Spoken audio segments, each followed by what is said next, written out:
Hello, hello, hello. Welcome, everyone. My name is Lacey Jane. This is Criminally Confident, and today is Wednesday in February. So, happy Wednesday, happy hump day. I guess it would be Ash Wednesday as well for those who practice. I here am a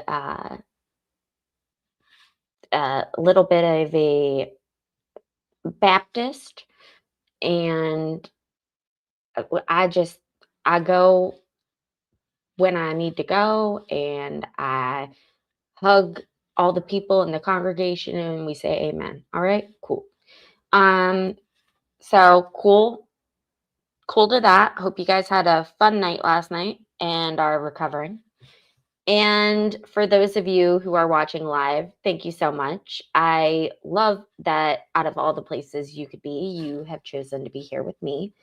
And I would love to chat with you in the chat. So please let me know if you are watching, and make sure to please hit that thumbs up button.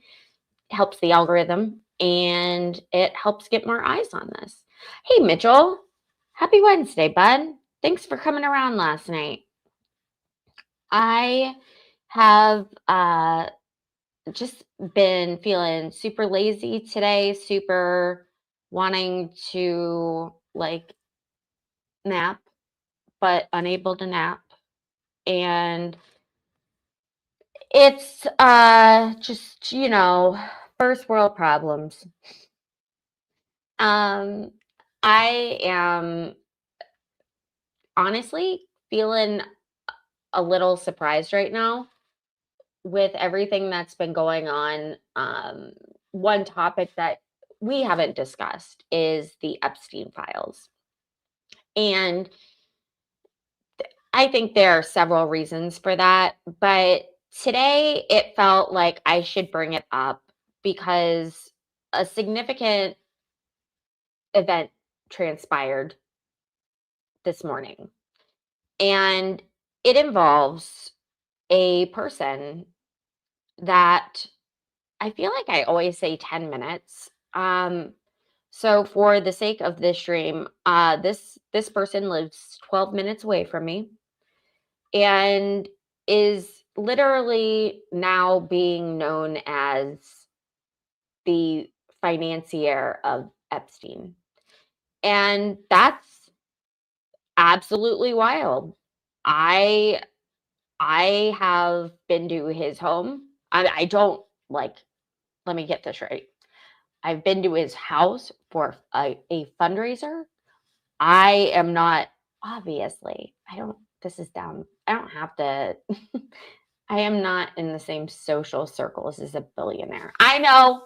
I know it is very hard to believe. I look like I am billionaire material. So, temper your expectations.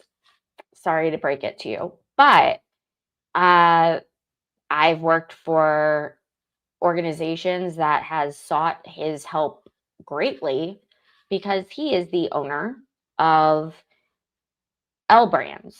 And if you are a lady, you may know of Bath and Body Works, The Limited, Abercrombie and Fitch. All of those are headquartered in good old Columbus, Ohio.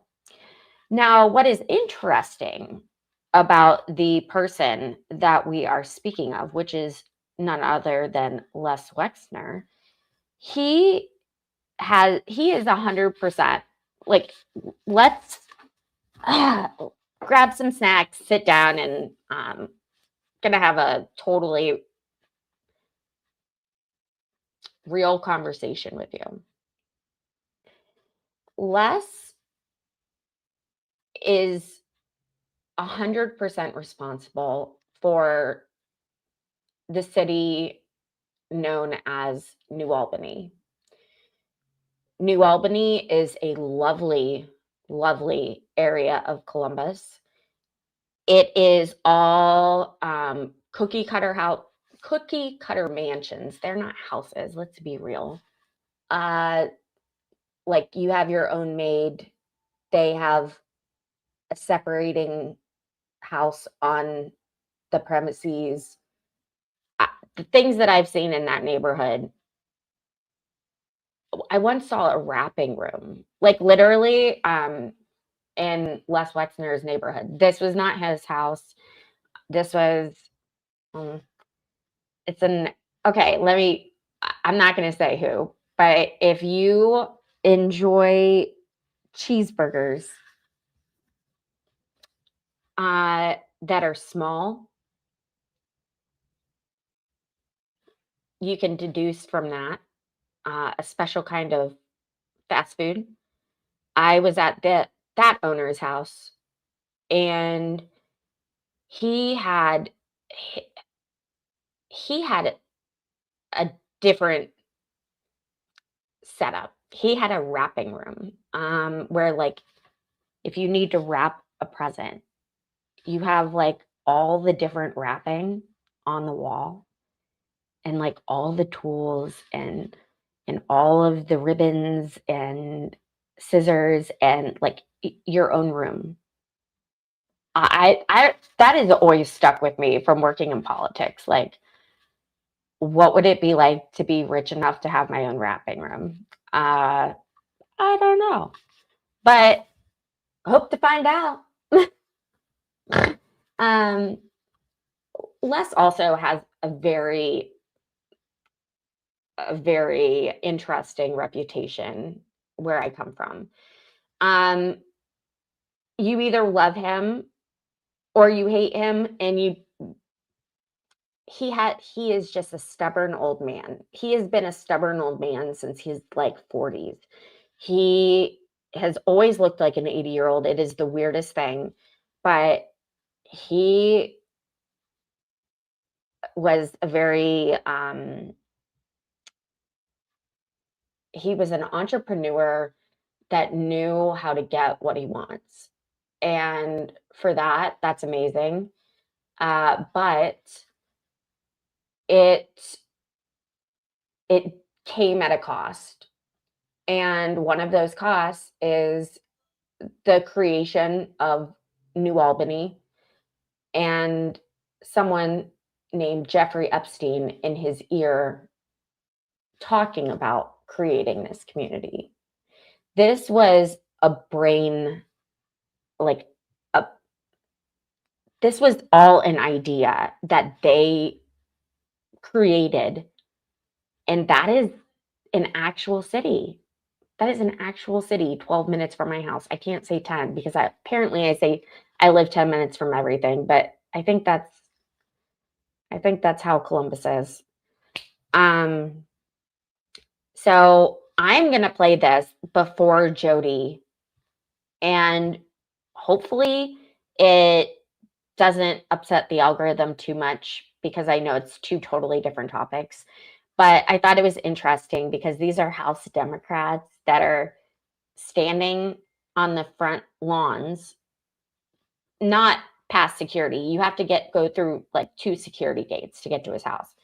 But these are like House Democrats standing outside the first security gate, and they're talking about how they did a deposition at Les Wexner's house today. And as someone who has done a deposition, horrible. Wouldn't I never want to do one again. I can tell you that right now. But sometimes they're necessary. We'll see if we found out anything interesting from this. Let me know in chat. Here, my name is Robert Carson. Dag nabbit, son of a gun. It's not. Give me 1 second. It's not. I feel like you guys can't hear it. Let me know if you can hear this, because I can hear it, and it's coming through.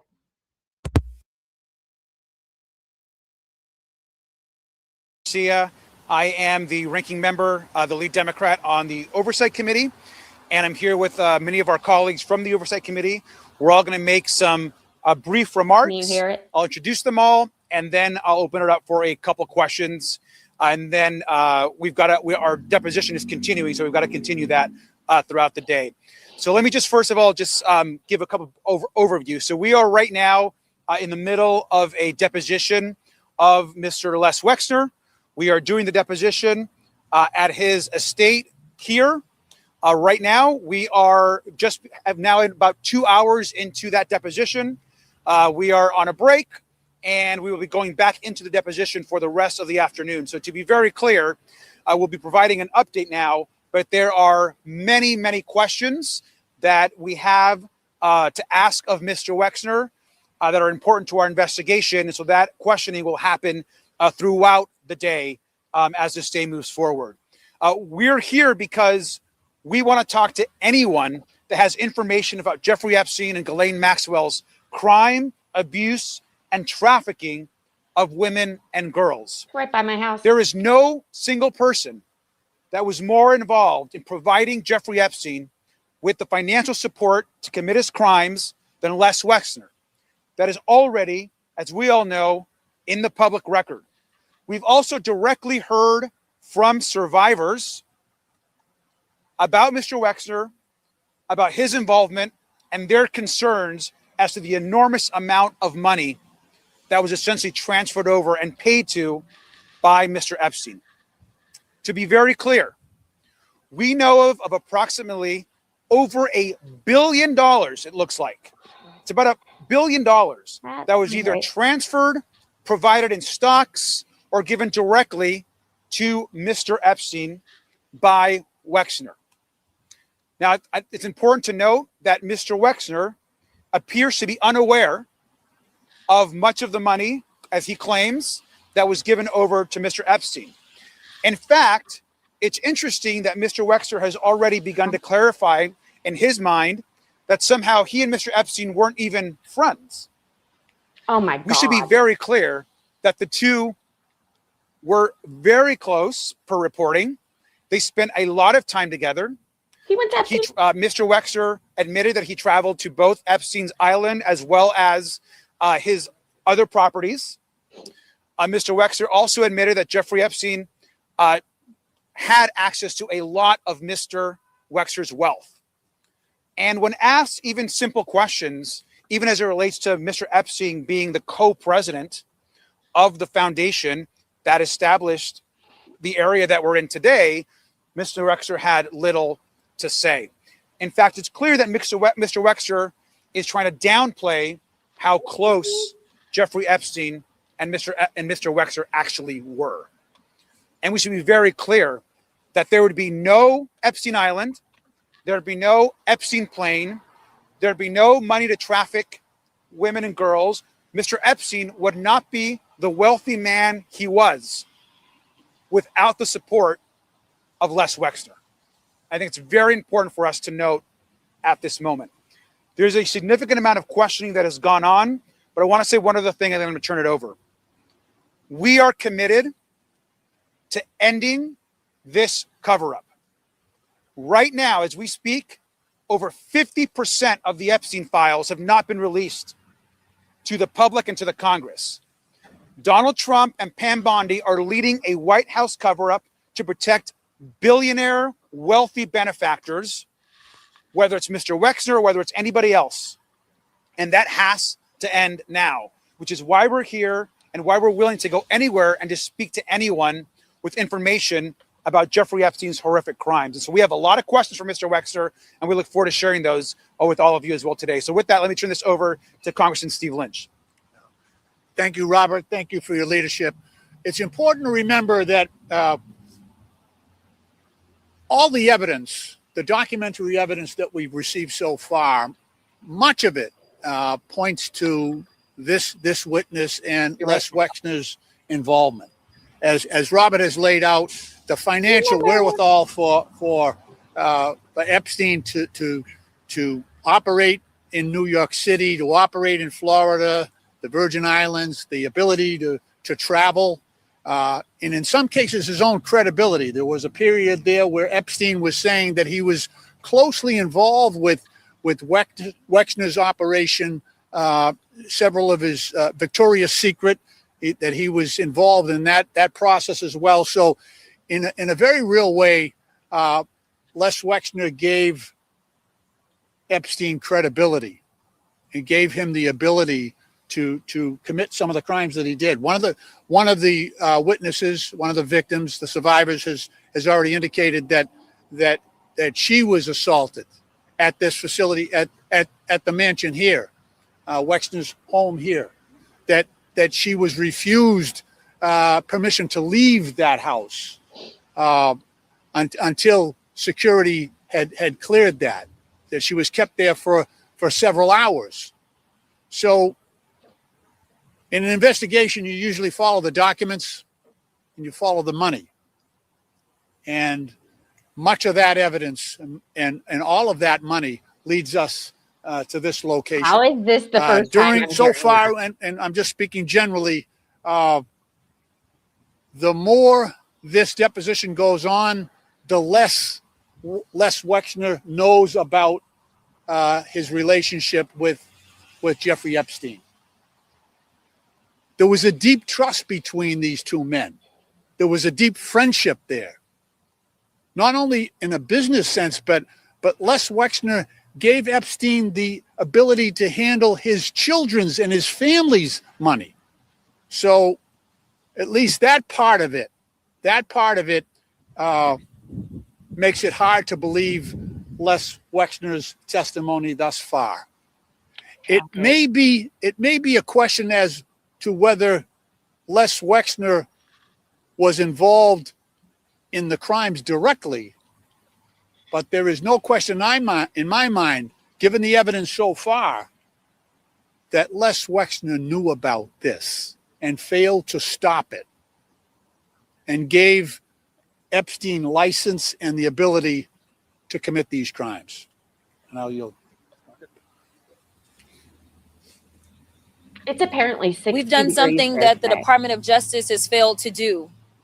We have actually sat down and listened, not once, not twice, but on multiple occasions to the survivors. As you saw last week, AG Bondi wouldn't even turn and look at the survivors, let alone allow her DOJ to do their job, which is to investigate. So here we are as the legislative branch doing our jobs and trying to do oversight. Let me tell you, the survivors have said over and over and over, follow the money. That was the one thing that they told us, as well as their attorneys, follow the money. Well, we're following the money, but I'm going to be perfectly honest with you and tell you that we are running into dead ends at this moment. On yesterday, I was asked about this particular deposition and what I anticipated I would hear. As a trained attorney and litigator, once they told me he wasn't taking the fifth, I thought that the record would be full of I don't remembers.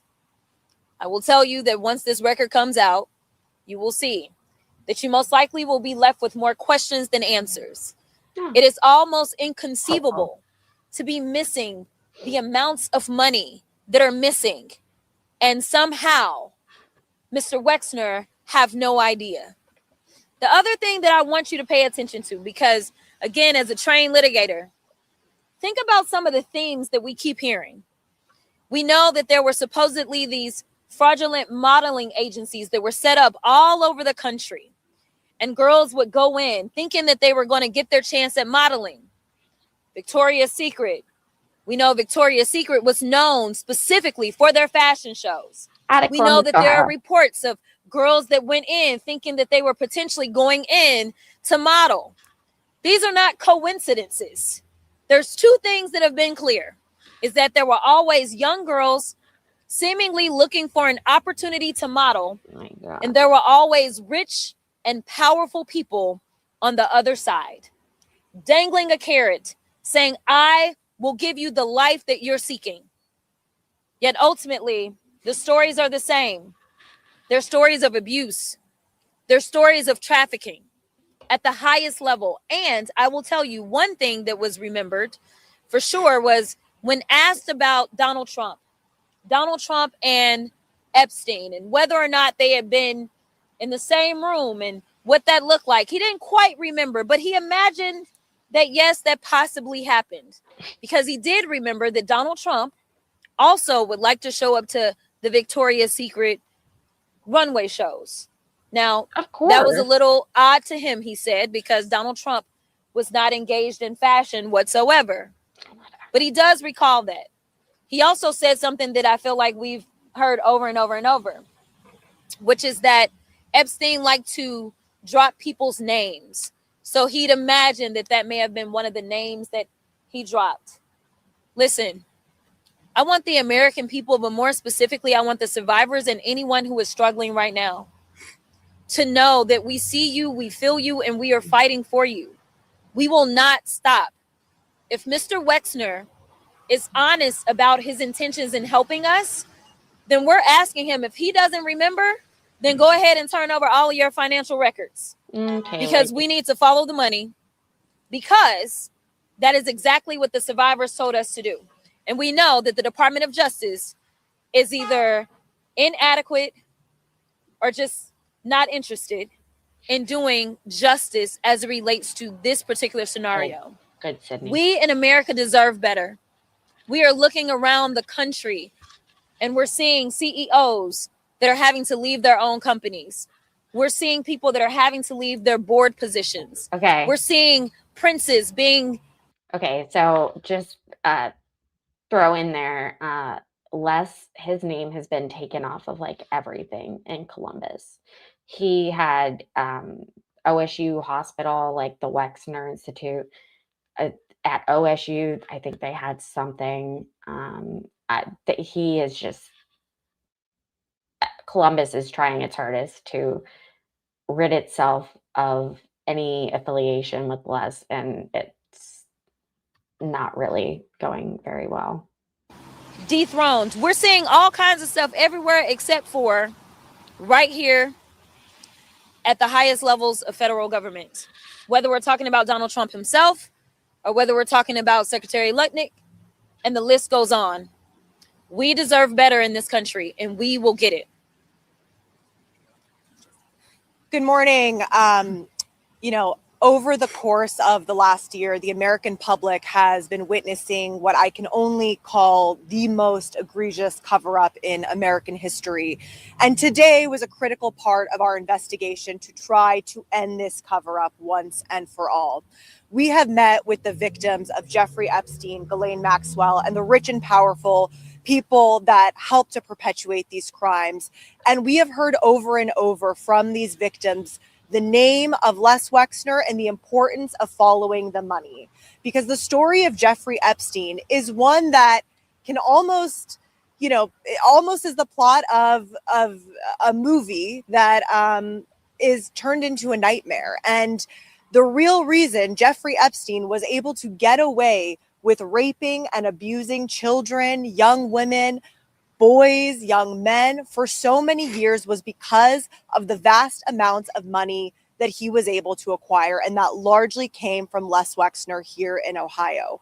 So we're here to ask Les Wexner the critical questions. And it's been very interesting to see the types of responses that he's giving and his demeanor throughout the interview. He claims to want to provide information and to be helpful in the investigation, but then quickly follows up by saying that he does not recall details around a relationship with somebody that he had for decades. Les Wexner handed his power of attorney to Jeffrey Epstein. He allowed Jeffrey Epstein to live in his homes, to have hundreds of millions of his dollars, to use his yachts and his planes. This was obviously a very, very close relationship. And so far, what we have seen is a denial of that relationship. Another important theme that has come up today is that Les Wexner is actually tied to other sex trafficking and child abuse scandals here in Ohio, around the country. There are reports of payments that were made to a gynecologist at Ohio State University. And that money went through Jeffrey Epstein, but came from Les Wexner. And he has been asked about this with no real response, no recollection. And again, as my colleagues have said, I don't think it is feasible or understandable or conceivable that any individual would not have an understanding of millions, if not hundreds of millions of dollars of their own money and can't answer to those questions. So it is clear that this cover-up is vast. It goes as high as the White House and the Department of Justice that still has not released the majority of the Epstein files, still has... Hey, while I have your attention, can you please make sure to hit the thumbs up button? And if you would like to learn more about this channel, I do this every day, Tuesdays through Fridays, starting at 3:30 p.m. Eastern. Go ahead and hit the subscribe button. It's free. Thanks. The legally redacted information still has not begun any indictments or prosecutions for the very credible allegations that are in the files that we already have seen, all the way to people at universities, in companies, and vast networks of elite individuals across this country. And what I can tell you very clearly is that oversight Democrats on this committee will not back down until we get every detail, until every person who enabled and perpetrated these crimes is held accountable. Thank you.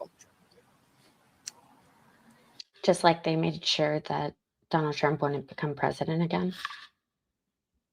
Hi, everyone. Dave Menn, freshman member of Congress out of Orange County, California. And before getting into office, I was a law professor. I'm a graduate of Harvard Law School. And earlier in my career, I was an SEC enforcement attorney. So I've done quite a few of these types of depositions and witness interviews. And while I don't want to comment on an ongoing deposition, we're going to go back in there and ask more questions. I can basically say that he has basically alleged that he saw no evil, heard no evil, despite being in the room with Jeffrey Epstein over and over and over. And it's really just not credible. I realize he's an elderly gentleman, memories fade, but the reputation of Jeffrey Epstein is very clear. Everyone around Jeffrey Epstein knew exactly what he's up to.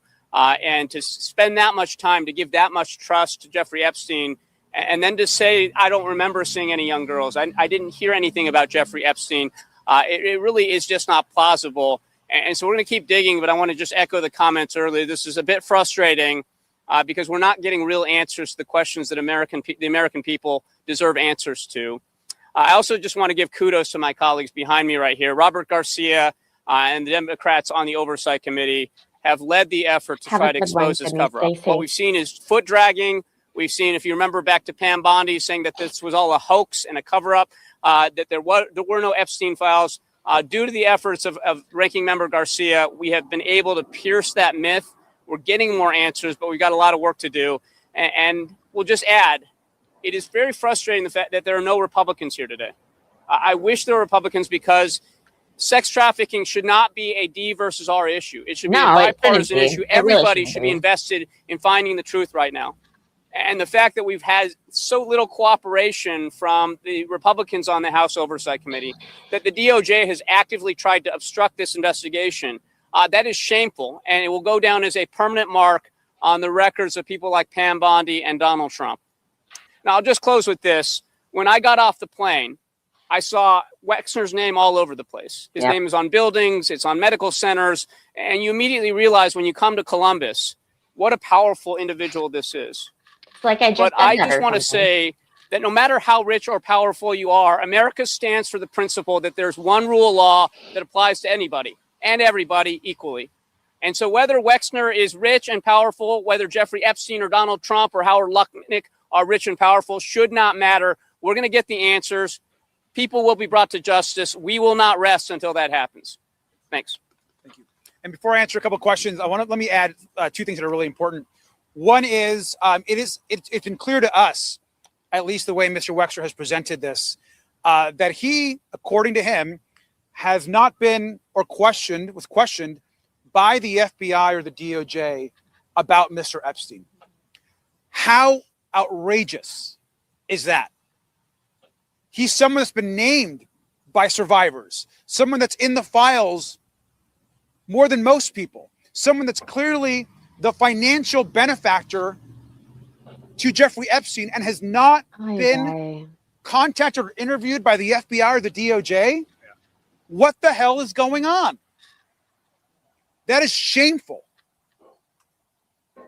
We should be ashamed as a government. The survivors deserve justice. Oh, we are. So that's something that we are going to continue to press today and certainly press with Pam Bondi and the DOJ.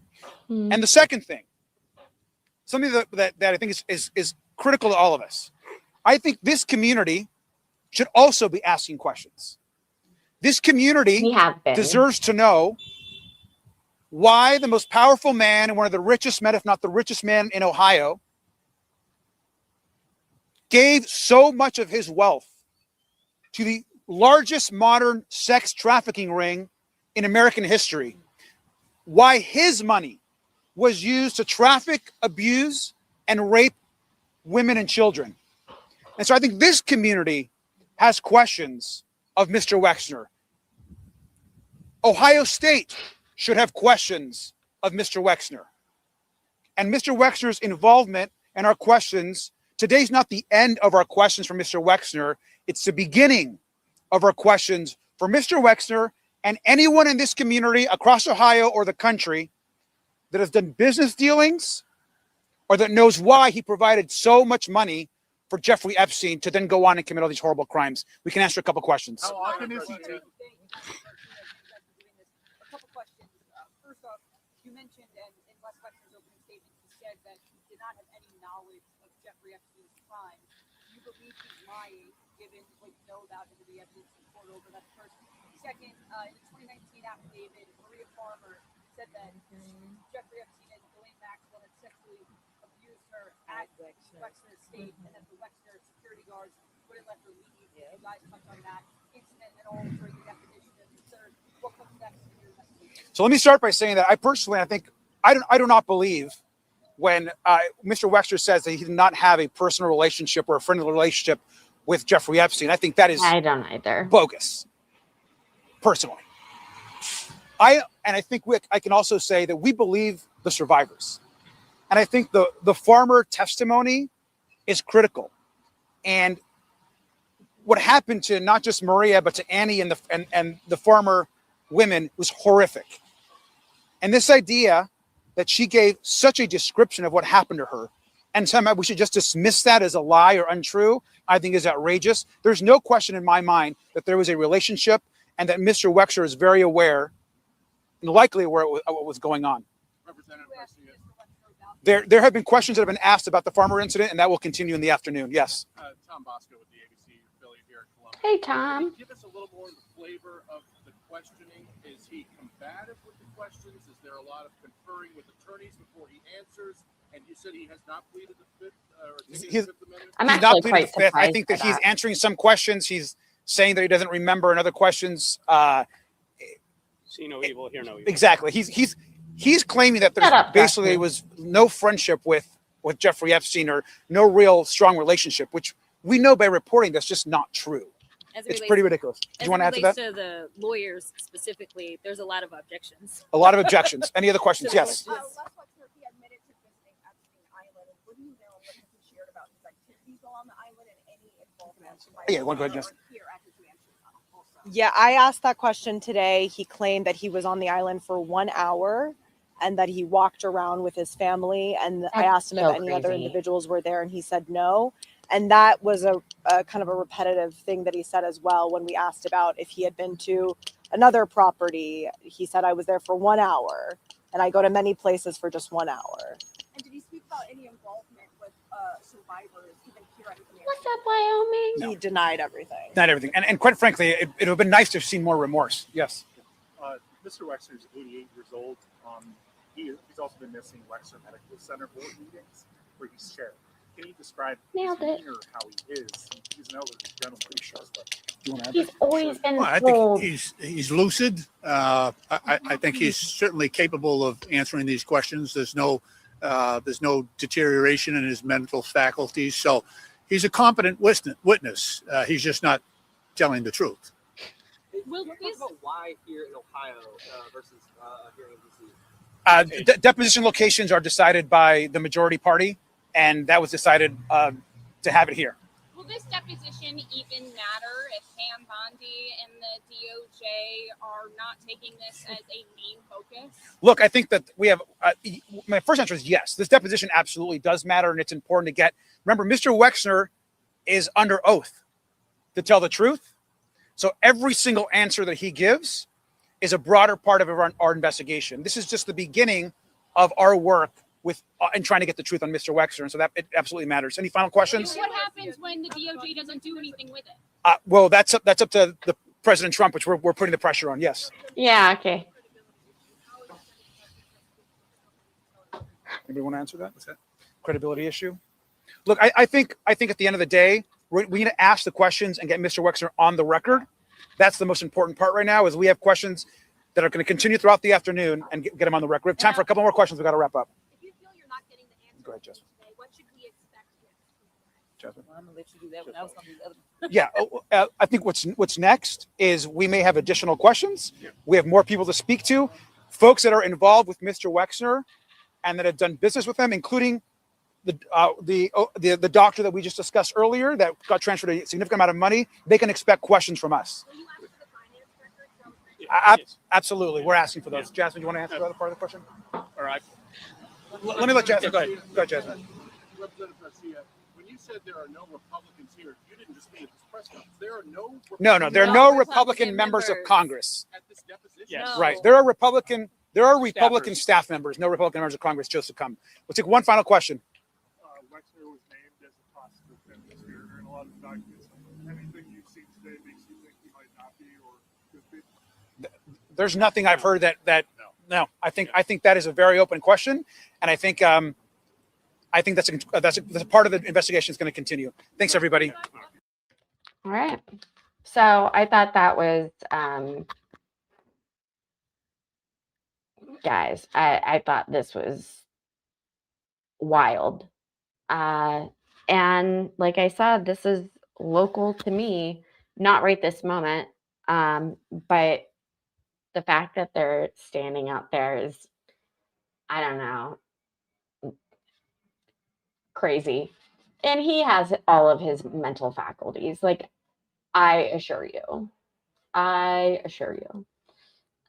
this is just one more thing that will be a stain on Ohio's history. But we also have some cool things going on. And I don't know what's going to happen. I don't know. I don't know why this has to be a partisan issue. That's what really bugs me. And maybe that's why I've kind of tried to stay away from it, because it's just, I don't think that human trafficking should be one side or the other. Call me crazy. Okay. So let's get on with what I hyped up, which is let's rewatch the video that kind of got things rolling for this channel. And in doing so, I'm going to have this going and I will be in the chat.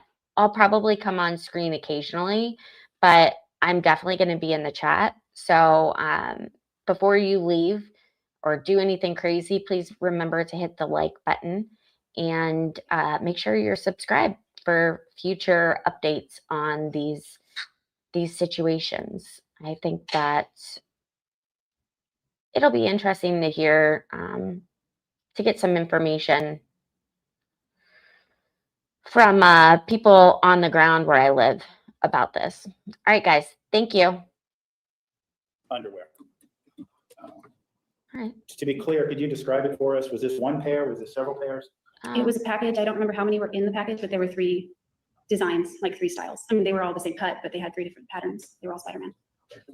And to your recollection, this package of underwear that we're talking about, did this say, because women's or girls or boys, what did it say on it? I don't remember the size, but they were definitely little boys. I thought maybe he was Oh, I guess it was speculation. When you saw this package of underwear, were you surprised? I was a little confused. Okay. And did you talk to Mr. Alexander on what day did you receive this package? Do you recall? I think it was on Valentine's Day, or maybe a day or 2 before or after. It was right on the holiday or right near it. Okay. And did you speak with Mr. Alexander the day that you received this gift? Yes. Apart from being confused, did you feel anything else other than confusion when you received this boy's underwear? No, at the time I received Victoria's Secret catalogs at my house, and there was this trend in women's lingerie at the time that kind of had boys style briefs or men's style briefs, but they were designed for women's bodies. So I figured, and he also received Victoria's Secret catalogs, so I figured maybe it was something to that effect. Oh my God, we can't get away from Victoria's Body Secret. shapes, and I thought that he was kind of going with that trend. That was my thought. I was giving him the benefit of the doubt. When you talked to him that day, Did he explain to you? Well, first of all, after speaking with him, was there any doubt that he sent those to you intentionally? After speaking to him, no, there was no doubt. And why do you say that? Well, I called him and we discussed what I received and kind of laughed about it. And then I said, what's with the Spideys? I called them Spideys. And She certainly hasn't done that. 627.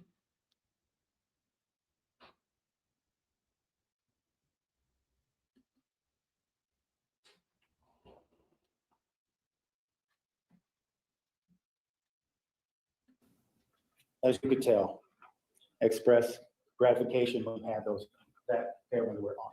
yes, How so? When you were talking on the phone with him, and he insisted that you tried on these boys' underwear, it didn't fit you because you're not a little boy. Did he express gratification when you had them on your body? yes. How so? He said that's hot. Not being offered the truth, answer? He said that's hot. Yes, That's hot. Did he That's explain hot. why that was hot? no, I didn't ask him. How did you feel wearing these boys' underwear? Well, not hot. I felt kind of silly. Did the conversation continue at that point in time? Yeah, for a little bit it did. Was it sexual in nature? Yes, somewhat.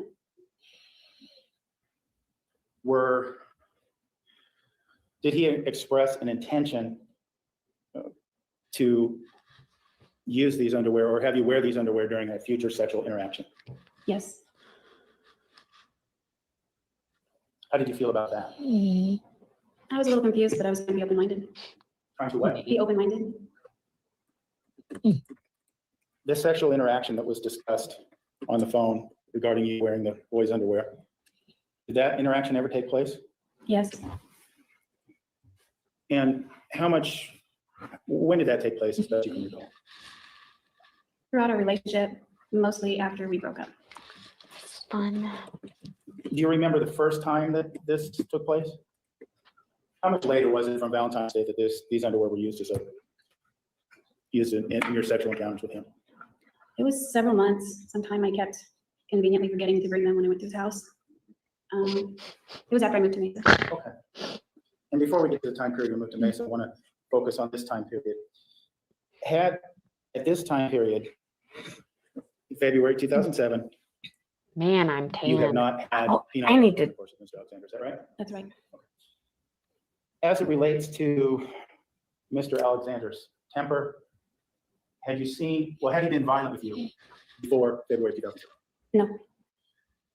Had you seen instances of his temper prior to February 2007? Yes. Describe for us, if you could, one of those instances that was powerful to you. Well, it was over the phone. I guess I heard it, but I didn't saw it. But he was. Over the phone, do you remember when this conversation was, other than prior to February 2007? It would have been around the same time, just before Valentine's Day. Okay. So you're speaking with Mr. Alexander just before Valentine's Day 2007, and since you're on the phone, you're hearing examples of temper, not seeing them, right? Yes. Is he yelling at you? He's yelling on the phone, but not angry at me. Okay. Why was that impactful on you? Well, he was very apologetic about it afterward. Oh my God, I can hear Pearl. How did it affect you? It just made me realize that he still had a temper. It was something he had discussed in the past that he used to have. And that he had mastered it and had control over it. In addition to this conversation where you heard instances of temper prior to February 2007, did you physically see an instance of his temper prior to February 2007? No.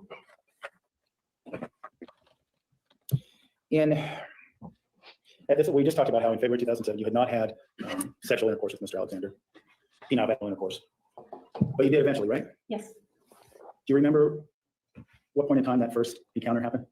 Oh, look, a was Bath just- and Body it was, Works I think it was candle. Where were you when this first happened? I was in his bed. Where? You don't say. We fell asleep. It's silly, huh? And I woke up and he was on top of me. and he had already penetrated and started having sex with me. Let's back up a step. That night, you said you were asleep.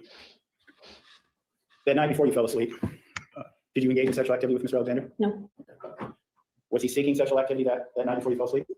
no, we had prayed about our actions and tried to be more, try to be more like in line with the law of chastity, just be less physical. So that night, you and Travis pray. Was there anything particular about not violating the law of chastity, right? Yes, but we didn't pray that night, we prayed prior to that night, recently. Okay. What motivated? Walk me prayer through to that this prayer. sexual intercourse? Was there one particular instance that motivated such a prayer? I would hear things occasionally in church that didn't sound like they were in line with how Travis explained it to me. So I asked him one time, and as I understood it after we talked, that those standards are in place to prevent people from going all the way. So as long as we're not going all the way, it's okay if we sort of try to the area, as long as we don't go all the way. Okay. And when you say all the way, that means you know vaginal intercourse? Yes. Now, I want to make sure we're clear here because it got a little confusing. That night before you fell asleep, woke up with him inside you. No sexual activity took place? No, prior to that. And were you clothed when you went to sleep? Yes, I was in pajamas. And what you told us was you woke up with him inside you. Yes. Had he talked about having penile vaginal intercourse with you before this event? No, Is it something that you desired? maybe not on a conscious level. It wasn't anything I was actively seeking. We were trying to abstain from it. Okay. Because at this point in time, your mindset was that you both wanted to comport with the vow of chastity, at least that's what your understanding of it was, Crazy, right? Rod. Yes, I wanted to comport with the law of chastity because I believe that our relationship would be blessed if we did that. When you say you woke up with him inside you, do you recall, were you dressed? I wore cotton shorts to sleep and they were gone, and my shirt was pulled up pretty high. Okay. When you came to, what was happening? When you woke up, what was happening? He was in the act The act of what? of vaginal sex. When you woke up, how did you react? Well, it took me a second to orient myself and realize it was Travis, so I didn't feel unsafe or anything. And my first thought was, uh-oh, because it wasn't the act itself that I was worried about, but how it would affect our relationship or the spiritual consequences of it. Did you give consideration to the fact that he was having sex with you when you didn't want him to? She just said she wasn't sleeping. Rephrase the question. Did you want him to penetrate your vagina with his penis while you were sleeping? Something I thought about. So when you woke up, you found him penetrating your vagina with his penis. Your concern was primarily about chastity, right? The law of chastity, excuse me. The consequences. The consequences. Did you give thought to the idea that this man was having sex with you while you were not conscious? No, I didn't give thought to that idea. Oh my God, girl How snoring. did you feel? I felt like I was partially responsible because I went to sleep next to him, wearing shorts, little t-shirt. So I mean, my phone was cuddling, I remember, but I just felt like being in his bed, sleeping there, that it wasn't entirely his fault. Maybe it was invited. Okay. Invited just for you being there, right? Yes. When you woke up, did you tell him to stop? I don't think I saw. What do you recall happening after you woke up? I said his name, and I remember he was on top of me and behind me. He was on my stomach, and he was kind of heavy, so I started to squirm a little bit to get out from underneath him, and I think he began to quit in his face, and finally I don't know if he pushed him off him or I scooted out from under him, and he rolled over and pulled me on top of him, and then started pushing my head and my shoulders under the covers. He was pushing your head and shoulders under the covers. Well, I presume oral sex. Did he ask for oral sex? Did you verbally say anything to that effect? No, no words. Did you perform oral sex upon him afterwards? Yes. We'd already been intimate before, so it wasn't anything new on that level, at least. And he's turned on and just wanted to get finish it. What was that? I'm gonna go ahead and mute myself because I'm sure you guys, for those of you who are new here, can hear my French bulldog snoring. So, because my mic is right here and I can hear it through my headphones. So we're going to go ahead and mute me, but feel free in the chat to let me know if you have any questions. Thank God. This is pretty salacious. This is very uncomfortable. I mean, ew, and look at her face. Woof. All right, here we go. Both of you started when you were asleep? Yes. What is seamless, I guess. What's that? I just wanted to let him finish. Why was that important to you? He had complained in the past about he complained about blue balls and how painful it was if it's the same direction it doesn't ejaculate. That's my understanding of it. Okay. But I have to ask, Jodi, this man has had sex with you while you were asleep. You certainly weren't in a position to say yes or no. Why would you care about his physical condition? At that point, I knew that I loved him and I cared about him, so I felt kind of natural, even if it was frustrating. After this sexual intercourse and this activity took place, did you ever confront him about what he had done? No, we actually never talked about it. Why not?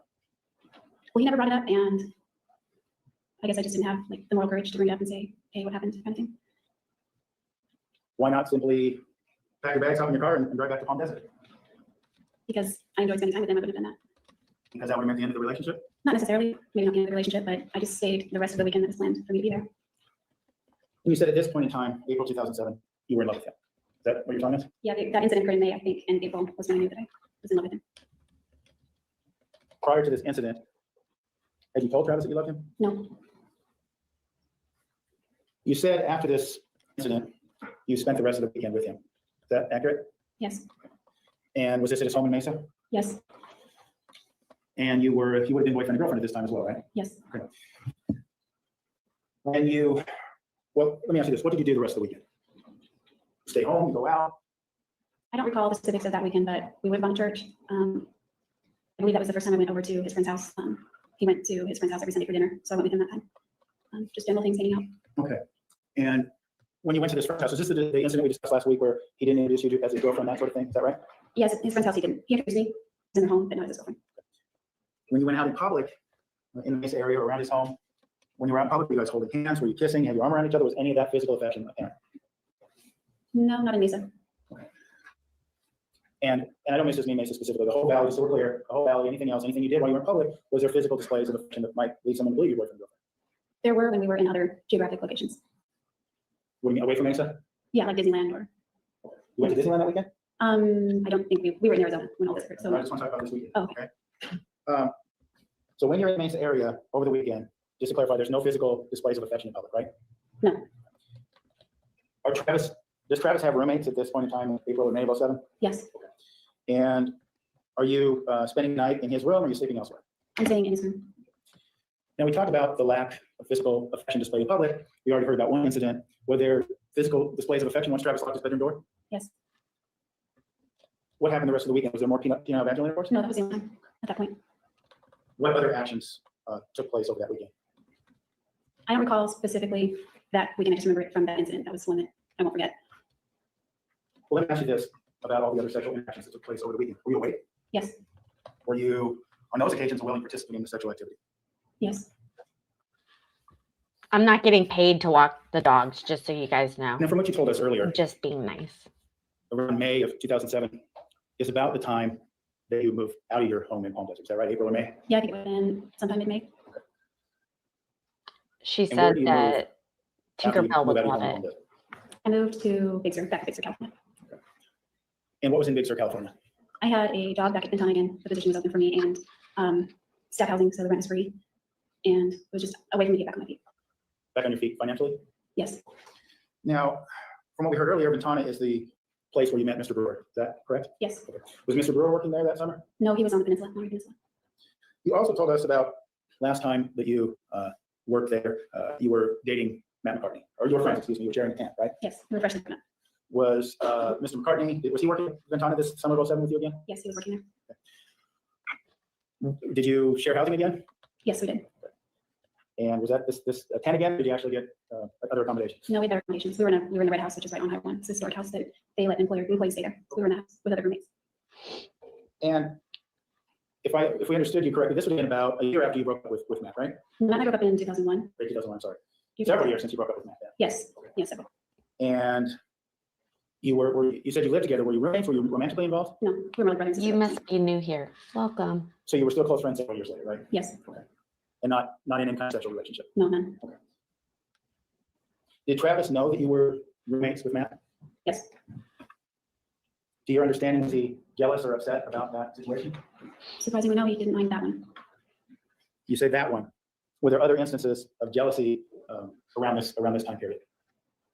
Yes, there were. Describe those first. There was one incident where I was going to drive to Southern California and meet Travis.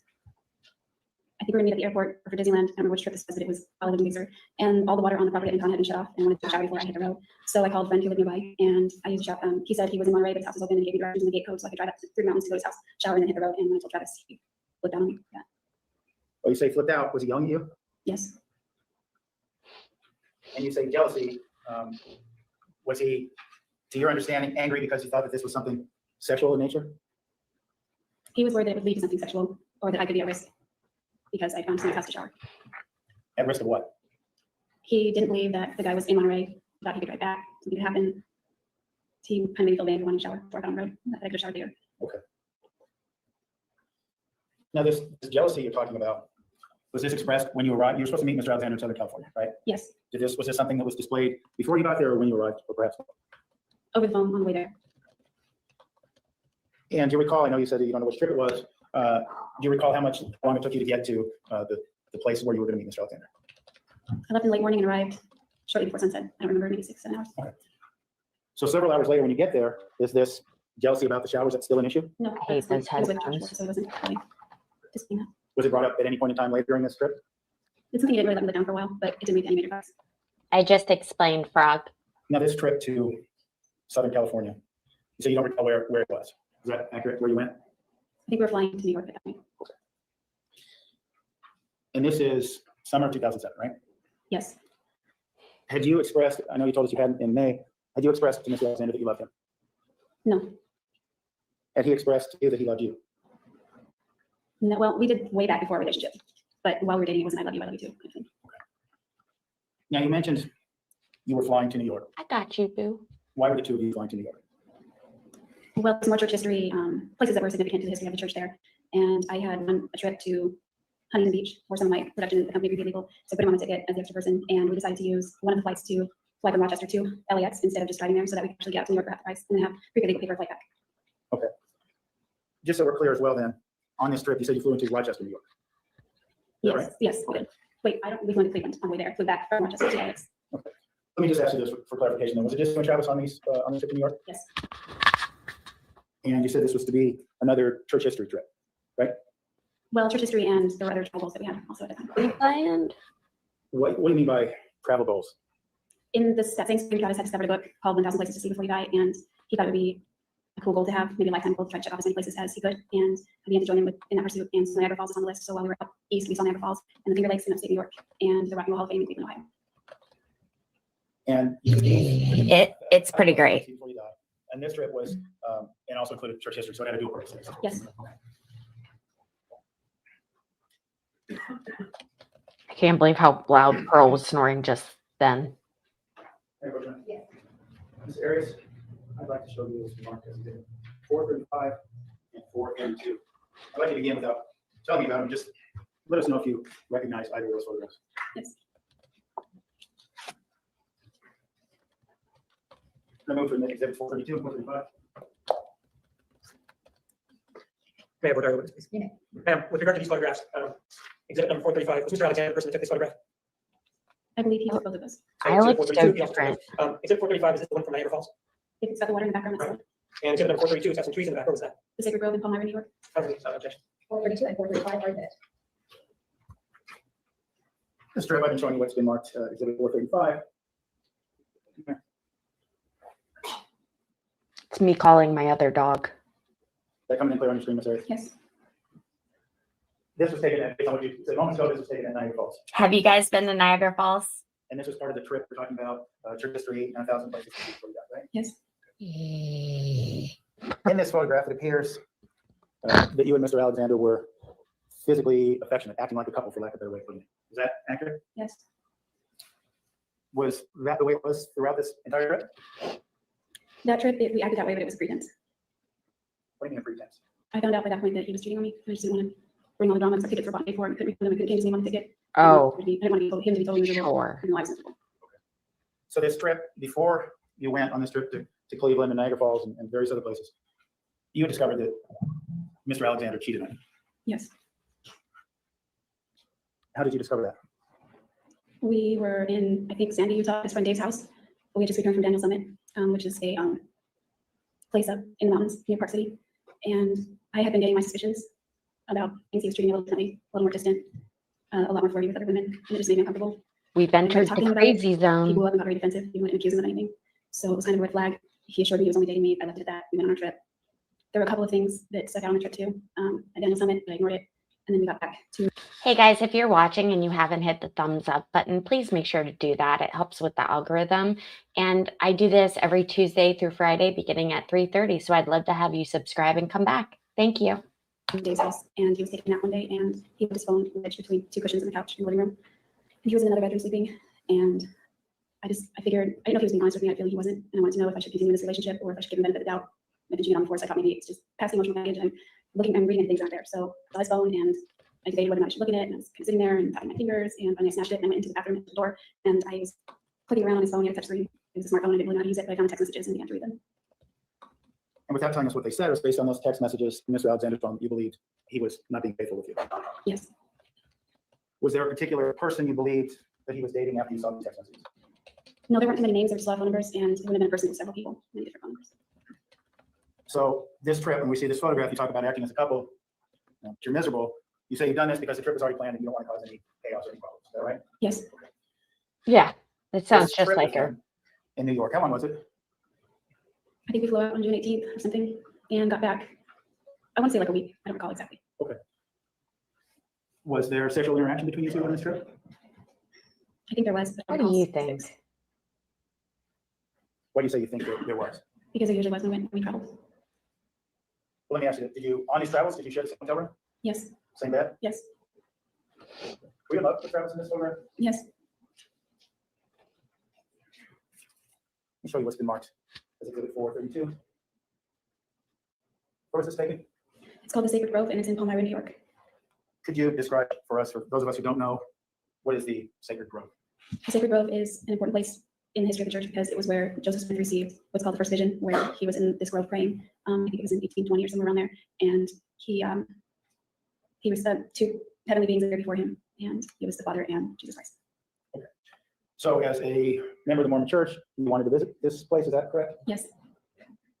Would it be considered a romantic spot to you On or shaky for members of your church? fence. I think my understanding is that a lot of church members get engaged when they go there, and that was a cliche before going, so I wasn't expecting any kind of romantic interaction. You mean you weren't expecting a proposal? Definitely not a proposal, not after reading his phone. But as it relates to you seeing what you saw on his phone prior to the trip, did Travis know about this during this trip? That I knew. Did he know that he'd been caught? No, I didn't tell him. So for 7 days then, on this trip, you grin and bear it, so to speak, it's because you don't want to cause any kind of fight or any kind of confrontation during that week, right? Yeah, more or less. Okay. And I say specifically related to his being unfaithful. You didn't bring that up the whole week. No. The trip itself, was it then harmonious or were there fights anyway? We had a fight in Ohio. It was just a little, I don't remember. It was an argument, and he kept asking me throughout the trip, what's wrong, I just kept saying nothing. I was trying to just act like nothing. Everything was okay. What was your plan in your mind? Were you going to just break up with him when you got back to California? Did you have a plan? My initial plan when I found the phone, or the text messages on the phone, was to break up with him. I didn't want to cause a lot of drama at Dave's house, so I decided we would wait till we got back to Mesa. And when we got to Mesa, Travis was kind of domineering, so I didn't want to, I was worried about confronting him. He got very upset last time I even hinted at it without even accusing him of anything. So Hang on a second, Jodi, before you get too far down the road. You said when you returned to Mesa, weren't you still living at Big Sur? At the end yeah, of the I'm trip? sorry, we flew to LAX that time. So then we had Huntington Beach thing, and then we had Disneyland one more time, and then I was gonna do it. Okay. What color? So obviously you didn't have to be back at your job at Big Sur for an extended period of time, right? Yeah, about a week, I think I took off. But you said you landed and you went to Disneyland and that sort of thing. You didn't have a job to go back to? I did. But you still had some days off in Yes. LA? Yes, we had four nights, 5 days in Huntington Beach. The Huntington Beach trip, that was work related, is that right? Prepaid legal? Yeah, it was a reward, being work related. Was it strictly a vacation or was it also a meeting? It was mostly vacation, mostly leisure. There was like maybe a few speeches given, but it wasn't centered on training or anything like that. Did you and Mr. Alexander share a hotel room when you stayed at Huntington Beach? Yes. Was there sexual activity during that meeting at Huntington Beach? I believe there is. I think the part that's hard to understand, Jodi, is this idea that you just didn't end it. Okay. Explain to us why after a trip to New York, you grin and bear it, you get back to California, why are you still willing to put up with this? I think I was in denial at the time. I knew what was going on, and I think it was a convenient reason to deny it because we had this vacation that was paid for. There was no refunding it. If we had changed flights and things like that, it would have cost even more fees. But I'm talking about when you got back to Huntington Beach. You're back in New York, there's no flights, there's nothing. I mean, I couldn't imagine kicking him off the trip and saying, get out of my room. he was there, and Why not? we had friends that there's a lot of things to do in Huntington Beach. There are shops on the sidewalks and restaurants, and there's the beach itself, and there were pools and Okay, hot tubs. it's a great place, and I'm sure both of you wanted to be there, and Travis probably wanted to be there, but that doesn't really get to my question. My question is, why aren't you done with him at that point? Why don't you take him out of your room? I didn't have a lot of self-esteem at that time, and I was kind of a doormat, and I didn't support myself, and I was in denial, and I knew it had to happen. I wanted to hurry up and get over it because that was the hard part. I knew the relationship couldn't continue like that. I was kind of waiting for the right moment to tell him. And while you're waiting for the right moment, you're still. I bet she's your recollection swimming of in specific days or self-esteem time, now. but you're still engaging in sexual activity with him while you're waiting for this right moment, right? Yes, on occasion. Why is that okay with you? Well, sometimes when we did those things, it made me feel loved, depending on how we acted during the incident. During the sexual interaction, right? Yeah.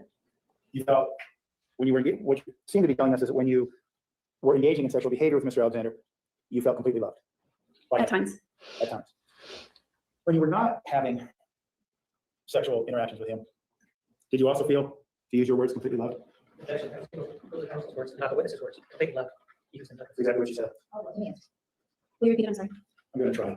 You told us earlier that when you have these sexual interactions with Me Mr. Alexander, too. right? Yes. And what I was asking is, how about the times when these sexual interactions weren't going on? Did you feel that same sense of being completely loved? There were some moments during that trip where we connected. It was actually more painful when we connected and we didn't connect. What do you mean by that?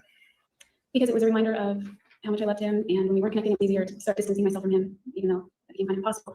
When we were getting along, it was almost like I could pretend that I never really saw any of those things in his phone. At this point in time, had he told you he loved you? Not since we had begun officially dating. Now, apart from Huntington Beach, did you and Mr. Alexander go anywhere else before you returned to Big Sur? Yes, our friend Jeff drove us to Disneyland. Disneyland. Okay. And you said your friend drove you, but was this, did the three of you go to Disneyland, or was it just you and Travis? Travis and I, he dropped us off. Okay. And this was this was part of the Huntington Beach trip, is that? Yes, it's all one same trip. Okay. And when you and Mr. Alexander were at Disneyland, were you holding hands? Were you acting like boyfriend and girlfriend? Somewhat. It was just kind of like the park didn't have the same magic as it did before because of everything that was going on. What do you mean everything that was going on? Inside, like my inner turmoil with the knowledge that I was, I guess, cursed with, sort of. So Did you get along okay at Disneyland, or were there any arguments? I remember us getting along pretty well. So now this trip to Huntington Beach comes to an end. A few days later, I would assume, right? After you go to Disneyland? Yes, after Disneyland, I don't remember where I stayed, but we hung out in Riverside for a while.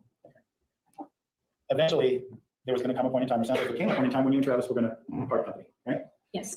And from what you told us before, this seemingly was going to be the moment in time when you told him you're done, right? Yes. Okay. Where do you recall where you were when the two of you were to part ways? Well, I planned to drop the bomb in Riverside when I was dropping him off at his grandmother's house, and I couldn't get up the courage to tell him. Okay. So you say you're at his grandma's house in Riverside, you're dropping him off, and you don't have the courage to tell him. Yes. Are you leaving Riverside that day, or do you stay with Mr. Alexander at Riverside? I'm leaving town and driving back to Big Sur. Now, I believe earlier you told us that you had met his grandmother 3 times. Is that right? I think I did meet her 3 times, but I don't remember at that point if that was the second or third time. So you're driving back from Riverside to Big Sur, and you never have this confrontation you've been planning to have for about a week, right? Yeah, more like 2 2 weeks. Okay. So what's the plan then? If you're driving back to Big Sur, you call and break up, and you write a letter. What's the plan? I was really mad at myself. I wanted to do it in person, and now I didn't know when I was coming back to Arizona or Southern California when I was seeing him physically. So at that point, I realized I would have to come home. Did you ever then have the talk that you were dreading for so long? Yes. And that was over the phone? Yes. And tell us what you did. Well, I said, there's something I want to talk to you about. And I told him that his phone has been the source of the problem. And like everything came out, I told him what happened in Utah. And I apologized, felt really bad for violating his privacy, even though I felt justified because of what. That's the problem. That's what we're going with. That's the problem. Come on, girl. You need to get your shit together. Out, and he was apologetic. You say he was apologetic. Did you end up breaking up with him after this conversation? The conversation evolved. His apology was weak, I thought. And I said, in an indirect way, I said, I don't think either of us is ready to be in the kind of relationship that we thought we were having. Was that then, when you said that, was that really, or this conversation, was that really the end of yourself and Travis as a couple? As an official couple, yes. And so you essentially broke up that day over the phone. Yes, that was our end date. You could say. And when was that? Do you remember the exact date or Yes, I remember the date. It was June 29th, of 2007? 2007. Now, after you have this breakup on June 29th, 2007, is that the last you hear of Travis Alexander? No. How long was it, in terms of days, maybe hours or so, how long was it before you spoke with Mr. Alexander again? He called me the next morning. He was still in Southern California. And just so we're clear, you were in Big Sur, right? I was in Big Sur. And what was the subject matter of that conversation? Well, I remember how it started. I think he was at his friend's house. On his objection. What was your question? You say he called you the next day. Do you know where he was calling you from? I understood that he was at his friend's house, Christmas Spice house in Southern California. And was he wanting to get together with you? Was he wanting to continue the conversation? Tell us the subject matter of the conversation. At first, it was about what he was doing there. So that's why I figured he was there. And then we didn't continue the conversation from before. It was a lot less dramatic. And I don't know what room he hold himself up in, but the conversation began to turn sexual. And What do you mean sexual? well, he began to just say things like he's been horny lately. And It's not being offered for the judge, it's for the judge. approach.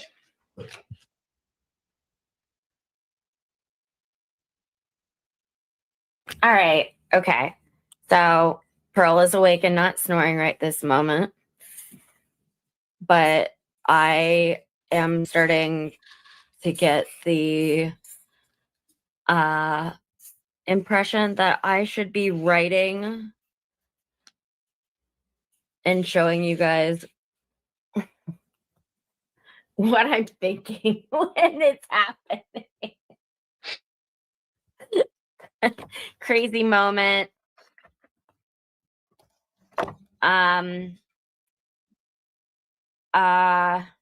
What else? What other answers? Yes, no. So if you guys ask me a question, I'm just going to point to yes or to no. Since my dog's snoring too loud for me to have the volume on. Conversation was sexual in nature, this day after you woke up, right? Say hello to Pearl. When you say sexual in nature, that can mean a lot of things. Say I hi, wanna clarify Pearl. that a little bit. Was he talking about the two of you engaging in sexual behavior? Yes. Oink. Did he talk about specific acts that he wanted to engage in with you? I don't remember specifically. I just remember it was sexual, the things he was saying. You remember it related to the two of you interacting, right? Somewhat. I was on the phone, but I was out in the gravel driveway at the red house in Donna. You had just broken up with him the night before, right? The afternoon before. The afternoon before. Did you find it strange that the morning after your breakup, or the morning after your breakup, man's on the phone with you trying to have dirty talk? I felt it was strange, but also I really had those thoughts even at the time. It made me feel better, actually. What do you mean? Describe that for us. What do you mean better? Well, he had made promises to change. He said those women didn't mean anything. I think. Nothing else. So he told you those women didn't matter, and you did. Is that what you're Yes. saying? Why you felt good about it? Yes, he said, I swear I'll change, just give me a chance. So this was I don't know, I still loved him. And so I thought that he was serious about changing. And so I continued to be intimate with him. Well, let's not get you past the phone call right now. You say you continue to be intimate with him. Did you reciprocate the sexual tone of the conversation that you had with him the day after you broke up? At first I didn't really know what to say, because he had. It's not his objection, Your Honor. I'm going to sustain the objection. Ask another question. Were you, the day after you broke up with him, was it your hope, oh, I hope Travis calls me and talks dirty to me? No, I wasn't thinking that. When he did start talking dirty to you, why not hang up the phone? I wouldn't have hung up on him. He wasn't being mean or anything. What's that? He wasn't being mean or anything. But you just found out he was cheating, you broke up with him. Why even talk to that, Jodi? He promised to change, and I still loved him. Let me back up again. You might already answer my question with what you just said, but why even pick up the phone to begin with? I don't know, I guess it was habit. His ringtone came through, his little picture was on the screen. I wasn't getting more to call. So you have this conversation, he tells you he's going to change. And from what you told us, it sounded like you said you started feeling good about yourself based on this conversation? Yeah, it made me feel good that he still desired me and claimed that he didn't really care about anybody else, just me. So I believe it. What sort of things did he say that made you feel this way? Is there specific things? Did he tell you? Overall, I honestly don't remember specifics. He just was saying very nice things to me, and they were erotic, and they made me feel sexy, they made me feel attractive. So I stayed on the phone with him. Now, if we understand correctly, he's in Riverside during Big Sur when this phone conversation took place. To your understanding, right? I think he was in Temecula, but somewhere in Southern California. He was still in Southern California. After this conversation, what is the next contact you have with him? Are you talking on the phone? Do you see each other in person? We pick up the routine again when he calls me at night, and his calls began getting very late, almost 4 in the morning. So I just went to sleep and then waited for him to call. So after you break up, are you back together again? You said it's the same old routine. Are you back together? You say, okay, we're boyfriend and girlfriend again? We are talking about trying it again, but we're not back together again. When he's wooing you back on this conversation over the course of these weeks, is he then telling you that he loves you? Yes. Does he ever talk about, after this breakup, does he talk about a future with you, marriage, children, things of that nature? Yeah, he still talks about that frequently, more in a joking manner, but it came up a lot. At this point in time, after this breakup and these calls, are you still seeing the potential of a future with Mr. Alexander in that regard? Yes, I believe he had the potential to change. And you hoped he would, right? Yes. So you talk about this same old routine, and these calls are getting later. What time are we talking these calls are happening now? Definitely after midnight, 2, 3, 4 a.m., depending on the night. And are these calls also sexual in nature? No, they're more just loving, actually. And what do you mean by loving? Describe what you mean by that. He was acting more like the same guy I fell in love with, and he was just being very sweet and wanted to know about my day, told me funny things about his day. And when he talked about the future, he kept saying we or us, things like that. And nothing sexual in these calls? No, I don't think so. How long then until you were back on the hook, so to speak? Hook, line, and sinker, back in love with Travis. Did you ever fall off that hook? Not during that time, I didn't. I mean, further down the road, I did, but at this point, I was still in love with him. And this is about when in 2007, June or July? We're into early July right now. How long, when was your job at Big Sur done for the season? Well, it could have gone the entire year. That season was very slow that summer. I picked up another job at the Big Sur Bakery, supplement my income, and business was just all over Big Sur that season. So you say you could have stayed on year round. Did you decide to? No. Why not? Is it the financial reasons or were there others? Financially, it would have made sense to stay there, but there was another more compelling reason to move. Fine, ladies and gentlemen, please get back to the jury room by 125. Please remember the admonition. Yes, she was in Riverside County, California. Okay. Let me get this up to, pardon me. Now, counsel, Here we go. continue with direct examination. Thank you, Ms. Arias, before It's Riley. we were talking about how you were considering whether or not to move My best to friend. Big Sur or move on. And Say hi, when we started Riley. talking about, excuse me, when you started talking about moving on, you said that there was a compelling reason to move on. What was that compelling reason? Do you mean move on or move geographically? So move on and leave Big Sur.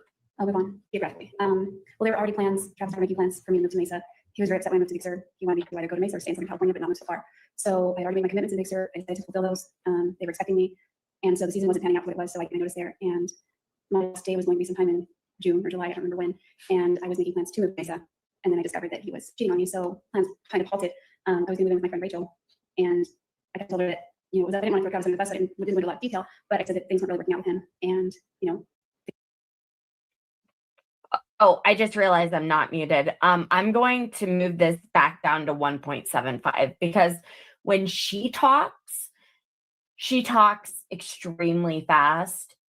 But like when he talks, even if I have him on 2 times speed, like it still feels slow. So we'll have to navigate this together and let me know what you guys think, like if I should move it up or down in terms of the speed.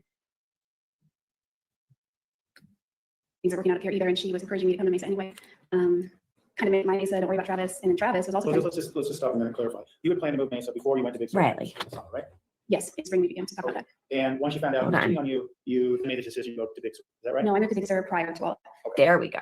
And then you were planning on staying at Big Sur until you had this conversation with him where he started being loving with you. Is that right? The original plan was to stay in Big Sur, fulfill the commitments I made, and then move to Mesa. Okay, and what were the commitments in terms of time? In terms of time, about 2 months, 2.5 months. So you fulfilled the commitment. Why did you decide then, getting to my point, why did you decide then that moving to Mesa would be a good idea, considering what had happened prior? Well, I was on the fence about it. I was going to move to Montclair. There was another woman that I worked with at the Big Sur Bakery that was moving there, and that's closer. That's in Southern California. It's close to where I used to live. It's within an hour's drive of Palm Desert. So there were 2 choices, and I decided to go to Mesa. Travis painted a nice picture of all of the benefits of moving to Mesa. He said it's a strong Mormon community. There are a lot of church members. There are always other LDS single women looking for roommates. He said I can store all of my things at his house. He said I could sock away more money. Just benefits. Benefits to you or benefits to him? To us both. Well, he was painting the benefits that I would reap if I moved there. Did you believe that he was also seeking benefits? Of course, yeah, he said we could hang out more and figure things out. Hang out and figure things out. Did hanging out involve sexual activity? Yes. When you moved to Mesa, how far from Travis were you? I don't know mileage, and I don't know if you know Mesa, but Travis lived over by Signal View and Elliott, and I lived over by Greenfield and Broadway. But do you have any idea how long it took you to drive to Travis's house? Well, depending on traffic, 15 minutes. Okay. Maybe 20. So you live about 15 minutes away. We heard other witnesses testify, tell us about what a ward was. Where you lived, was that in the same ward as Mr. Alexander? No. Was that an issue for him, to your understanding? It became an issue. Why, to your understanding, was that a concern? Well, as soon as I moved in with Rachel, about, I'd say within a week and a half, she approached me and informed me that she and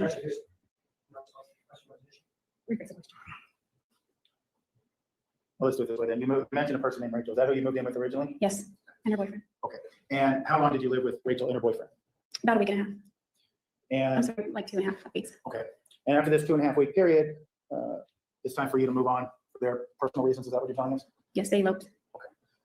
So they got married, and it was time for you to find a new place to live, right? Yes, they were newlyweds. And you said the issue of ward boundaries or what wards are going to be in became an issue. Could you explain that to us? Yes, it became imperative that I move out as quickly as possible. They were gonna have another civil wedding ceremony after eloping in Vegas. So what I did was I went to, I think it was an institute center, which is a place where young single adults in the church can go for scripture study and things like that. There's a bulletin up there with different places for rent. So I wrote down a few phone numbers that were within the price range. I called a girl. I think she lived in Gilbert. She said that that listing was old and no longer available, but she directed me to ldshousing.net and said that I could find more listings there. So I went there and I found a few within my price range. I called them all. 2 returned my call. One was a girl named Brenda. She lived in Gilbert. She had a brand new house. She said she was looking for a roommate. She had not moved into the house yet because she was in the process of buying it and the mortgage lender hadn't funded yet. And so she didn't have her keys yet. But we went by the house together, peeked in the windows, she showed me around the property. It was brand new. It had never been lived in. It was in a really great ward. She said everyone in the ward is really awesome. So I was excited about that. But then the days kept going on and she wasn't getting her keys, and Rachel and new husband were like, they kind of wanted their own space. So I went to ldshousing.net again. I called back the same number as before, not Brenda's, but the other one. And she called me back and said that there was a room available for rent. So I went and checked it out. The house was nice. It was in a great neighborhood. It was available immediately. It was within my price range. And I asked her which ward it was in. She told me it was in the University 6th ward, which was not the ward that Travis was in at the time. Why did you ask her what ward it was in? I didn't want to land. What's that? I didn't want to land in the same ward as Travis. Why not? Well, one, I figured he didn't treat me very well at church when I was his girlfriend. He ignored me. He didn't introduce me. He flirted with other women. So I figured if he was capable of treating me that way as his girlfriend, who knew what other kinds of humiliating behaviors he was capable of now that we were exes. I didn't want to show up at his ward like that. Okay. And to your understanding, did he not want you in his ward as well? We had talked about it, yes. He's now, we're not together. Whether or not she knows if you want her or not. To your understanding, Mr. Alexander wanted to make sure that you were in a different ward. I don't know if he went that far. We just discussed going to different wards. Okay. Now, this home that you moved to after you went through your housing search, after you left Rachel's home, in terms of, let's just use the marker of time, how far away was this from Travis's house? You're talking about Rachel's house or the new house? The new house. It was a lot closer. I didn't know at first. I was still using my. You say a lot closer. How long a drive was it to Travis's house from where you wound up after you left, moved out of Rachel's place? I would say 10 minutes or less, depending on the route. Okay. Now, you mentioned that you and Travis, and can you give us a ballpark in terms of the time we're talking about here, month and year, when you've moved into this new place? Yes, I believe it was the middle of August, 2007. And at this point in time, I know that you had told us that you ended your relationship with Mr. Alexander, at least from a formal standpoint or from a label standpoint. You broke up as boyfriend and girlfriend, but he was telling you all these loving things, and you kind of back in good graces anyway. Were you his girlfriend at this time in August of 2007? No. When you moved back to Mesa, regardless of where you lived, was the sexual relationship still ongoing? It was ongoing. Were you acting as a couple in public? No, we were even more clandestine. More clandestine. Yes. And this clandestine sexual relationship, where was this by and large happening? At his house. And how would it generally work? Would you come over at a certain time? How did that work? Typically, the cycle began to develop where there would be a fight, and then we would make up, and it would turn sexual, and then everything would be okay for a little while. Now, the sexual relationship you were having with Mr. Alexander in the summer of 2007, Did this include oral sexual contact? Yes, Anal sex? eventually, but I'm trying to remember if we did that summer. It was around that time, but I don't remember exactly when. And did it include penile vaginal intercourse? Eventually, I did one time actually that month. Now, when you moved back to Mesa, did you find a job? I did finally toward the end of August, and not right away, but I did And where were you working? at PF Chang's. And apart from PF Chang's, did you have any other sources of income? Yes, What was that? Travis offered to pay me to clean his house. And was there a set upon hourly wage for that? Yes, he was going to pay me $200 extra a month to come over twice a week. I can't remember how many hours, but when you do the math, it equals $12.50 an hour. And you were also having a sexual relationship with him at this time, right? Yes. Jodi, I want to show you what's been marked as Exhibit 395. Did you take a look at that? See if you recognize that? Yes. What is that? It's an email he sent me. Regarding what? This is kind of a joke about my uniform for cleaning his house. Your uniform what, for cleaning his house? Yes. What did he want you to wear? He wanted me to wear one of those French maid outfits. And do you remember when he sent you this email? It would have been sometime in early August. Move to amend Exhibit 395, excuse me, if I said 393 earlier. No objection to the photographic portion of the email, but objection to the hearsay or the written comment.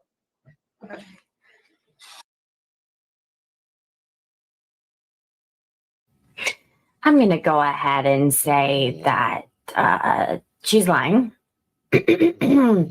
I know there's a French maid outfit, but any woman who is getting paid that little to clean someone's dirty toilet is going to push back. I'm sorry. Sorry to ruin this for you guys. But yeah, this doesn't fly. Come on, guys. Offer, Mr. Alexander, made to you. Were you still sexually active with him? Yes. Can you guys hear Pearl snoring? Were cleaning the house, Let me know. working as his maid, if you will. Did he ever express a desire to have sex with you while you were working for him? Can we hear Pearl snoring? Oh my Lord. Okay, I'm gonna mute. Occasionally. And how did you feel about that? You're there to clean his house, and he's having sex with you. It didn't bother me. We were still intimate. He's paying attention to me. He's being nice. He's focused on me, making me feel attractive. So it wasn't unpleasant. Did he ever ask you to wear a particular uniform? Yes. How would you describe that uniform for us? The picture he sent me was of a woman, a voluptuous woman with long blonde hair, a low-cut French maid outfit. She had stockings that went up to her thighs, stilettos. It was a black and white outfit with a little white apron. She had her foot up or something. No, I'm going to show you. it was a French bulldog. 395. This is not an evidence that cannot be published to the jury. You just objected to it a few minutes ago. Send that to me, Lefty. And yeah, this is Pearl. This is my French bulldog. She actually, compared to a lot of Frenchies, she doesn't snore as bad as they do because she had surgery, not deviated septum. She had stenotic nares. Stenotic nares. So she had to have her like sides of her nose cut open to help her not snore so bad. But the reason why you guys are hearing it is because this is my mic and she's literally right under it. But this is where she wanted to sit and I was cutting it close timing wise. So I was just like, okay, we're going to work with it. Did we? Okay, never mind.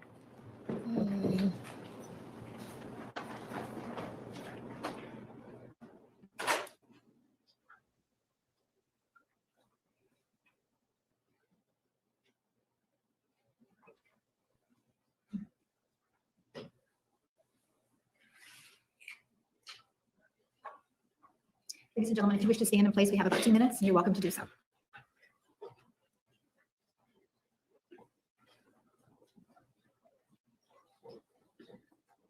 So if you're just not watching, thanks for jumping in. I do this every Tuesday through Friday, beginning at 3:30 p.m. Eastern. This is a restream that I did actually in November, I believe. And yeah, it's kind of what blew up my channel. This is the stream and the streams after that helped. Well, on the uniform, no, but as far as the implication, I mean, I kind of knew that was implied sometimes. That was kind of implied sometimes, meaning if he was paying to clean his house. I was going to address this comment. So I'm showing this right now because of the trial that I'm going to be covering next week, which is it's a different circumstance, but at the same time, it has all the same shades of crazy. So I thought that this would be a good segue into that. So it'll be the Kouri Richins trial. I hope you guys will join me for it. You were able to have sex with him? That was part of the deal? Did you believe when you were working for him, because you were working for him, he's entitled to have sexual access to you? I wouldn't say that. I needed money. We've already intimate. Say that. Sorry. That's another question. Why did you not feel that way? I was already intimate with him, and I had feelings for him, so it wasn't. Do you remember? I didn't correlate the two. Usually, I stuck with my duties there. It was generally during the day. He worked also. I didn't want to distract him from that. Sometimes he would come to me, he would bump into me suggestively and say, "Oh, excuse me," and then it would happen again, and it would lead to something. Sometimes he would just come up and kiss me. Okay.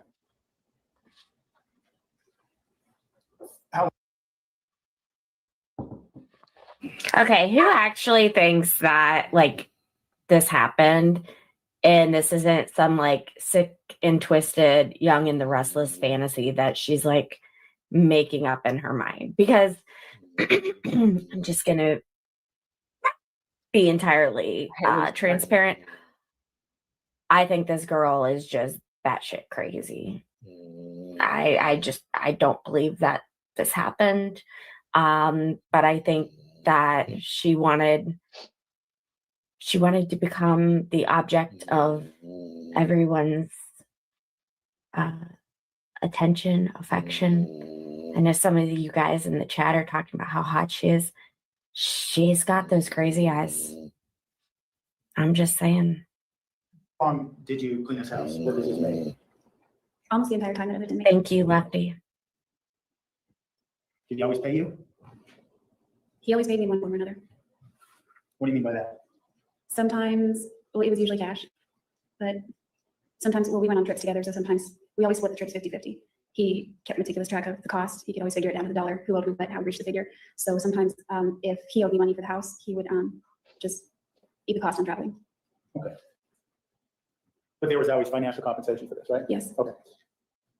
Now, earlier today, you mentioned that when you moved back to Mesa, there was a clandestine sexual relationship that went on behind closed doors. Clandestine. Yes. Was there a sexual relationship that took place in other places besides just his bedroom? Yes. Where did those occur? Usually. On the day when this happened. Sustained. Where else did you have sexual interaction with Mr. Alexander? Sometimes it was. Same objection. Just need to know when. Well, Answer the question. Sometimes it was in my car, in parking lots. Sometimes it was when we traveled, and sometimes it was at my house in Mesa. now, when you mentioned your car, earlier in your testimony, you told us about the interaction that took place after he gave you the Book of Mormon and you went to Starbucks. Is that what we're talking about, or are we talking about other occasions in your car? Other occasions, but the same kind of thing. And did those also occur after you moved back to Mesa, or did those occur before you moved to Mesa? I know they occurred after I moved to Mesa. You also mentioned that sexual behavior was going on through these trips you took with him as well, right? Yes, right. And you also mentioned your house in Mesa. Is that the one you shared with Rachel, or are you speaking to the other home that you moved into a couple weeks later? The other home. He wouldn't go to Rachel's house. is there a specific location in this home that your sexual behavior with Travis took place? Yes, in my bedroom. Did it happen anywhere else besides your bedroom? Yes, a couple times. Where did these occur? Besides your bedroom, where in your home? The front porch. Oh, God, what? And how did you wind up having sexual encounters with Travis on the front porch? On your front porch, excuse me. It was something he wanted to try since I had known him since 2006. It was something he expressed that he wanted to do. He had a list of fantasies that he wanted to fulfill. And he wanted to show up, get out of his car. Sorry. Ask another question. Shut up, No need to apologize, Juan. Jodi. What was this? Describe for us, if you will, this fantasy he had involving you being on the porch of your home. Okay. It was he wanted to drive up to the house. Something we couldn't do in Palm Desert. So now that I was in Mesa, it was a different kind of porch. It was more private. There was a huge column, a big square stucco column that offered more privacy. There was a big bush that created a shadow from the street light. So this would occur at night, late at night. And so he wanted to drive up to the home. He wanted to get out of the car, have me come out of the house, give him oral sex, and he wanted to ejaculate on my face and then get back in his car and drive away without saying a single word. And were you to be dressed during these interactions or naked, or what was his fantasy? I was dressed. And how many times did he do this? 2 or 3 times. I can only remember 2 specifically. Tell us about those 2 occasions. Tell us about the first occasion. Well, the first occasion occurred just like I described, and we talked later the next day. Second occasion, after he was done, he dropped something near me and got into his car and left. And so I picked up whatever it was he dropped and took it inside to find out what it was. What was it? It was Pilgrim. You too can also have your comments shown on screen when you become a member of the channel. Hey, Patriotic, thanks for joining us today. So he ejaculated on your face and threw you some candy? Pretty much. Is this hard for you to describe? Yeah, in front of my mom and dad.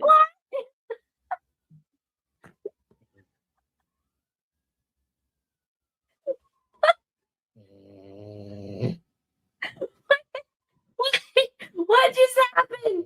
What? Oh my God. I'm telling you, this is Jodi's version of events brought to you on behalf of the young and the restless. This is batshit crazy. Oh my goodness. Oh my goodness.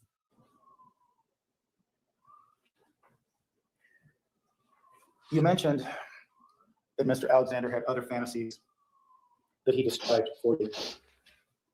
Can you tell us another one of those fantasies? He wanted to do Mile High, which we never did.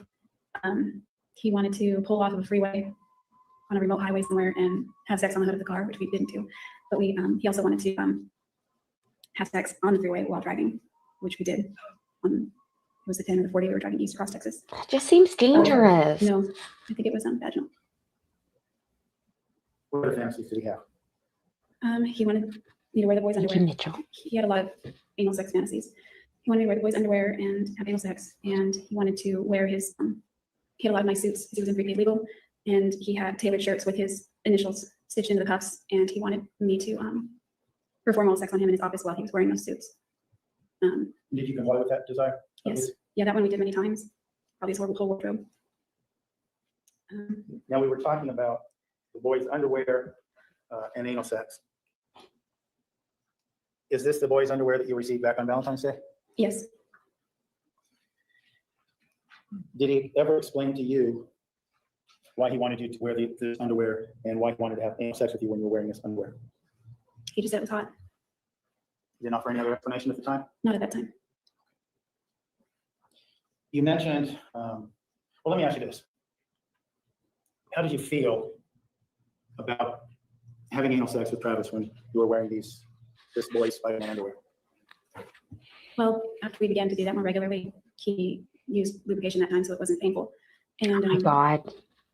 I don't know. I guess there were times when I enjoyed being with him, so I was willing to do. I enjoyed making him happy, so I was willing to do things that he liked to do. And while he did those things that he liked to do, he was paying attention to me. So I got something out of it too, I guess, in that regard. Okay. So based on what you're telling us, are you saying that he treated you differently Before, during, and after these encounters, just before and during, you said he was paying a different amount of attention to you. Can you maybe describe for us what you mean by that? Yes, when he was in the mood or turned on, then he was very nice and paid attention to me. Sometimes when we got together, he was very loving and romantic. Sometimes it was just animalistic. Afterward, usually when he was done for a while. You mean done sexually or done being nice? Done, he didn't turn mean, but done being nice, I would say. Okay. And then would it be fair to say that when he wanted sex again, he became nice? Always. Once you moved back to Mesa, you were having this clandestine sexual relationship. Clandestine. And you weren't his girlfriend, right? Spy shit. Yes, that's right. Why was this okay with you? I wasn't, I guess I was still in love with him, and I would go on dates occasionally with other people, but there was no spark there, I think, because Travis had my heart, and I'm a monogamous person, so I'm sleeping with Travis, so there's not really any room in my heart or my mind or my life that wasn't making room for anybody else. So that's kind of just how it continued. So was there ever any thought in your head, this isn't right, I need to stop this relationship? There were times when it seemed very unhealthy, and I did have those thoughts. My face is Did you ever 100% vocalize those thoughts to Travis? accurate. Eventually I did, yes. I had Let's never talk about watched this time period as before. well, because you mentioned you were traveling with Mr. Alexander even after you moved back to Mesa. Is that accurate? Yes. And after you moved back to Mesa in late summer 2007, where did you and Travis travel to? What were some of the destinations you went to? Well, first we went to Las Vegas for the convention, which was in early September again. I went to the executive director banquet with him again.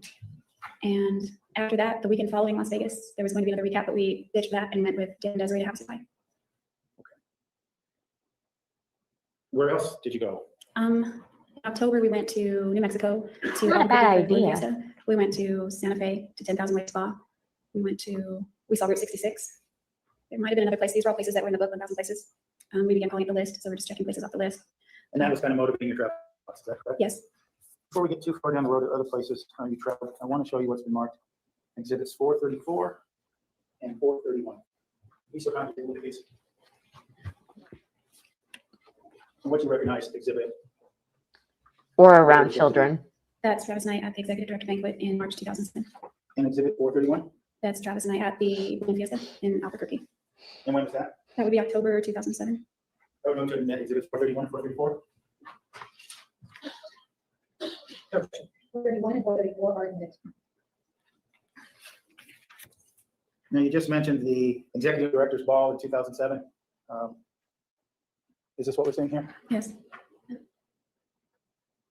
it hard for you to look at that picture?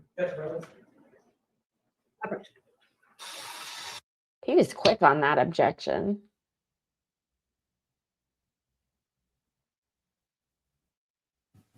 I agree. Oh, okay. I gotta go get a blanket.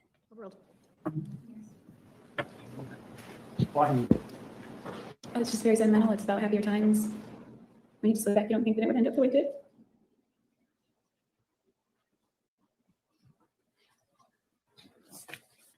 Let me show you what's been admitted as exhibit 431. Take a look at that, please. Is that hard to look at? Yeah.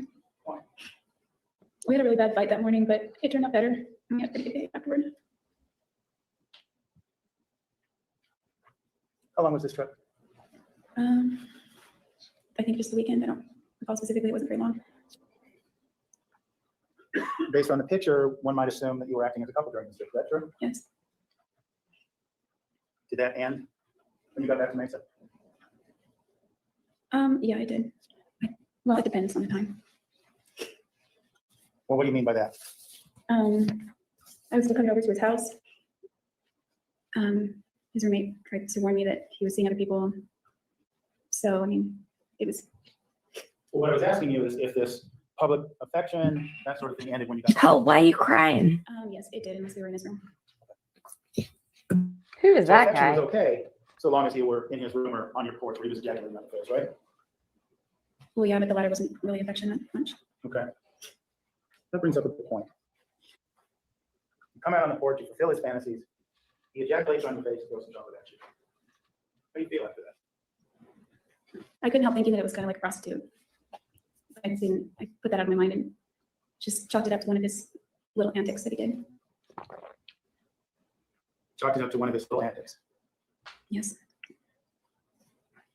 Was there ever a point in time in your mind that you said, enough of these little antics, I'm done with this guy? Maybe farther down the road, but before that, no. At that point.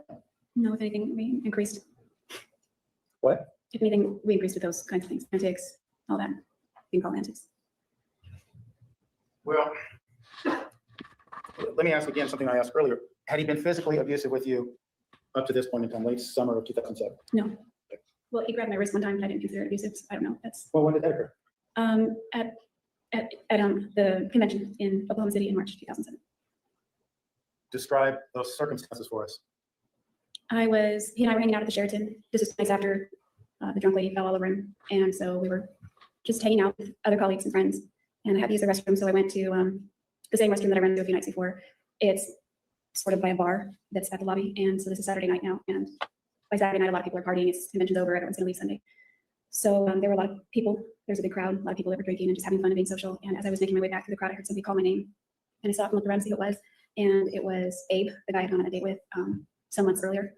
And we talked briefly. And I don't remember if he had heard about what happened or if I told him about what happened, but he just was listening and he said he deserved better. And I said, thanks. I said, okay, that kind of thing. So then we parted and I made my way back through the crowd and I was leaving the crowd and I saw Travis standing at the edge of the crowd waiting for me. And I just smiled as I walked up to him, went to grab his hand, and his hand shot out and got my wrist instead.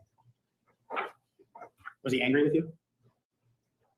He seemed upset, but not at first. He seemed incredibly angry until he started talking, and I realized he was pretty mad.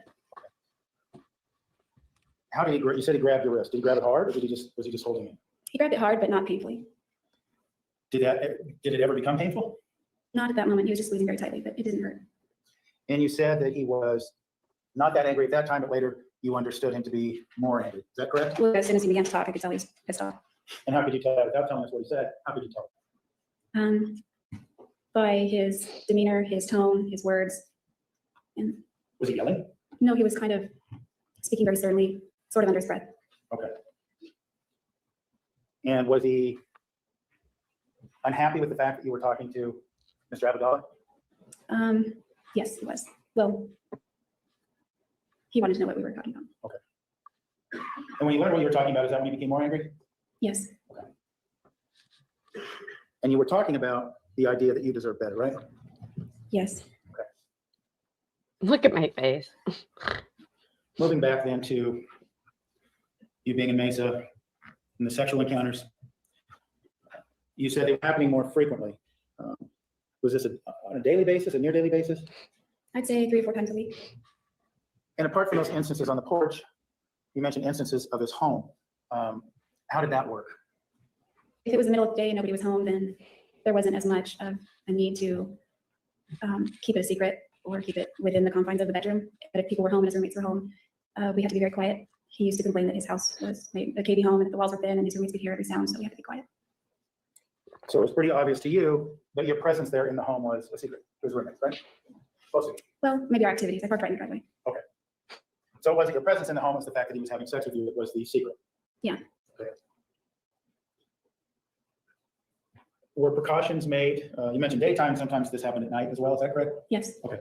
Were there precautions made for you getting out the next morning? Did you stay the night? How did that work? I usually stayed the night, but I left pretty early.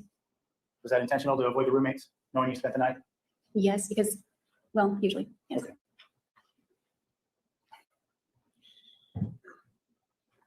Did you know, well, this using, I'm assuming, you talked about August, this is moving all the way until, well, let me ask you this. Did this state of affairs continue throughout the fall of 2007? Yes. Okay. And in terms of this state of affairs, at the time, did you know him to be dating any other women? No. In fact, he specifically told me the opposite.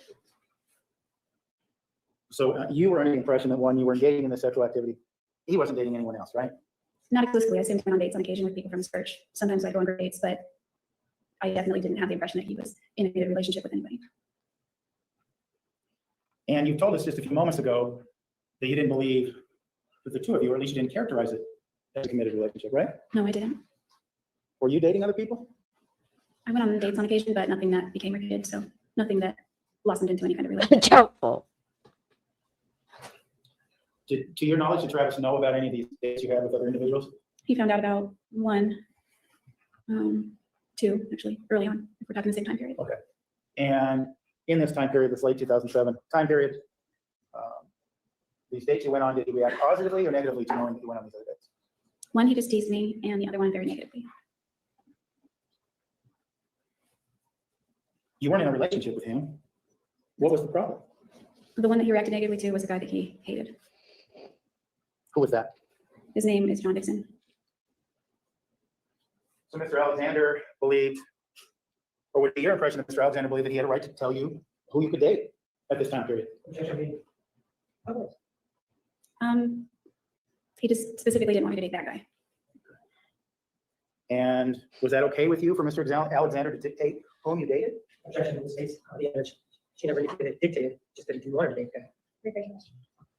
Okay, so you go out on a date, you're not his girlfriend. You go out on a date with somebody named John Dixon, right? Yes. And Mr. Alexander doesn't like Mr. Dixon, right? Yes. So because of that, you're not supposed to date John Dixon because Travis doesn't like him? Not date him and not even be his friend. Because Travis says so, right? Well, yeah. Yeah.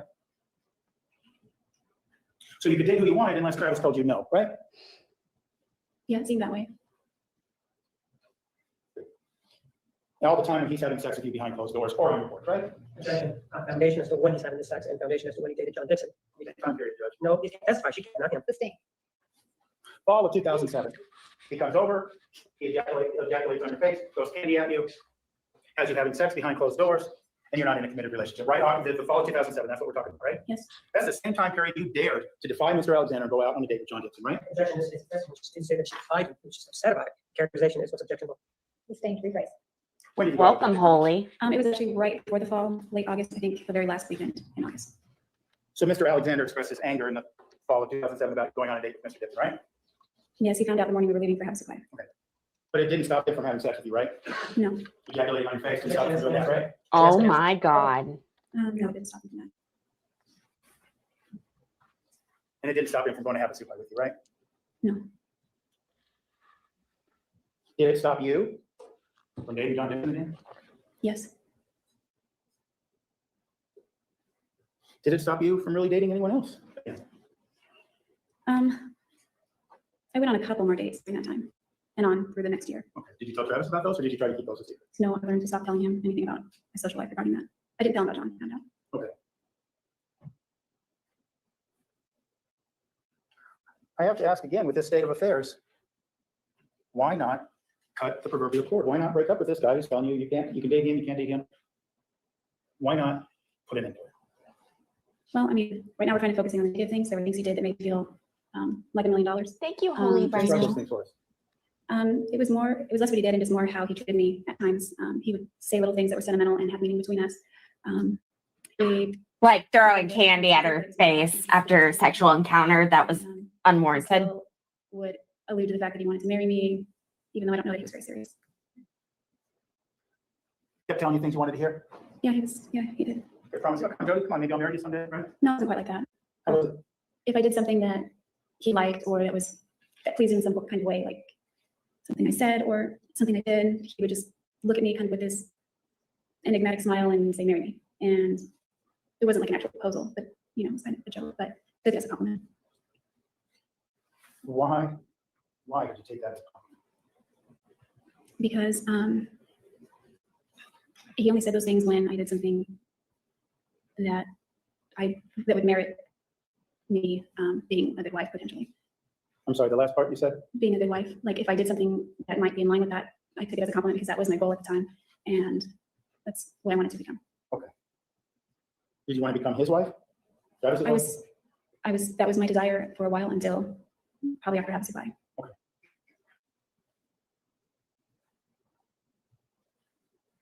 What changed after Have a Soup Pie that made you decide, I don't want to marry this guy?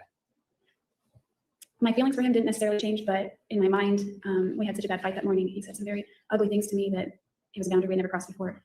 And I couldn't imagine marrying somebody that had said those things to me or raising children with a man who their father had said those things to their mother, kind of thing. That's how I understood it. What kind of things were we talking about? He said, not being offered for the truth of the matter, so to the effect on the listener. Ladies and gentlemen, we're going to take the afternoon recess. Please be back in the designated area at 3:15. Please remember the admonition. Oh my God. The whole like throwing of the candy, the way that her defense attorney just kept saying that. It's too much, guys. It's too much. Don't forget to do the floaties, please. Hey, if you haven't done so already, please make sure, hold on. Council, please approach. Hold on, Please make Court. sure to like this stream if you haven't done so already. And if you aren't a subscriber to my channel, that's silly because it's free. And I would love to have you in here and chatting about cases. I do these both live as they're happening and replays, kind of like today with Jodi. So please consider subscribing. And I appreciate you liking the stream. It helps boost the algorithm. So we'll get back to this. Thanks.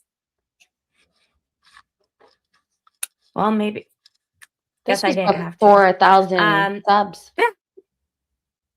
Yeah. So let's get this show on the road.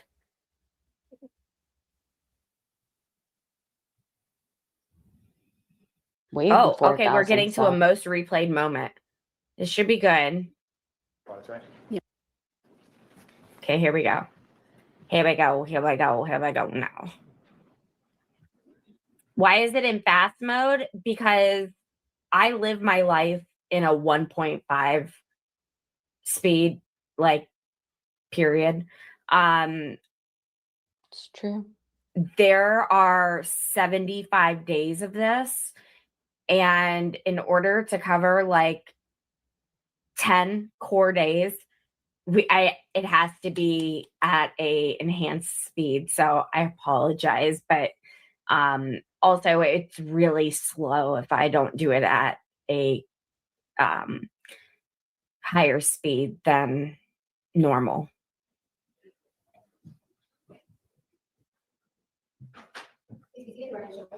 And all counsel, you may continue. Thank you, Judge. Jodi, before the break, we were talking about an argument that you had with Mr. Alexander. No, you're not being rude. You're good. And when he had learned that you went out on a date with John Dixon, right? Yes. Okay. The argument you had with him, where did that take place?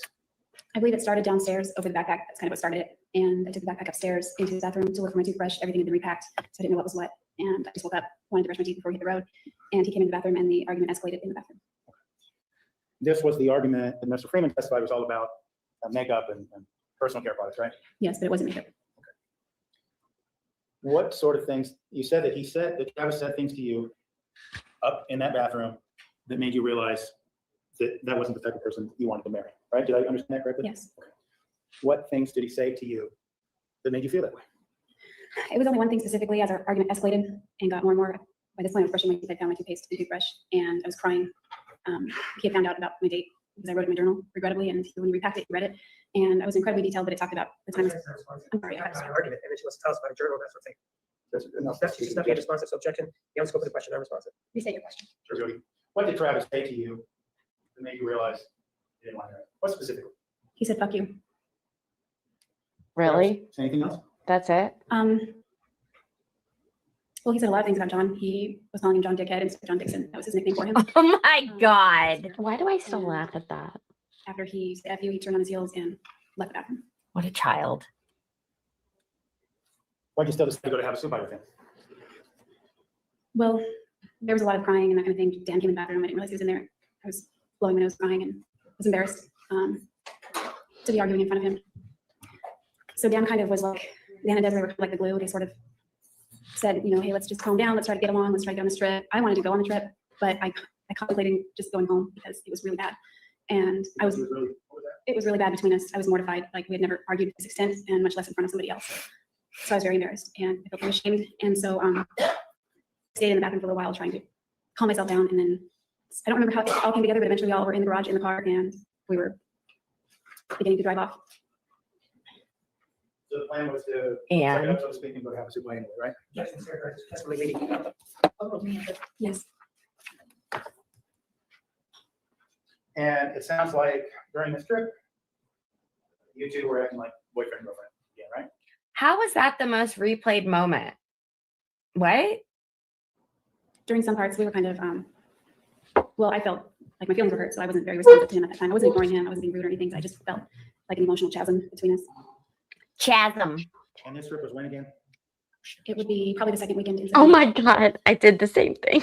Let's move back then towards the late part of 2007. We were talking about how the usual course of conduct was late night rendezvous, be they on your porch, be they in his bedroom, right? And that happened, you said, about 3 to 4 times a week, right? Yes, that's correct. Okay. And at this point in time, and now we're talking late 2007, has he been physically abusive with you? Other than the one incident you told us about? Late 2007. There was a point in October, late October, where he pushed me down on the ground in his bedroom, but I landed on my knees. I didn't fall over. You say he pushed you down on the ground in his bedroom or your bedroom? His bedroom. Not that there'd be any excuse for it, but what did you understand his motivation to be? Not that there would be any excuse for it. What was his reason for pushing you over? We were arguing. Tell us what he said. No. We were arguing, and I got up to leave, and he wasn't done making his point, and he wanted to stay. And wanted me to stay, so I guess he could finish yelling at me. I guess it was what I didn't understand the last He part. wanted me to. I got up to leave his bedroom, and he blocked the door and took my arms and shook me down, and I landed on my knees, and he said, "You're not going." Okay. Not being offered for the truth of the matter, certain and excited others. Approach. I don't have myself muted right now, so if Pearl's snoring does get too loud again, please let me know. I don't hear it with my I don't hear it as bad right now as it was earlier. I sound congested there. Oh. What did Mr. Alexander say when he pushed you down? He said no like 5 times fast. Like, no, you're not going anywhere. You weren't allowed to leave, right? Were you allowed to leave? I didn't push the issue at that point. I tried to leave one more time. He stopped me again, and then on the third time I tried to leave, he didn't stop me.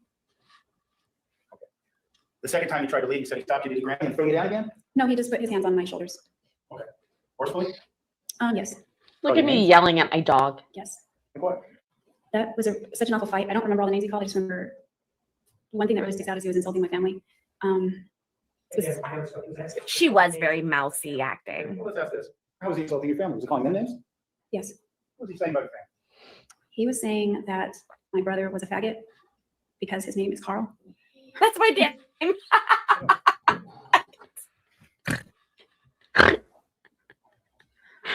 I told him that he was named after my grandfather, and he said, "Your grandfather must be a faggot too, then." That's just something I remember specifically that bothered me. It's not that I don't care if they're gay, but that's Travis's way of issuing these insults. I'm only laughing because it's my dad's name. Did he say anything about your other family members? Not Did you recall? Not in that specific argument. Now, this specific argument where he grabs you, throws you down, restrains you a second time when you get to leave. What was the thing that was so important that Travis wanted to do? Insult your family, or was there something else? I just kept ranting and moving and yelling. You don't remember about what? Honestly, my brain sort of went on freeze, and I don't remember a lot of what he was saying. Oh, okay. Why wasn't this day, the day he throws you down, the day he grabs you, the day he won't let you leave the room, the day he insults what he believes are insults to your family? Why wasn't that the last day you saw Travis? Last day. Well, it was going to be because when I was leaving the stairs, or going downstairs, he followed me all the way up to my car, just saying one mean thing after another, and then his tone changed to something very friendly, but it was like artificial friendly, and he said, "Have a great idea." And he said, "How about you move to Antarctica and never call me again?" And I said, "Mine is Antarctica, sure." And I was getting into the car, and after my leg got in the car, he slammed the door hard and started to drive away. So I thought we were not going to talk at that point. It was a very low point for me. Throughout the fall, I'd been feeling suicidal, so I thought that was kind of the point where I decided I wanted to go through with that. So I called my friend Matt because he had guns, and I was going to ask him if I could borrow one because I wanted to kill myself.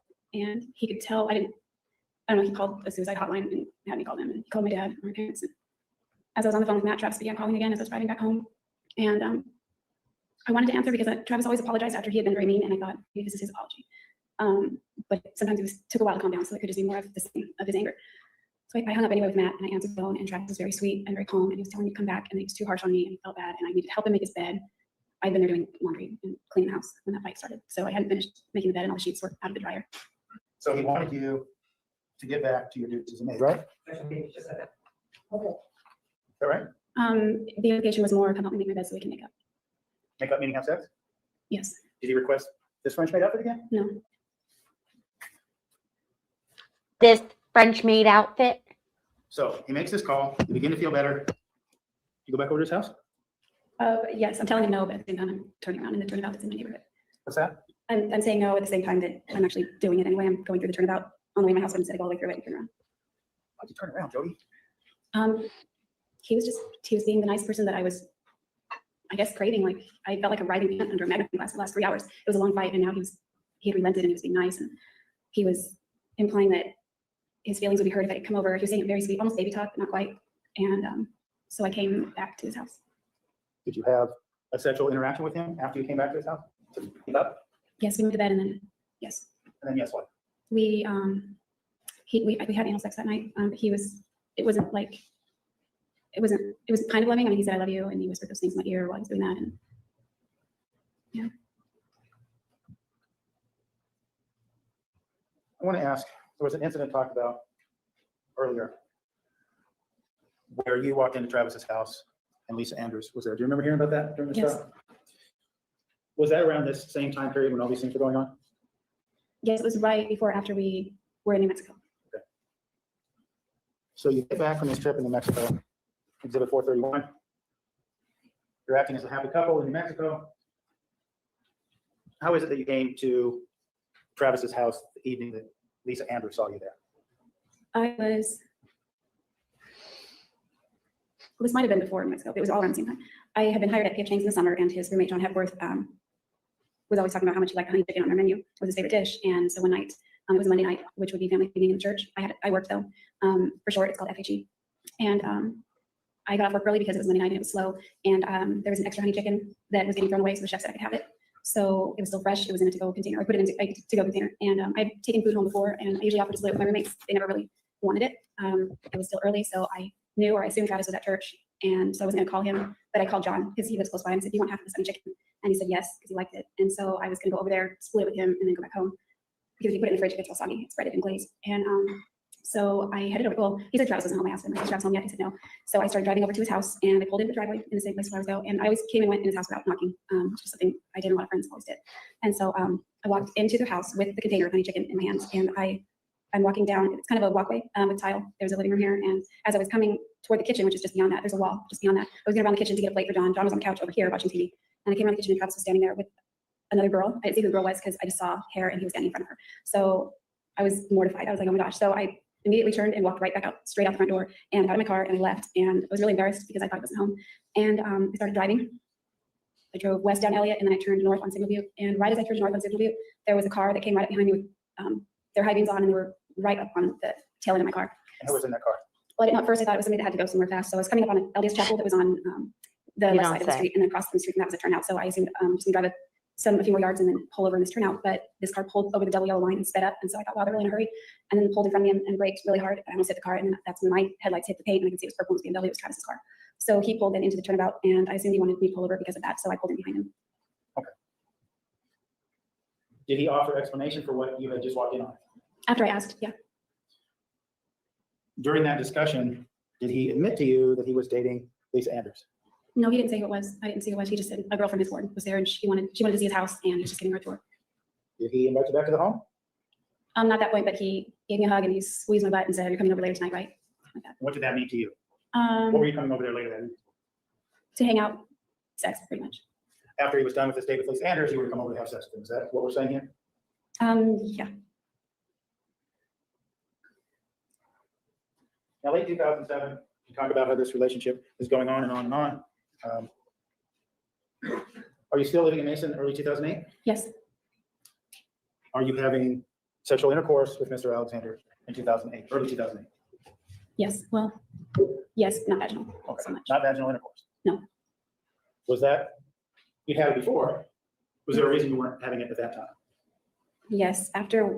Well, the first time I was asleep. The second time was in August 2007. That was consensual. And I knew we had gone all the way. So obviously that was pretty black and white, but that was not okay. So I confided in Rachel. I didn't want to tell her that we went all the way, but I said, I think Travis and I might have gone too far, even though I knew we'd gone too far. I wanted to get her advice. And she asked me how far we'd gone. So I thought oral sex was okay. So I threw that out there. I was like, well, we've had oral sex. And her jaw dropped onto the floor and she freaked out and said, "You have to go to your bishop right now." And I didn't know that. And she said, Travis has to go too. You need to do it right away, get right back on the right track, and go tell him right now and wear your seatbelt. You know, the implication being you don't want to get a car accident and die before you repent. It was that serious to her. And so I didn't know that. So I got in the car and called Travis and went over there. And So to make a long story short here, you didn't want to have vaginal sex because of the vow chastity or the law chastity, right? Yes. Did anything happen in January of 2008 that changed the relationship with Mr. Alexander? Yes. What happened? Objection. If you have the foundation, if we could have the date and time. I'm asking what happened in January 2008. She can explain. Counsel approach. There's a reason for that, holy rhino. This is Jodi Arias. She is very well known for her part in unaliving, because YouTube doesn't like real words, the boy that she was having relations with before he passed away. May continue. This event that happened in January 2008. Before we go into the And I'm covering this in preparation for the Kouri Richins trial. So that begins on Monday, and I thought this was a good opportunity to revisit some crazy women, and this is why we don't date crazy women streams that I have done in the past. particulars of it, do you remember where it occurred? Yes. Where? In his bedroom. Do you remember the date that it occurred? It was on a Monday and it was like January 2008. I think it was around the 21st. Okay. What did you see on the 21st or late January 2008? Or I should say this. What happened on the 21st of January 2008 that changed the course of your relationship with Travis? Objection. At the foundation, if we have time, morning, noon, afternoon. She can explain the story, Judge. All right, I'll go. I got off work. I was working at Mimi's Cafe at that point in Mesa. I got off work and came over to his house and helped him. Mimi's Cafe is owned by Bob Evans, which is also a Columbus, Ohio restaurant. He was loading boxes into the attic. He was just rearranging stuff, he said. So I was helping him. I was just handing them up to him. And we were hanging out for a while. He disappeared in the attic for a minute. So I was waiting for him. And then he kind of popped out, said boo, and stared at me and laughed about that. And then he came down the ladder and he handed me a little porcelain. It was a white porcelain angel that he had. And he handed it to me and called me an angel and gave it to me. And I thought it was sweet. And so I went and put it next to my purse, which was on the dresser in his bedroom. And we hung out a little bit longer downstairs in his office. And then I was leaving. So I ran upstairs, got my purse, shut the bedroom door after I'd already said goodbye to him, and I left. And then as I was driving back home, I realized I left the porcelain angel there. And Travis I knew he would, just knowing him, he would call me and make me feel guilty about it, or in a joking way, but in a way that was, I wouldn't live it down for a while. So what did you do? So I thought of getting it later, but because of that pattern, I turned around to go get it. And I called him real quick on his cell phone, he didn't answer. Called him real quick on his house phone, he didn't answer. I hadn't been gone 10 minutes, so I didn't think it was a big deal. I just went back there, I walked in and I ran upstairs, and I went into his bedroom to grab it. And what did you see when you got there? I walked in and Travis was on the bed masturbating, and I got really embarrassed. Even though we've been intimate like more times than I could count, it was just kind of awkward walking in on him like that. And I was headed toward the dresser, but then I stopped and I was trying to think of something funny or witty to say, like, do you still need my help or something? And he started grabbing at something on the bed, and I realized they were papers. And as he was grabbing the papers, one kind of went sailing off the bed, and it fell in that chaotic pattern. The paper falls, and it landed face up near my feet, and it was a photograph. What was in the photograph? What was the photograph of? It was a picture of a little boy. Could you guess how old the little boy was? Oh, 5-ish, 5, 6. I'm not a good judge of age. Did you recognize the little boy? No. Was the little boy dressed? He was dressed in underwear, like briefs. After you saw this, what did you do next? I was frozen there for a minute. Well, maybe not a whole minute, but I didn't know how to react. It kind of seemed like one of those dreams where something is really off. I just can't figure it out. And so I left the angel there on the dresser, and I turned to go, and he called my name, and I just ran. I didn't stay, and I got in my car and started driving home again. Did you say he called you a name or called your name? He called my name. Okay. Everything's a dream with her. So I'm sorry, you were driving away from his home. How did you feel about what you saw? I felt nauseated. I drove all the way home, and I was trying to drive fast enough to get to, well, I was trying not to pull over to throw up. I got home, and I was sitting in the garage door opener about half a block away, so it would be open, and I pulled right into the garage and ran inside and threw up in the bathroom. Uh-huh.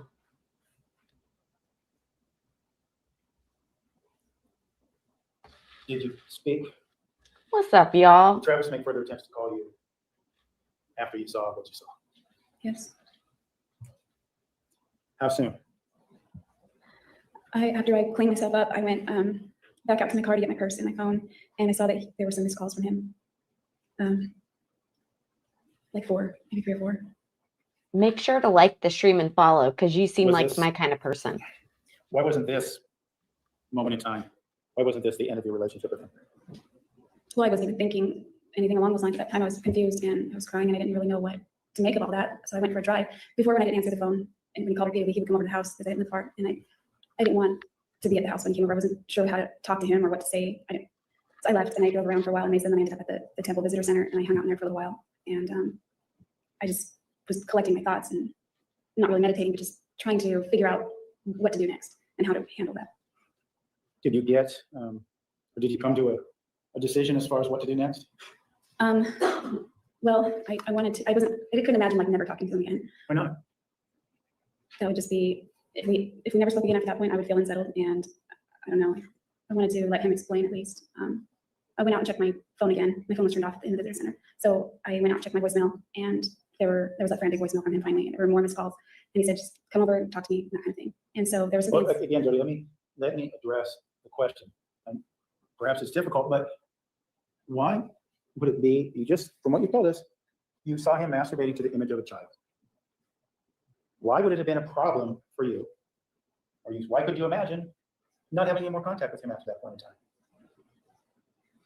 When I was thinking in the temple, I mean, I've heard in the past that usually people who have problems like that were hurt when they were children. And I kept thinking, what if he was hurt when he was a kid? And it made me angry to think of him as a kid and somebody violating him, and just really made me mad. And so I tried to mitigate it in my head in that way. And I wanted to talk to him and find out what was wrong, like what was going on with him. So. Did you return his phone calls, or what happened next? I called him back finally after a while. Hi, James. And we agreed to meet up. We were gonna swap cars for a family home meeting. And But you were going to swap cars for family home evening, right? Yes. So what you told us? Yes. So he could have your car, or you could have his? Both. I mean, at the time I was driving his car, but he didn't want to drive.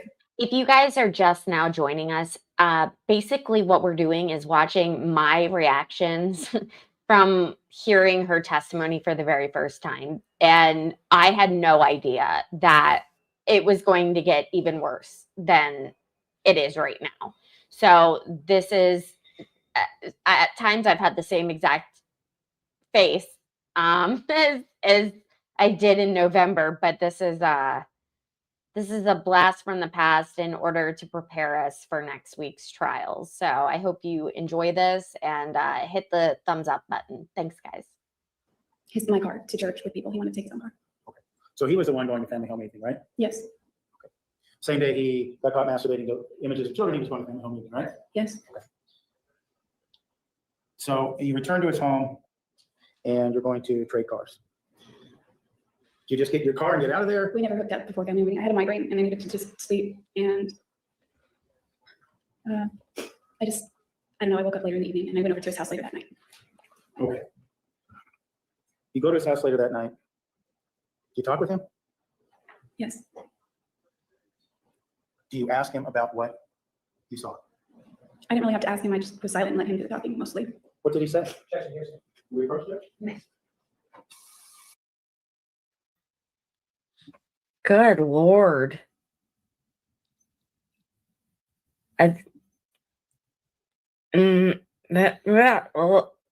Very uncomfortable. Sorry, my mom's here, so I had to ask her to turn down the TV a little bit. Right, let's see if, oh. No. She also gave me a sweatshirt to wear. It always gets cold here at night. She can talk about what the subject matter was and the effect, which is what we discussed. Thanks. After that conversation, did you come away with the understanding that Mr. Alexander had a sexual interest in children? Yes. Do you guys hear Pearl? Did you come away with the understanding that it was boys and girls, or was it just one or the other? There's prefacing it by saying that you understand. Did you believe him to have an interest in young What boys? is she doing? Yes. Did you believe him to have an interest in young girls? I already knew he was interested in young girls, but they were like sexually mature girls, but minors. I'll talk about that in a minute, but I want to finish this conversation. Well, I love that you're here, Did- Sandra. Thank you. He expressed, or did you come away with the understanding that you could help him with this problem? That's the impression he gave me. And what was your understanding of how you were to help him with this problem? He preferred sex with women. He what? He preferred sex with women. Why? Made him feel normal, more normal. In this conversation, was there any discussion about why he wanted you to wear the boys' Spider-Man underwear? Oh my God. That was the reason for it, apparently. The reason being, if I understand you correctly, that he liked pretending that you were a young boy. I didn't ask him what he was visualizing, but that's. Coco hasn't shown up for this stream. That was That's your weird, understanding of maybe. why he was doing it after the conversation, right? Yes. Is this the last time you ever spoke to Travis Alexander? No. Did you leave right away after this discussion? No. Did you submit to a sexual interaction with Mr. Alexander after this discussion? Yes. And what sort of interaction was that? It was sex. It was anal sex.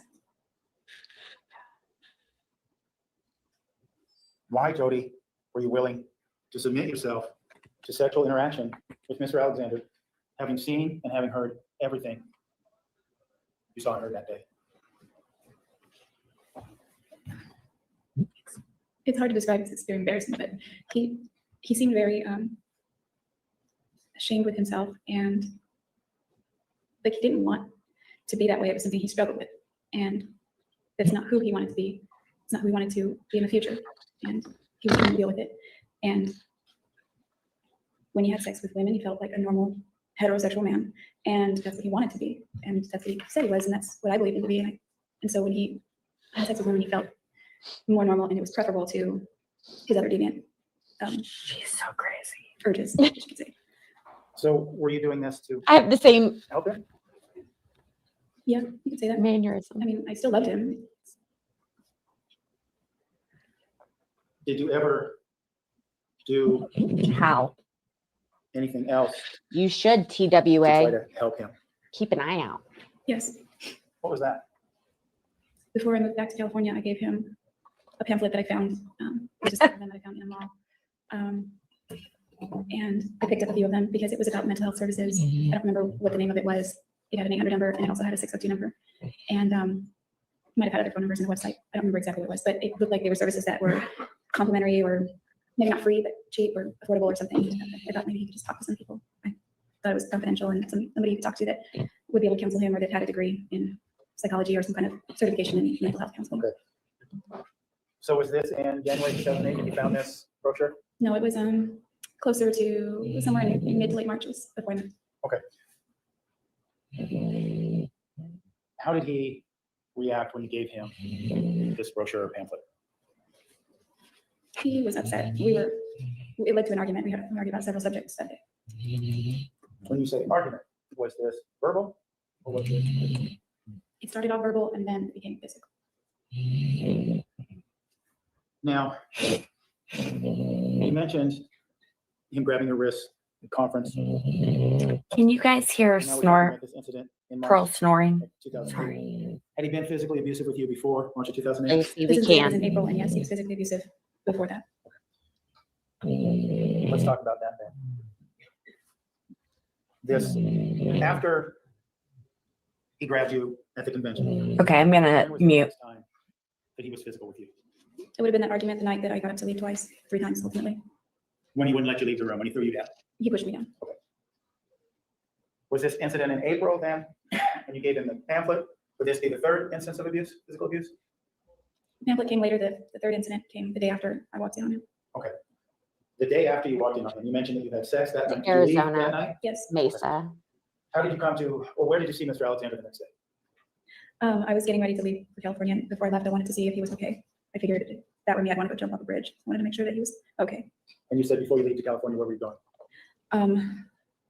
I think I was going, San Diego might have been a few weeks later. I was either going there or I was going back to Palm Desert. My neighbor still had some things lying in a garage that I had collected yet. So what happened when you went over to check on Travis, I guess on the 22nd of January? What happened when I went over there? I went over there just to see how he was doing. We were talking in his bedroom and told me he needed to borrow. I think it was $200. But I didn't have it. I just. Hey guys, if her snoring gets too loud and too distracting, please let me know. Oh, I'm gonna leave it unmuted so that I don't have to keep going back and forth. But let's take this moment to remind everyone, if you haven't done so already, please make sure to like the stream, subscribe to the channel. It's free. And I appreciate you guys being here. I hope you're saying hello in the chat. Thanks. Lent him $6.99 and like a few days prior. And I had just enough money to get to. I hate myself for that. All my credit cards at that point were shot from my house. So I didn't have anything else to draw from except my checking account. So I told him, yes. I guess I didn't really snap at him because he had reacted very badly in the past when I snapped at him. So, but I did say, I said, I just lent you $700. Oh, correct. Called me selfish because I told him I didn't have it and I was going to California. And that if I couldn't afford to lend him a few $100s, then maybe I shouldn't go to California. Maybe I should stay and pick up more shifts because that's not a lot of money. And if I don't have it, then that's a problem. A reflection of my personal finances. So I thought, how can you call me selfish? I just lent you $700. And when I said that, he got angry and he crossed the room and he started shaking me and he said, I'm fucking sick of you. And he was screaming really loud and some of his spit got in my face. And he wasn't spitting on me, but as he was talking. And he probably slammed me on the floor at the foot of his bed. We call that spittle. What did he do after he slammed you on the floor at the foot of his bed? Well, it startled me. It didn't hurt, but it startled me. And so I kind of let out an unexpected sound. I guess it could be best described as a yelp, sort of. Can't really explain it. It just was unexpected. So it startled me and then impact and the sound came out. We'll do a poll. Because he said, don't act like that hurts. Call me a bitch. He kicked me in the ribs. And that hurt for real. But he would kick me again. I put my hands out. And to block his foot. I am convinced all of you that voted in this poll that Pearl's snoring wasn't a distraction are and were here as deviant souls to disrail this stream. It's so distracting. I'm so glad I know this now. And it clipped my hand and hit my finger. All right, sounds good, maybe. Don't worry about it. So he kicks you once in the ribs, and he goes to kick you in the ribs again, and you try to stop him with your hand, and he kicks your finger, right? Yes, on the second kick. What happened after that second kick? I screamed really loud. I think I yelled out my finger in my hand or something to that effect. And what happened after you yelled that out? He stormed out of the room and left, went downstairs. There you go. Vote in the poll. And what did you do? I rolled over and sat up and stood up and was holding my wrist. My finger was starting to swell up. I couldn't hear Travis. I didn't know what was going on. He was left very angry. I was in the room. The bedroom door was open. I kind of peeked around the bedroom door on the landing, looked downstairs, couldn't see anything. And then the doorbell rang. And so I was listening at the top of the stairs to see who it was. I don't know who it was, but whoever it was, he stepped away. And so the front door shut. And then I heard him walking back on the tile. And then I leaned my head back in and I could hear him climb the stairs. And my anxiety shot through the roof. I didn't know what kind of mood he was in or how he was going to react or what he was intending to do. And he came in and he seemed visibly more calm, and he could see that I was holding my wrist, and he wanted to see my hand. Was he yelling at you? Was he assaultive with you after we came back to the room? No. What was his demeanor like? He was calmer, but when he first asked to see my hand, I kind of pulled back a little just as a reaction, and then he said, "Let me see it," but he said it kind of in a snappy, stern way. So I didn't want to provoke him anymore, so I just let him look at my hand. And you say your hand, was there a particular part of your hand that was injured? Yes, the ring finger on my left hand. Which finger? The ring finger. Did you seek medical attention for this injury? No, I didn't. Why not? I didn't have medical insurance too. I was worried that like maybe police would get involved if I went down there. I mean, I guess I could have made up a story, but Travis made a splint for my finger at his house, and I just stayed with that. It was Wow. with ice on it. What a Boy And, Scout. Like 2 or 3 little popsicle sticks that he broke so that they were the length of my finger, and he tied it onto my finger. I think it also has to be, as you talked about, why you didn't get medical attention. Why did you call the police? I would have never called the police on Travis. Why not? This is the slowest I can do Jodi Arias's trial. It's 1.5. So that's like 0.25 slower than I was at. So I hope that helps you guys. I couldn't imagine doing something like that. Why not? It would have felt like treachery. I wouldn't have betrayed him. I wouldn't have. I was loyal to him. You just mentioned the word loyalty. Given all that you went through, what did you have to be loyal to? Well, I looked at him as someone who had his own issues that he was struggling with, and I didn't see him as a bad person. I just saw him as somebody who was conflicted and had issues, just like everyone has issues. Hey, if you have to leave and go to dinner, go do whatever Wednesday night things that you do, make sure to save this video for later. That way you can pick up and start watching where you left off. All right, thanks guys, especially for hitting the thumbs up. He just had different issues, and I wanted him to get help. That was one of the conditions we had made the day before. Of course, he didn't want me to say anything, and I promised him I wouldn't say anything as long as you get help, of course. And he said he would. And so I just couldn't imagine doing anything to betray him. The splint he put on your finger. Let me ask you this. Was the finger broken, as best you could tell? I believe it was broken. Do you still, is that injury still visible on you today? I think so. It's crooked. Could you hold up your hand for us so we could see? Hold it up. Okay, let's get her big on the screen. What do you think about? I didn't see shit. How do you feel when you see that injury on your hand? Goes to the state of mind, battered women's syndrome, Judge. And I think this is when they break. We're going to do half of the next day. But why, Lacey? I don't want to press it. I think she's going to say one more thing. Hey guys, I know I just said this, but if you are new, please make sure to vote in the poll. Hit the subscribe button for the channel and like the stream. It helps the algorithm a lot. I appreciate it. Thank you. Okay, well, maybe I will. Let's just go to the next day.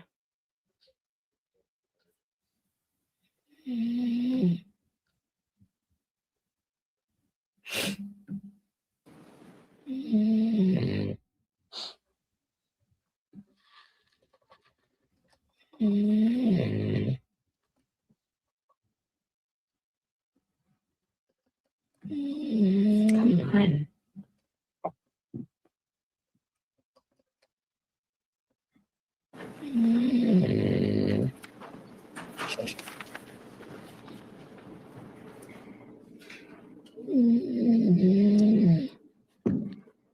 Oh, it looks like things are going to get spicy. Oh my God, Lacey, if you only Again. knew.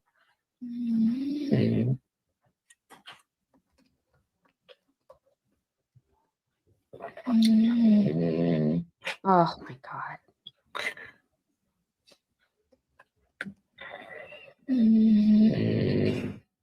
Okay, sorry about my dog. Please mute, Lacey. Did I not mute myself?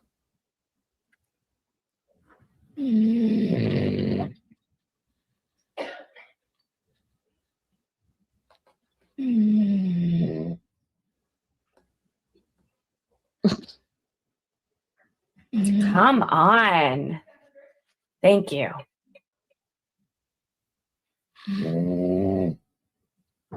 Her trial was 75 days.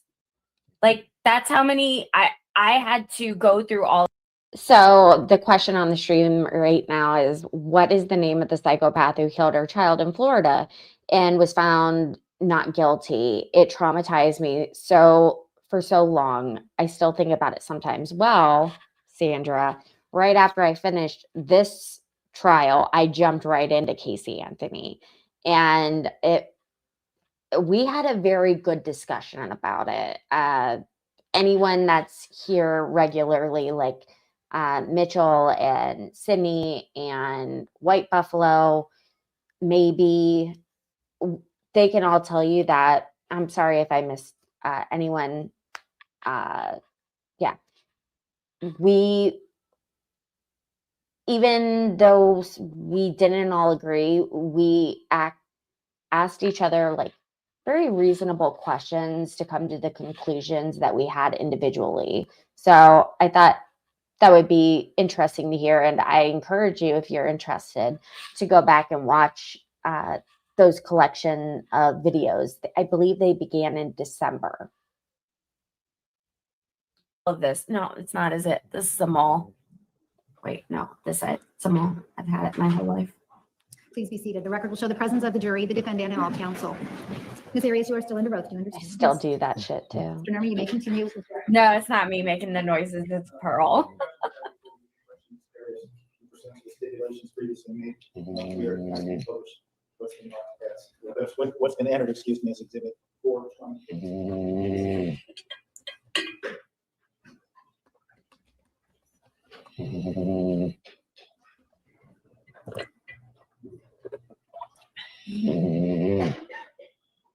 What did you say? I'm sorry. So let me just talk for a little bit. That happy thing can get normalized for a moment, and we'll see where it takes us. So we'll see where it takes us. I like that. I like to get taught. I get happy and get normalized part. Kick the shoes off, get happy.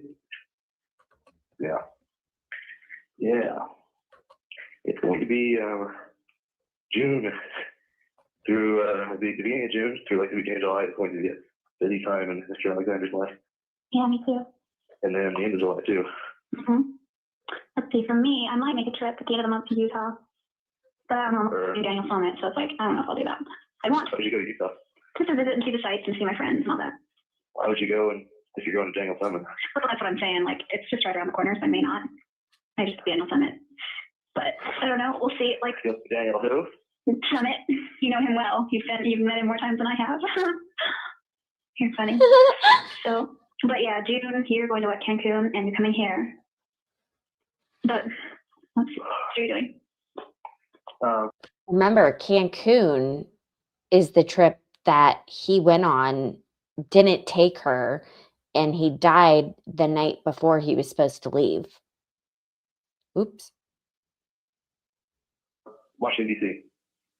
Oh, yeah, that's what I'm doing.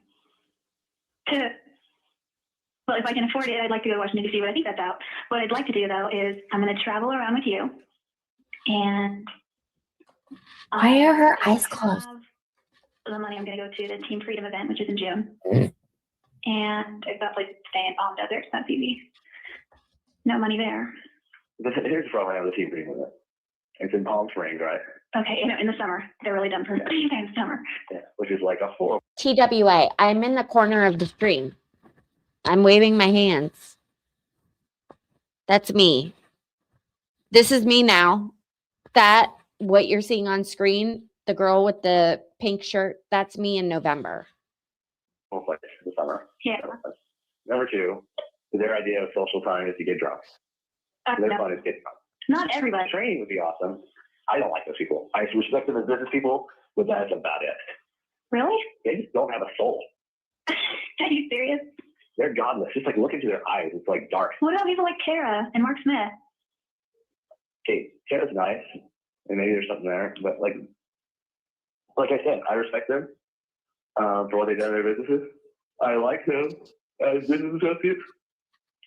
They don't have a soul. You're crazy. Look at them all. Tell me how something. You're crazy. Different people a little bit differently, is all. Like the people you know are the worst ones. Tara Boston Bob. I know you don't like. Okay, I know you don't like Abe. Yeah, well, he's soulless. He's like the top of the list. I wouldn't call him soulless. I would just call him like focused, like business person. He's not focused on business. Oh, no. If he's focused on business, he'd be solid ED for starters. He told me the other day that he hopes you get your rings. He told you the other day? Yeah. How the hell did that come up? Because I went to leave him a comment on his MySpace because I hadn't talked to him in like MySpace 4 months. I was just gonna, he left me one out of the blue after not talking to me for 4 months saying, it said who, what, where or something. And I was gonna say the same thing back just to throw it out there kind of thing. And I went to add comment. It says you must be this user's friend in order to make comments about them. I was like, why do you always have my MySpace friend? So I texted him. I said, hey, I said, I've got a bone to pick with you. And he wrote back, what? And I said, you're not on my MySpace friend anymore. And then the phone rang. It was him. He's like, hey, listen, this is why. He's like, I deleted you from my friends because I just didn't want to be any part of your drama with you and Travis. And I was like, okay. He's like, nothing against you. I think you guys are both great people. I just didn't want to be associated with that. And he's like, I hope you can understand. So there's nothing to do with you. I think you're a great girl. I think Travis is an awesome businessman. In fact, I really hope he gets his ring. I think that'd be awesome because that's just more stories that I can tell. And he just said it in passing. He's like, I hope you understand. I was like, well, okay. And then he See, that is what? That's dramatic right there. I know, I thought it was too. He's like, I mean, he did bring that up though. He's like, I don't understand. You know, I see him in the bathroom and I'm a ghost to him. Like he looks right through me. He doesn't even see me or say hi to me. And he said, and I have no problem with that. If it's got to be that way, then fine. He's like, I have nothing against him. And that's when he said, in fact, I hope he gets his ring. That's what he said. It means I intimidated him in the bathroom. He said nothing but nice things about you, but that he didn't want to be a part of my dramas. He's like, okay. He's a ghost to me because what am I supposed to say? Hey, you kissed my girlfriend? Well, we'll talk about that. That was before I was your girlfriend. You're so cute. Nah. You know, what am I supposed to say? You know what I mean? Am I supposed to say, hey, I just got ripped a new one because some drunk chick freaking fell on me, and now you're drunk and you're freaking trying to hook up with my girlfriend 5 minutes later? You know? When was that? Oklahoma. Remember, I was going to go beat him down? Oh, he said something not so nice. It was a compliment. It was meant to be a compliment to me, but it was an insult to you, and I should have stuck up for you. I was timid, and I was still like that. I need to work on it. Yeah, I was really upset with you. You like crap over Clancy. And then you didn't stand up for me. Like, you're just he was hanging all over me. Hey, not true. Not true. We don't need to go there. Let's not go there. Let's not go there then. We already said the other night we're never going to go here then, so let's let it go. Okay, back to the team freedom thing. Yes. That's why I intimidated the bathroom. You're funny. I thought I was too, because I was right next to him. I did. And I put out like the I'll whip your A vibe if you say one word to me. I think you grabbed my ass like right in front of him when we were walking through the casino last Vegas. You know what? I should warn people. You walk by, you're like, you grab my butt, and you're like, there was Dave. And I was like, what? Like, I love it when you grab my butt because it feels nice. But you only do it like when you're trying to prove a point to somebody else. That's not true, but I always do it when I'm trying to prove myself. That's true. You cannot say I don't work that booty. Oh, never mind. You do know how to work the booty. Your butt's got more attention than anyone on the face of the earth. Someone has. Well, it kind of screams for attention. It sticks out. It is if they had After the Planet Award, it would win. Aw, I don't know about that. Thank you. No, it would. And so many categories, it freaking just gets an A+. You're an A+. For example, I'm not the freaking tossed salad type, to be honest. But I would do it. I love doing it with you. And you have done it. Ooh. I've more than done it. I've freaking done it. You have chomp. Okay. You've gone to town like it was the all-you-can-eat salad bar. Yeah, I went to town after like 45 minutes one night. Oh my gosh. That's a lot. That's the thing about you. You have the most incredible stamina that I've ever even dreamed of encountering. It's just crazy. Like you have. Yeah, we've had 2 and 3 hour sessions anytime. Yeah. More than that. You know, it's I think 3.5 like our tops or something. Oh yeah. Yeah, you're right. It's because I pace myself. Yeah, and I think for me, it's because I have that constant renewable energy. Yeah, you got renewable. You can just never stop. I am extracurricular, so and now I don't mind recouping while I'm doing what I need to do. So. Renewable energy. No, I agree. But I don't mind receiving while you're doing the giving. Oh, and I'm glad. And I like how you play whatever role you need to play. I like that play. That's fun. Yeah, if you need to, handle me, I'll handle me. Oh, I know. I know you are being handled, but like if I had to put the one before the other, I like being handled. I like being handled. But yeah, I totally will handle you. Yeah, you're up here. Mercy. No, we got into this quicker than I thought we would. Yeah, I wonder how that happened. Yeah, that's just how it works.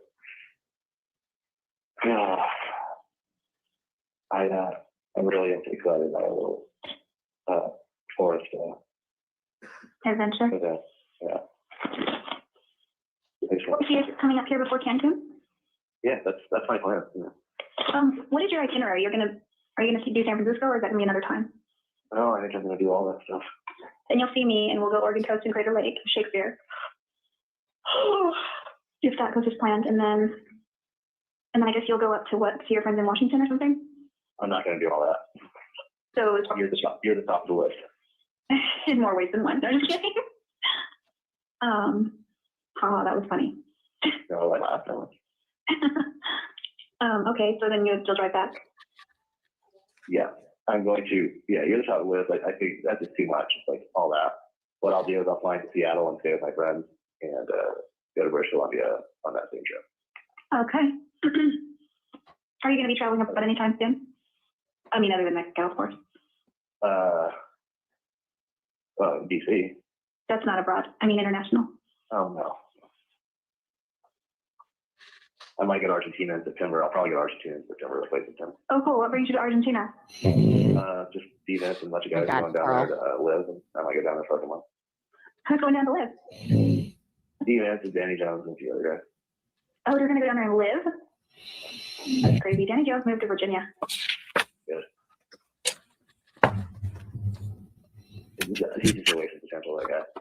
So being cool. Yeah, he's a freaking boss. He, like his picture on Facebook, like, are you the dumbest ass on the face of the earth? I haven't seen it recently. What is it? Him grabbing his crotch. Oh, yeah. I know. It's like, are you 16 years old? Seriously. Like, it makes you wonder, like, are you a church member? I mean, I'm all for the wild streak, but don't broadcast it to the whole world.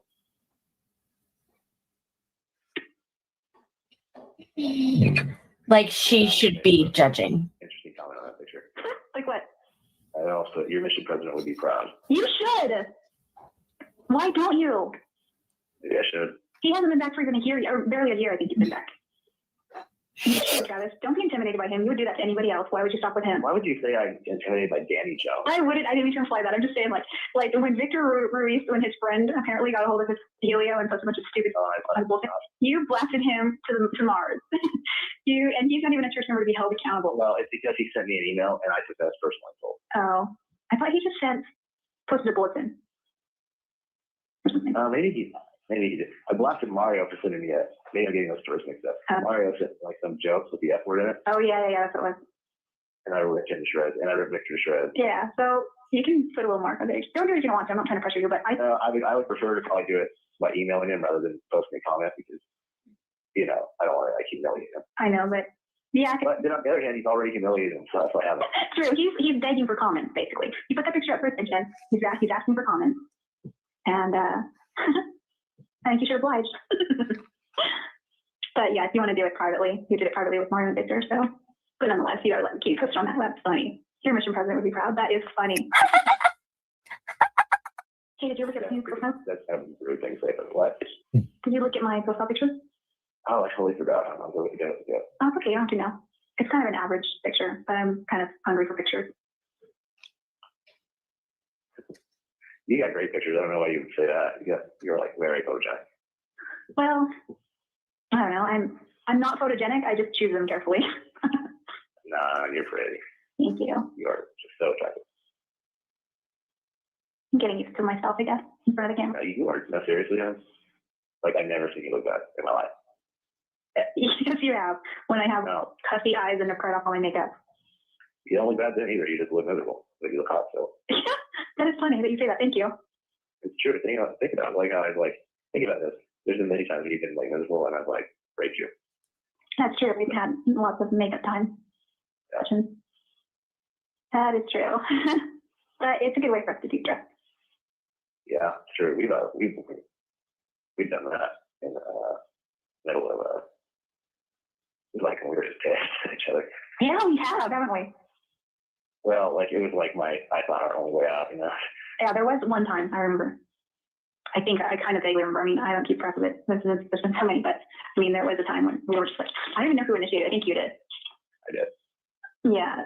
Other times we've been like so discouraged with each other that I didn't think it like freaking we could have been injected with aphrodisiacs. It wouldn't work. Well, it kind of puts things in perspective a little more because you get your mind gets off it for a while and then you do come back to the problem. Okay, that's yeah. Yeah, that's true. But certainly the best times when we just go for a freaking ROM session. Just like go wherever. You're not joking. I mean, like there are times when we just I'm trying to make an example. There have been a few times where I've been bold enough to just pull you onto bed and start. And oh my gosh, you remember that time I came to visit you when I was still working in California? and I fell asleep on your chair next to your bed. And you just like woke me up by pulling my pants off and totally licking my pussy. Yeah. I was so embarrassed because I just like got my Brazilian on and I was like worried about what it looked like. And I was like, and the lights were bright and they were on. I was all self-conscious. But I remember that was hot. I was totally tired and I was asleep. And I would have been completely content just cuddling with you once we got into bed, but you had another agenda. You got to admit though, like, there's not many guys that would do that just for fun. Like, yeah, like that. Well, see, that's the thing. Like, I don't know what the ratio is, but I get the impression that I mean, it's kind of an awkward subject to bring up, but eventually we're both going to be married people, and I just get the feeling that there are a lot of Mormon guys like that.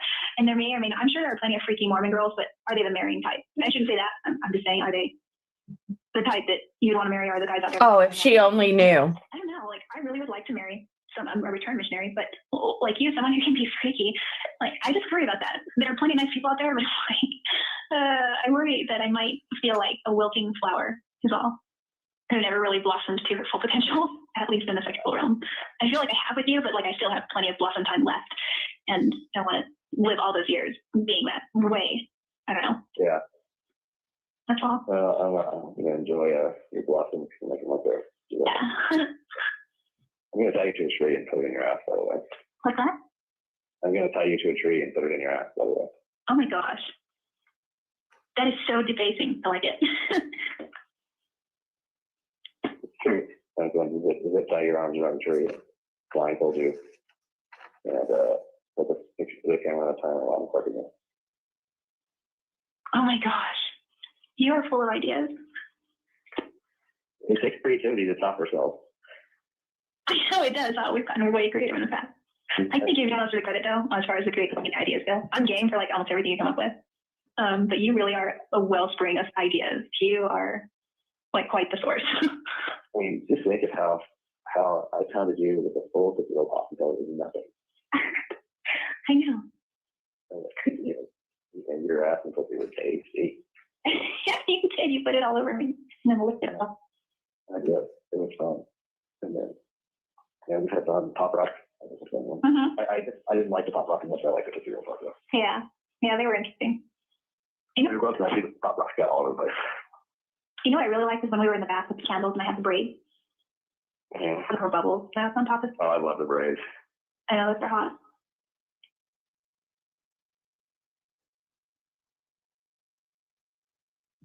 I know, I like it. I don't know, there's just, it is fun. I want you to do that more. I want you to do it more. All right, well, Like you ride my freaking face. Get a horse. yeah.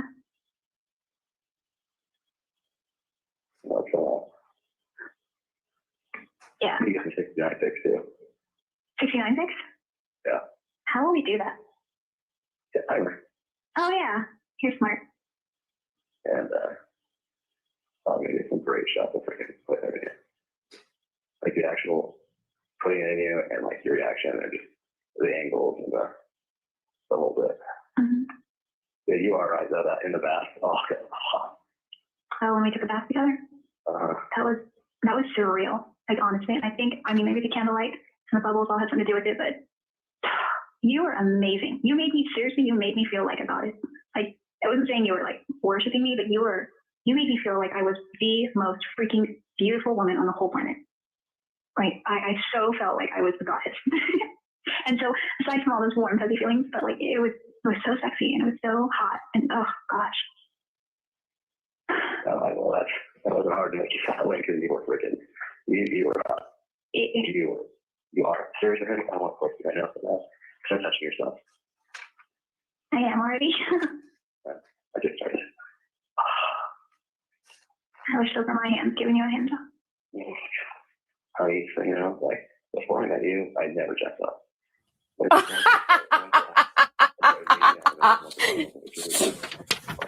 And she laughed. I check up every day, sometimes 2-3 times a day. Are you serious? Yeah. Totally never did that before her. I know.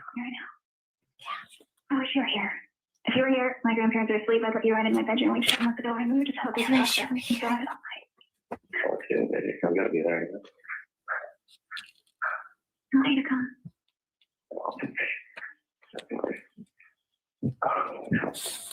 You're still around my face on the sheet. I meant come here. Wait, I'm squeaking. I'm okay now. Yeah, well, I can't wait to get a picture of Jill on your face. That's gonna be cool, actually. Try to get one pad like on your face, and then Yeah, definitely. like mid shot. You make me so horny. I seriously think about having sex with you every day, several times a day. I don't know how it feels to have your cock deep inside of me. I remember it, and I want it again. I'm really glad we started fucking. What? I'm really glad that we started fucking. Well, if it's wrong, then I don't want to be right. Because I'm glad too. Like, seriously. Generally, I'm like, okay, I'm just Jodi, Jodi. Like, How is this allowed on TV? what's wrong is that I wish we were doing it before. Because that was good. And Once we did it, why not do it? Yeah. I know what you mean. I want to get you a cream pie too. What's that?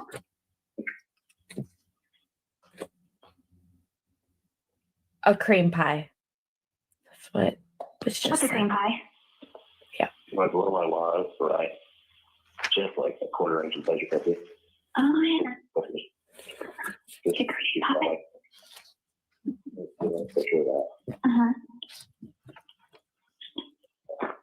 You get a lot of cup shop with you. Yes, definitely. A lot of total. Yes. I mean, you can have some great pickups. This is secondhand embarrassing. You look like a porn star. It's got that every part of you is like it's not exotic, like brown, bubbly. That.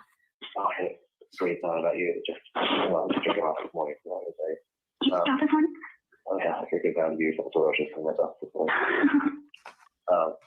But like, and then you know all these great pictures, and you have quality camera and like a setting that's perfect. I mean, it's like let's just. All right, just because I'm cruel, I noticed there are only 8 likes on the stream that I'm watching right now. Please make sure to like this stream because I see like 80 people watching right now. So use a freak, but it's okay as long as you like my stream. Just be polite. Yeah. In every sense, and you're gonna have that yourself.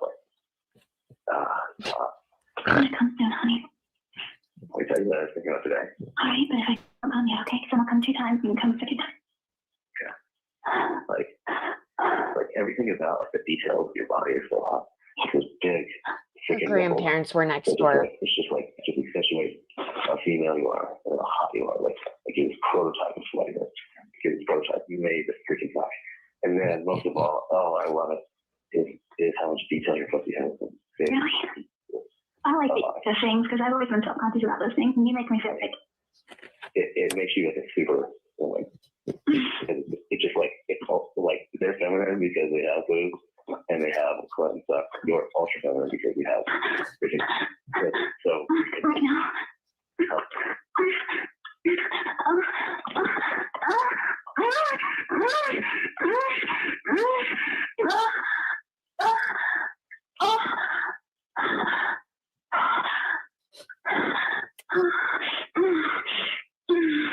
Yeah. The grandparents definitely heard that. So like the way you know that it sounds like you 12-year-old girl having her first orgasm. It's so hot. Sounds like what? 12-year-old girl having her first orgasm. Like fucking this hot little girl. You're bad. You make me feel so dirty. You like it either. I think of yourself more because I keep coming in. I just like you, baby. I just want to have a fucking mess with you. I like that term. It's a marathon. I'm like taking everyone to your body. And my way we can see. She just jumped off the couch. Oh gosh. Seriously though, like, you don't know how hot that is. Why was he mentioning 12-year-old girls? How hot was it? Your pussy. I like when you suck on, and you just like you suck on Okay. like a candy, like they're lollipops. You just lick them. You taste like seriously. There's like people that obviously don't taste good. There's people that taste fine. I've never had anyone that actually enjoyed the taste of it. But you enjoy it. I like it. Flavor it. Pearl, That's awesome. stop eating your foot. I just love how naturally hairless you are. crazy sense. Yeah, I know you whack, but even still, like, there's just so smooth through that topic from your asshole. I like being smooth. Hold on. You're smooth too. You're smooth all over in places like I didn't. Okay. So hello, everyone just now joining. I feel like that was a good reminder. My name is Lacey, and if YouTube recommended you, that was a really bad time. We are going through testimony right now with Jodi Arias. I would only assume that she recorded this call, and it was a call during which she had phone sex with the man who she inevitably kills. And I apologize. I from the secondhand embarrassment. That is what I apologize for. Holy crap. I'm gross. I could get them. Oh, maybe. I thought it was a hard worker. You did. True. You need a bigger guy. And you're Still figuring yourself. yeah. I like the way your dick gets. Like it's one thing that you're all smooth everywhere, but of course your dick is way smooth. And your dick is smooth. It's like putting my lips all over it. I am the chick on the bottom right. I really, really, really want to suck your dick right now. So bad. I'm the same one as the girl in the pink shirt. I think since we're gonna do a porn star thing, I'm gonna put on a little extra makeup. More than I know. Whatever you want, baby. You know, I don't want to get What? I don't want to get like some like park ranger kind of outfit for me to wear. Really? Oh my gosh, that's clever. And like somewhere along the street, that's like, well, I could just figure out park ranger outfit. Oh my gosh. Wow, that would be hot. Like you bust me for being like nude in public or something, and I say I wanted to go out and be like one with nature, and you're like, all right, you can redeem yourself in a one way. I agree wholly. Exactly. You know, like I'm gonna put it to like a storyline, like type up a story and everything. Oh, we are creative. It's seriously, like, they write novels about this stuff, and it felt, but it's for like those little. Dan, I just spit out my drink. Writing about that stuff. Are you gonna hear yourself, baby? Yeah, sorry, I stopped for a second. Laughing. Yeah, don't stop. Like, I got a game where you do the first time. That's right. I see not do that again. Hang on, I thought I heard somebody. Let me just double check. Oh, I think it was my charger. Oh. All right, we're good. Let's post this here. Let me get back into the groove of things. I'll tell you, the pictures I'm going to take are so hot. How long is this? Like, what are we going to do with ourselves? We are just horny toes. Like, one of them take another picture, I think. I mean, not the entire so if one of them can be laying on my back, cock hard, you know, sticking straight out. And you just sitting on my face. Like, two chips. Yeah. And then I have said, you alone in it. And you sit in my face, and then we'll get a couple of angles of like from my point of view when you're sitting on my face. Mm-hmm. And we'll get a couple of angles from your point of view. And then, yeah. And then I'll get to make. Huh? Go ahead. Go ahead, bring it in. I was saying, I'm kind of envisioning one, like when you're kitty fucking me, but like I'm looking with my head tilted back, so all you can really see is like the outline of my chin and some of my cheek and jawbone, and like my ears and hair, but you can't really see the rest of my face. You can just see a dick between two tits, like in focus with the neck and everything sort of a little bit blurry, but they're kind of artistic, you know what I'm saying? That's right. Yeah, I don't know if we could do that because your legs may take up the spot where the camera should be, but I think we could get something like that. We're at the point I don't know if I should continue. Worst case scenario, we could do it from like the reverse angle where like looking the other way. I should still blur my face and put your cock in focus. I'm gonna die. You have a good looking dick, baby. I just want to let you know. Oh my god. Yeah. It's No one it's should like, have ever had to hear this. Oh, it just so smooth, and it goes so Oh my god. So you went just where I needed it. Just went where I just needed it bad. You fucked me so right. We'll take some video too. Yeah. I feel like there are moms making dinner right now. I already did. Who are like, it's not suitable for children. I already made that clear. Hold on, my dogs need out. 1 second.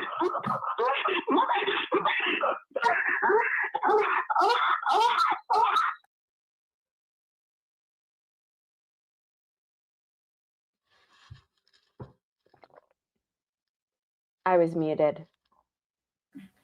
I was muted. I'm going to stop right there. I'm glad that Josh is here. Oh my God, and watch, the number just jumped from that. I don't want to get a strike, and I feel like that's look at how much this was replayed. Wait, God, you people out there. Wait, I didn't play the whole thing. Let's fast forward 10 minutes. Where are they still cringe? Keep going. And then, yeah, I don't like the Spider-Man, but I don't like the Superman. I don't like the Fantastic Four, except for looking at Jessica Alba.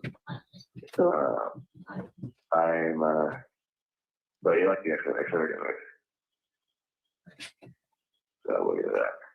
Batman's okay. Have we moved on to Marvel characters? I like freaking Batman. My favorite one is Batman Forever. Wait, Batman Returns? Yeah, Batman Returns, which has the Riddler played by none other than Jim Carrey, and Two-Face by Tommy Lee Jones. It's got big names. You've got Nicole Kidman. It'll be this. It'll be that. Who betrays the big black bat? Drew Barrymore. And who else? Is she in that? She's in Two-Face. She's in Batman Forever. All right, let's go back. Drew Let's go Barrymore, to the Jim Carrey, testimony. Val Kilmer, Nicole Kidman, Tommy. You are so cute right now. Seriously, everyone's here checking. Not joking. He saw you saying to me, and I'm like, I've never heard it. And you're like, what? They took a break.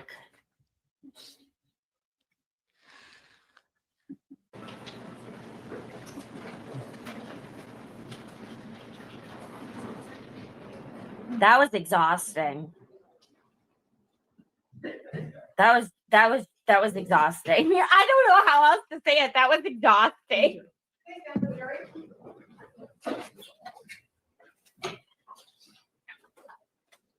Go.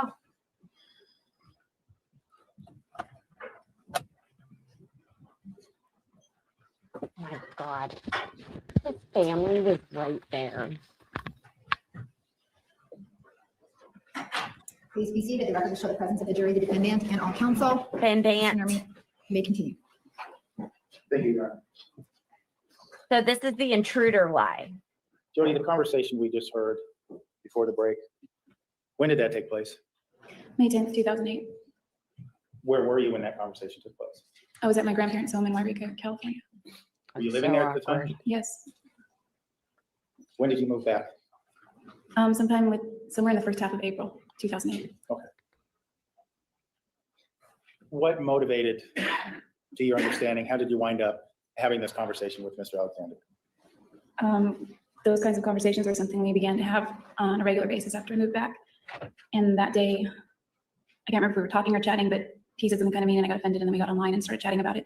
And the conversation turned sexual again, and he wanted to get off the phone so that we could further the conversation. So I told him I needed a little bit of time to psych myself out of the bad mood, the sad mood I was in, because I didn't want to talk to him in that kind of mood. At least that wasn't the mood he wanted me to be in. So after that, we logged off, and I think I called him a little while later. And the recording of the conversation, do you know how that came to exist? Yes, and when I got my Helio phone the day I moved to Arizona. The phone that I had was a Motorola Razr, and I put it in the drink cup holder in the U-Haul truck, and I went to sleep inside the truck. And when I woke up in the morning, I realized that I set it in the bottom of the drink holder was a whole bunch of hot chocolate that had spilled the day before, and it basically soaked in hot chocolate all night. So my phone didn't work anymore. I met up with Gus Searcy somewhere in Southern California. He had a free phone deal, and he let me have the Helio. And I agreed to pay him for it, but I don't remember how that worked out.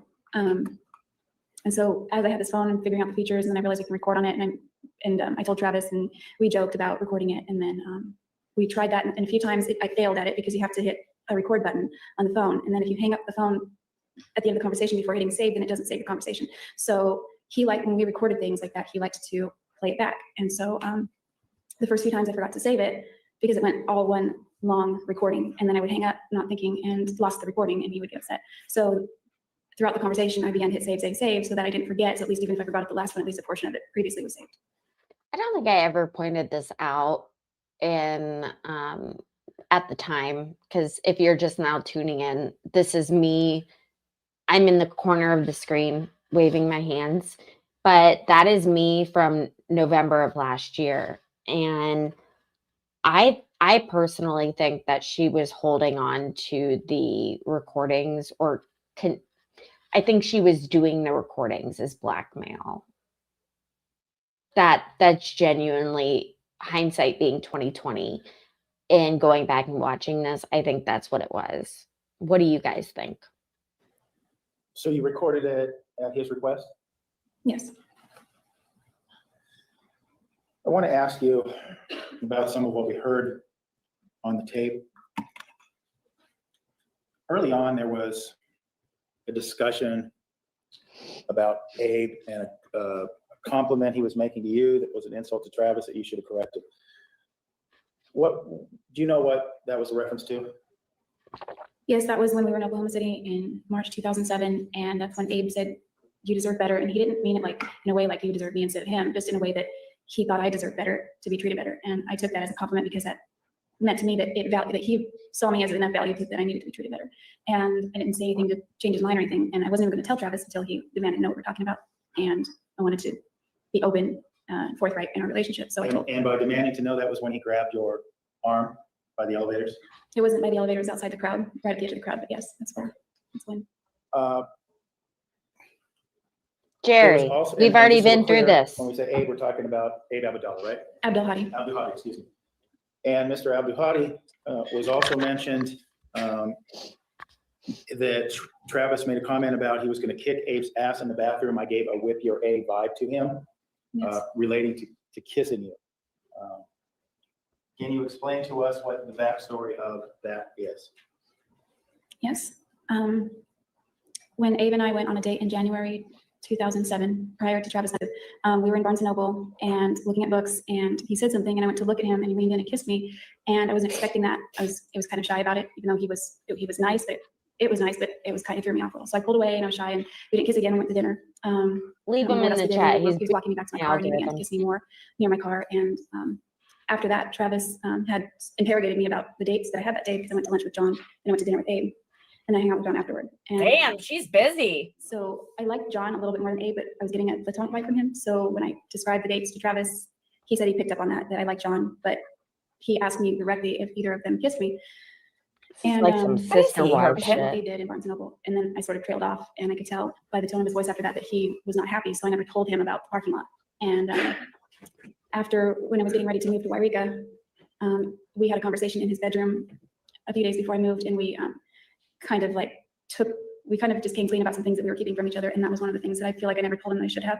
You and Travis had a kind of a come clean conversation before you moved, right? Yes. And so after he told me some things, and I told him those things, and he felt like I had lied to him from day one about our relationship, and that our entire relationship was based on lies, and that I was a fraud, and that the whole relationship was fraudulent because I never told him about that incident prior to us getting together. And he thought one thing about Abe, but then he, and he's like, "Oh, but he was kissing more with you in the parking lot." And he was just mad about it.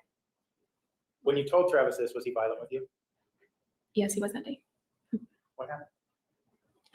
Well, he was already upset because I had given him a pamphlet earlier about the one that I talked about yesterday. And Was this the same day or is this a different? Same day, Okay. same conversation pretty much. We had just moved on to other subject matter. And at that point, he just flipped his lid, blew up, and he threw me on the ground and got on top of me and started choking me. Yeah, okay. When you say he started choking you, were you conscious the entire time? I was conscious for not long. You're right. He squeezed my neck and I couldn't breathe, and everything turned gray really fast and then went black. Did you fear for your life that day?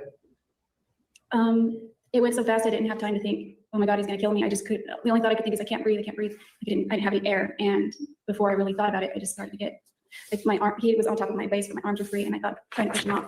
He weighed over 200 pounds at that point. And I just remember getting, She lying. became like lead, and they just fell back on the carpet. And that's the last thing I remember until I woke up. Mm-hmm. And when did this incident occur? It was sometime in the first week of April 2008. Is this after the incident you were telling us about yesterday where you I got said my you appendix realized taken you out that week. battered women? Real talk. Didn't speak up? It was about 3 months after that. Okay.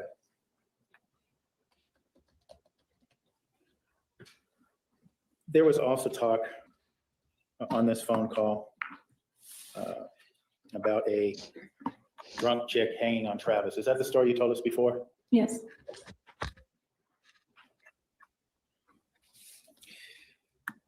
There was a lot of sexual activity discussed on this tape. Did all this sexual activity that was discussed, did that all take place before you moved back to Wairika? The things we were talking about, yeah. Yes. Well, some things we were making future plans, but a lot of it was references to prior experiences. So when you're talking about things you did, all those things happened before you moved back to Wairika, right? Things we did, yes. Yes. Maybe. One of the things that was brought up is that Travis always grabs your ass to prove a point. Now, early in your testimony, you told us about an incident in a truck stop in Ehrenberg. Were there other instances where Travis grabbed your ass to prove a point? Yeah, there were. Takes all kinds of other people. instances. Tell us about those. Telling us, Judge. Once was right after the executive director banquet in Oklahoma City, 2007, that same weekend. We were just discussing, we were walking out of the banquet area. We were walking down to the restrooms and he grabbed my butt and said, and then they did. I'm being offered for the truth of the matter, sir. Restate the question. He grabbed your butt. For what purpose did he grab your ass, to your understanding? My understanding was that he Your grabbed it ass. because there was a guy named Mark standing nearby and Mark had expressed an interest in me about 2 months earlier. He was also an associate. We never went on a date or anything, but there was an interest there. So the point he was proving was that you belonged to him? Did you believe that was the point he was proving? What did she believe? Did you believe, what was your belief as to why he was doing it? Just that he was claiming me. That's usually the only time he ever claimed me in public. And there's another guy around or something. I guess you weren't wearing a t-shirt, huh? No. I guess you weren't wearing the t-shirt that had Travis Alexander's apostrophe S on it, right? No. Probably weren't wearing the shorts that said Travis is with an exclamation, or excuse me, an apostrophe, right? No, I never wore those in public. There's no other reason, no other way for him to claim you as his property other than to grab your ass. Is that right?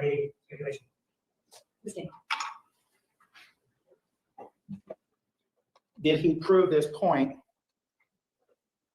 of you being his on other occasions by grabbing your butt? Yes. Just are related to this case. Yes. Tell us about another occasion when he did that. Well, there was the occasion in the truck stop restaurant. It was like a convenience store and a restaurant adjoining. I think it was in the convenience store more so near the registers. And there were a bunch of truck drivers in line and he did that. And the other occasion was the one I referenced on the tape, which would have been in Las Vegas at the convention in 2007, where he did that again in front of Abe, the same guy we were talking about. Okay. Was this a fairly persistent pattern with him? If he thought a guy might be interested, he would grab your butt? Well, in public, he only did it around when he perceived other men to be watching us. Okay. And the t-shirt he gave you, that was for the times when he wasn't around. Is that what your belief was?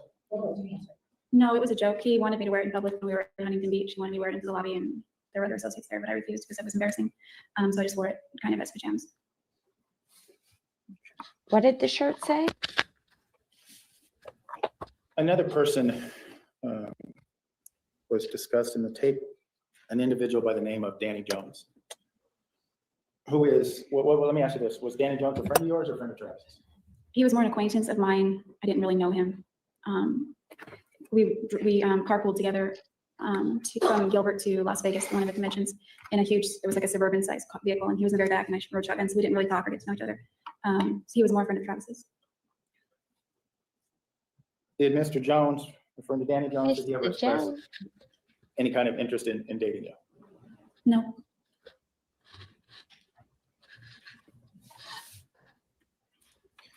In the tape, it sounded as if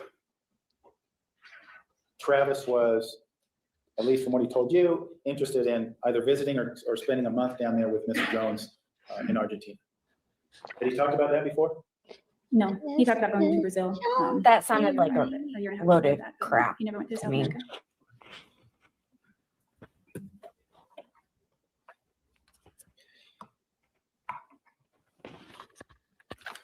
I want to ask you then about some of the sexual behavior that took place.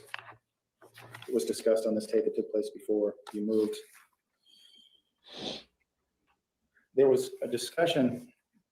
Well, let me ask you this. When you recorded this tape and you were living in Wairika in May of 2008, were you 12? No. Was this your first orgasm? No.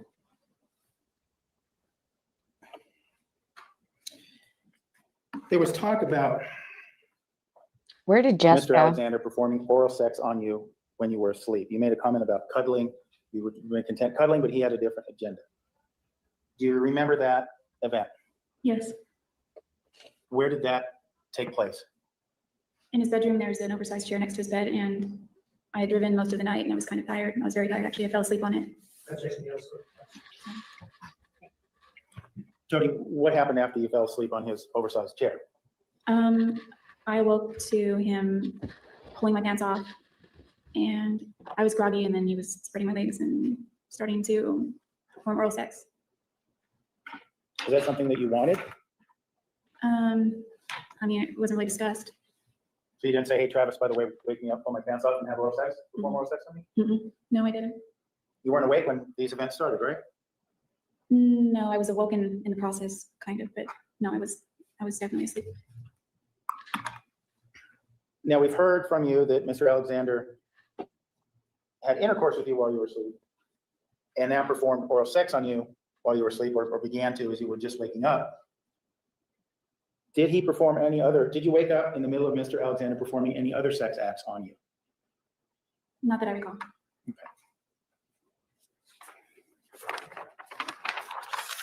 Who's that girl in the pink and why does she look like me? Weird.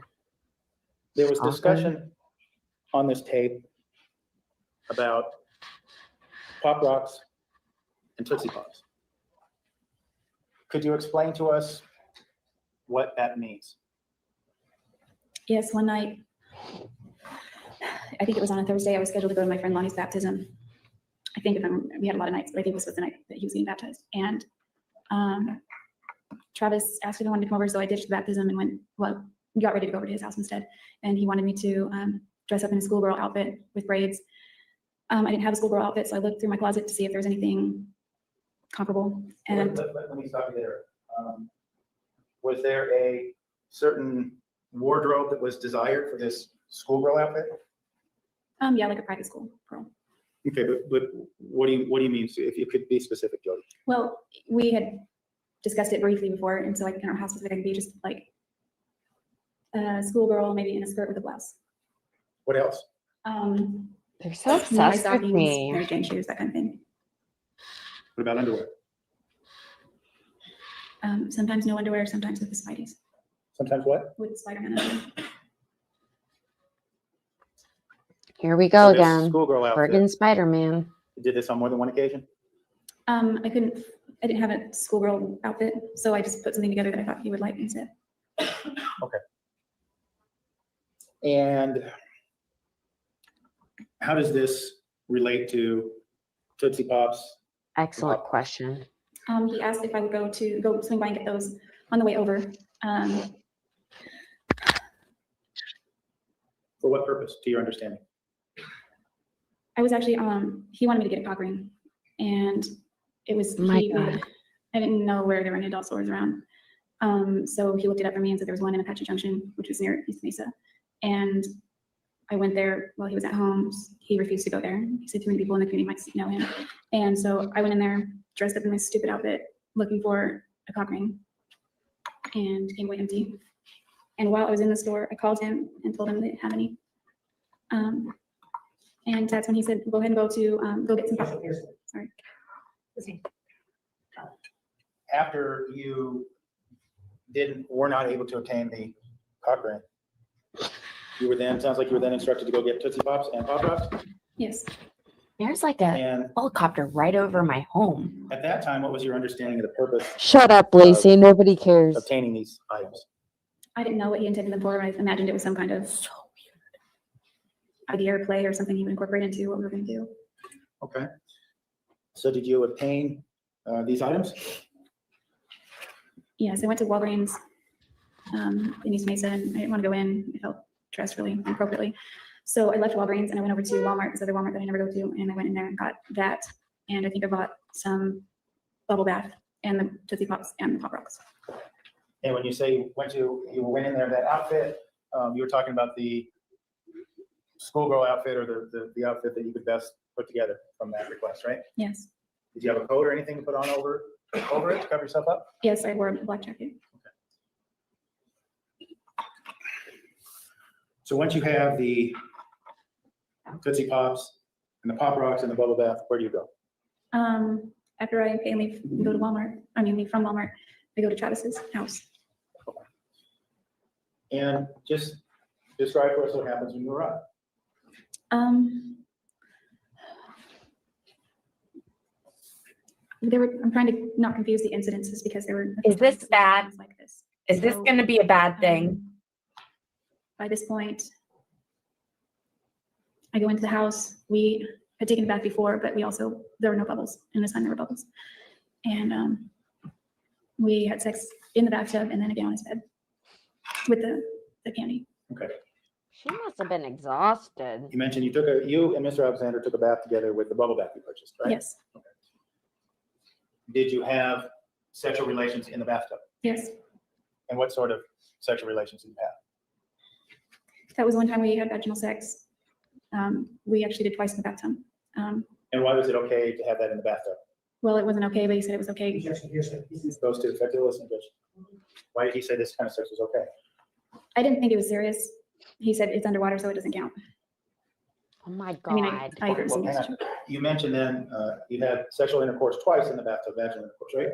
Yes, prior to us actually just going all the way, like, to heck with it, it's just, sleep together. Prior to what? Prior to it, just, we kind of reached a point during our relationship that we just began sleeping together without any boundaries or limitations. You mentioned that the Tootsie Pops and the Pop Rocks were involved in this session. How so? He wanted me to put Pop Rocks in my mouth while I gave him oral sex. And did you do that? Yes.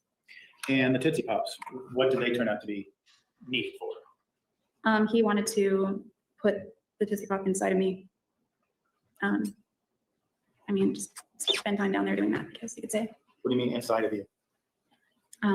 Inside my vagina. And you allowed him to do that? Yes.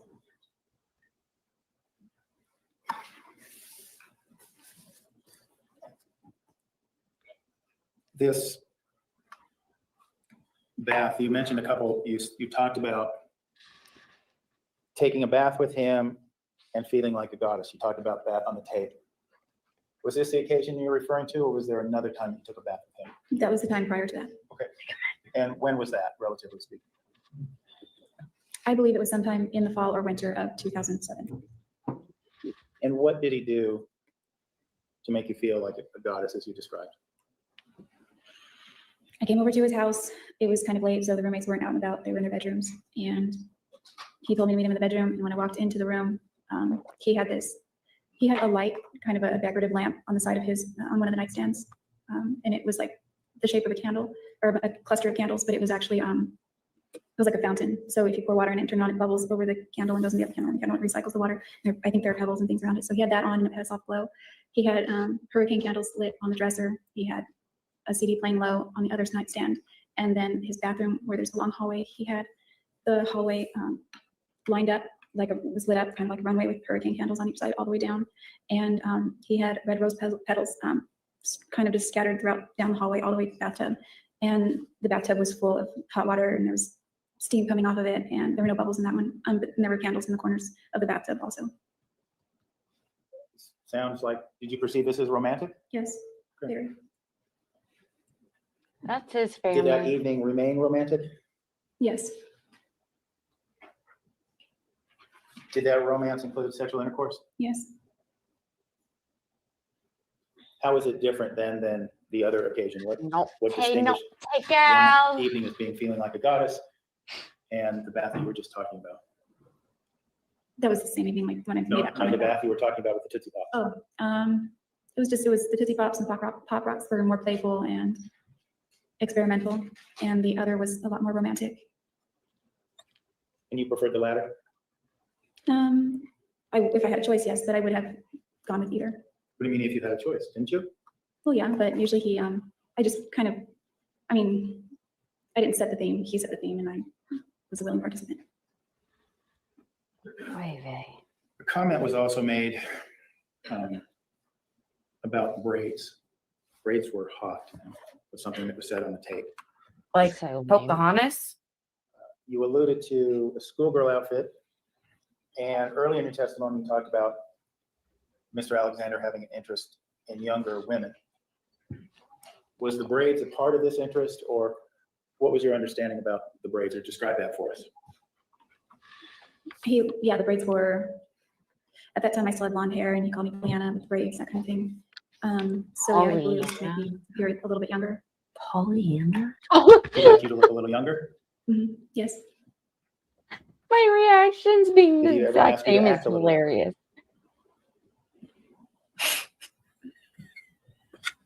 Yeah, one time. Tell us about that time. Describe the incident. There's no proper objection. Tell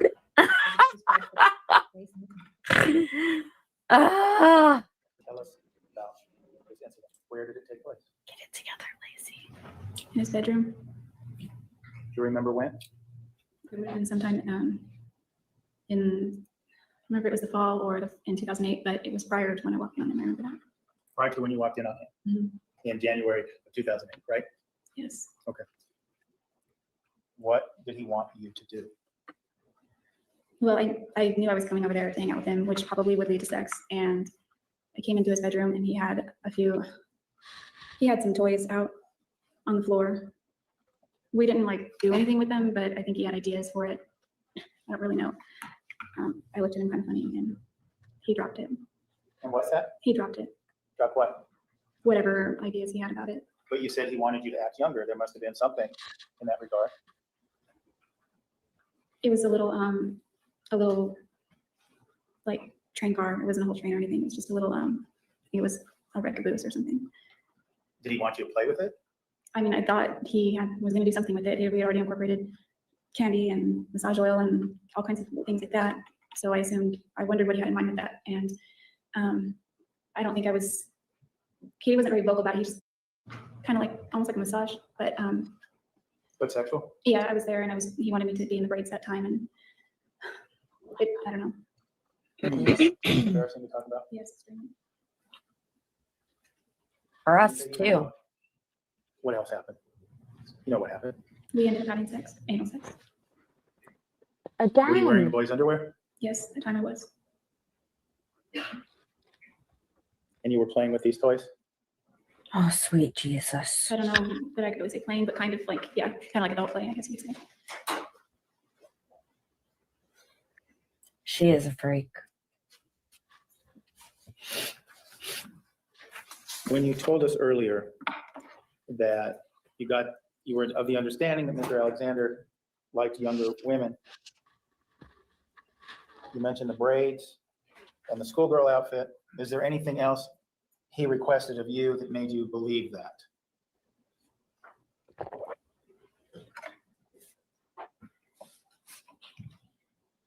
There were things I learned about him that made me believe that, but Well, how about things he requested of you? Did he request you do anything else to make yourself look younger?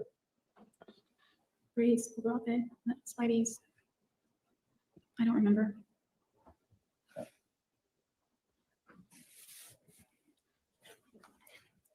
There was a lot of talk on this tape about photo shoots and pornography and the porn star thing and pictures of you with semen on your face, making quote unquote legitimate porn. Based on those, it brings up the question, did you and Travis ever videotape yourself while having sex? Yes.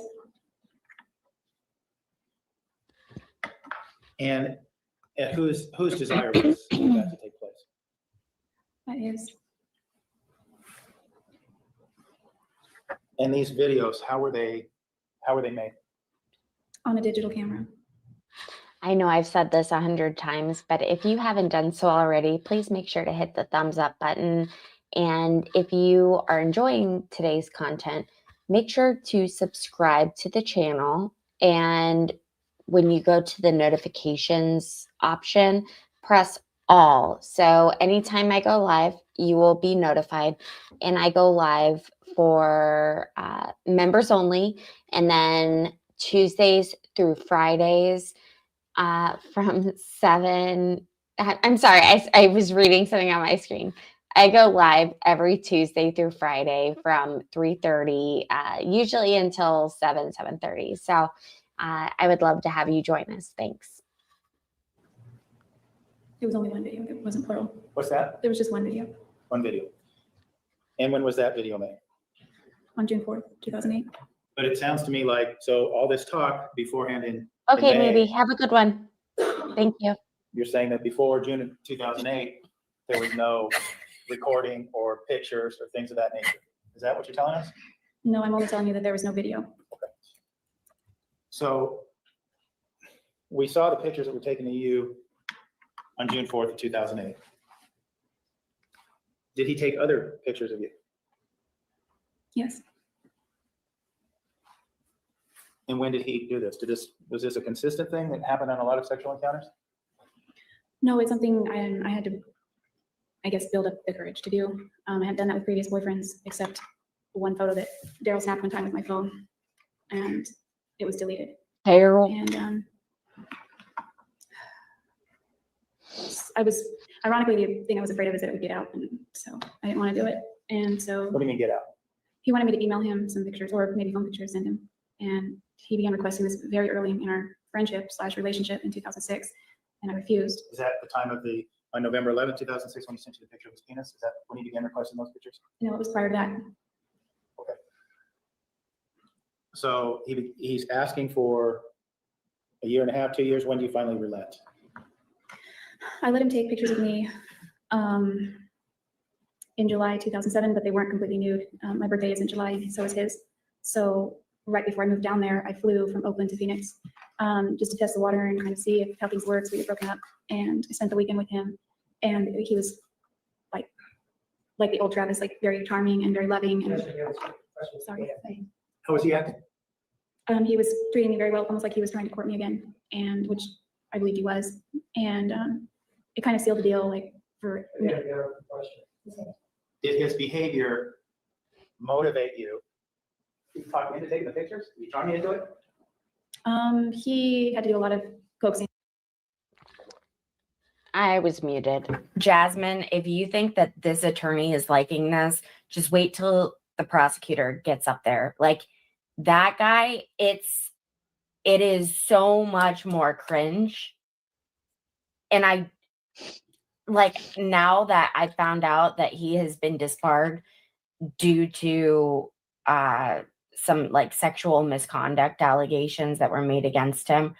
I pick up on that vibe, you know, hindsight being 2020, but just wait until the other side comes up because like it's 10 times worse in my honest opinion, but I'm open to hearing what you guys think. All right, let's keep going.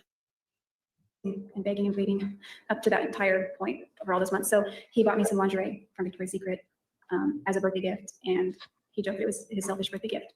Yeah, talk about it. And so when I tried it on, he wanted to take photos, and I let him. He what? I let him. After all this kindness, you relent, you take pictures. What's he take pictures of? My body. Well, are they more similar to the pictures of you laying there, or are they more similar to the pictures where he seemingly has the camera a couple inches from your vagina? I would say somewhere in between that. He just got different angles up close. But I was wearing lingerie. Okay. And part of the agreement was to be that these were to be deleted. Is that what we're hearing?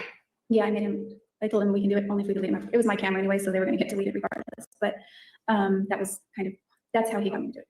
So we agreed to delete them.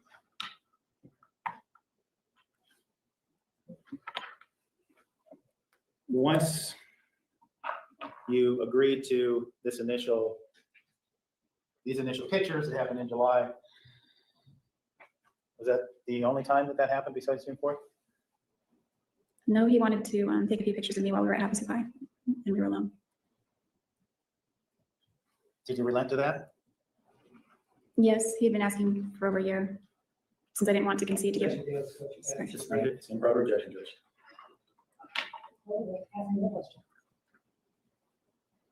Did you wind up taking photographs? Did you wind up allowing Mr. Alexander to take photographs of you, nude photographs at Happy Supply? No, they weren't nude. They were in my bikini.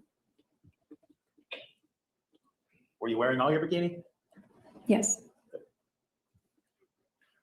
Were those to be deleted or were those for him to keep? I wouldn't have let him keep them at that point. What's that? I'm sorry. I don't know if they were deleted because I think I saved a couple that were normal, like just one of me standing there, and some of us as in a group shot. But the ones he took were a little bit more close, like cleavage and that kind of thing. So those were deleted. Hold on. Over the course of your relationship. Hey guys, I hear my dog's crying, like, and it's not normal crying. So I am going to leave this. Josh is one of my mods. I don't know if maybe's in here still. And Lefty is on his way to work. So just continue talking and I will be back. I'll take my phone with me so I can see what y'all are saying. But I gotta go tend to them. So I'm putting this on full screen. Thanks, guys. Lacey, you didn't need to give that much of an explanation. Were there several of these photo sessions where he would take nude photographs of you and delete them? Well, I don't know what you mean by several. Do you mean a lot or a little? Well, how many would you say that there were? With the lingerie and the bikini and June 4th, I think there were maybe 2 other times. Okay. Besides those times? Yes. There was talk in that tape about taking pictures of you with semen on your face. Did he ever do that? He never took photos of it. That was something we were planning. Okay.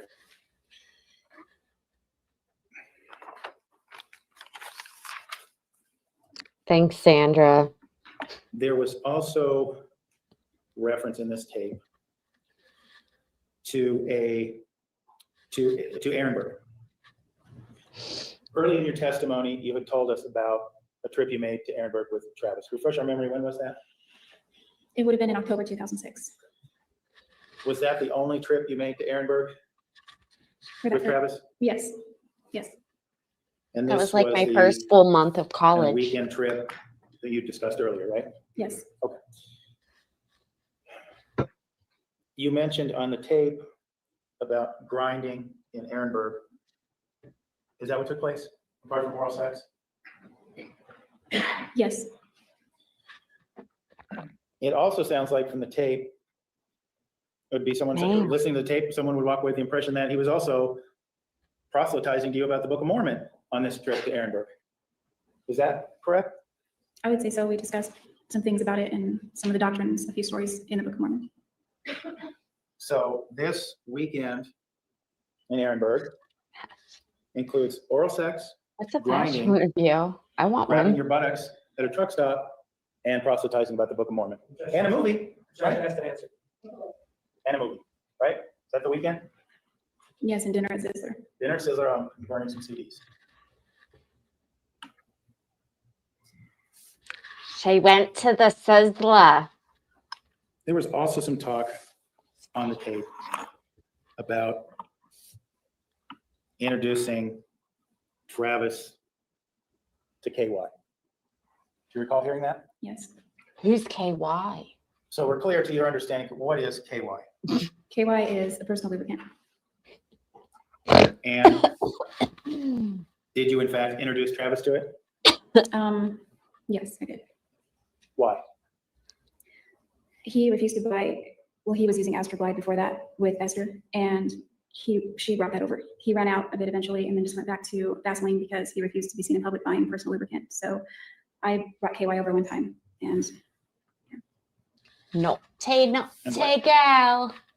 well, on the tape I was about to say that Daryl introduced it to me, but I didn't want to bring up an ex-boyfriend because before that I did mention I was using baby oil. That's what I use in prior relationships because I just never thought of using KY. And so when I began to date Daryl, that's what we used. And so that's what I was familiar with. He was only familiar with the Vaseline and the Astroglide, but Astroglide I think was more expensive for the kind that I saw on the shelf. So rather than buy that, I just went with the brand that I knew and the cheapest version of it. Okay.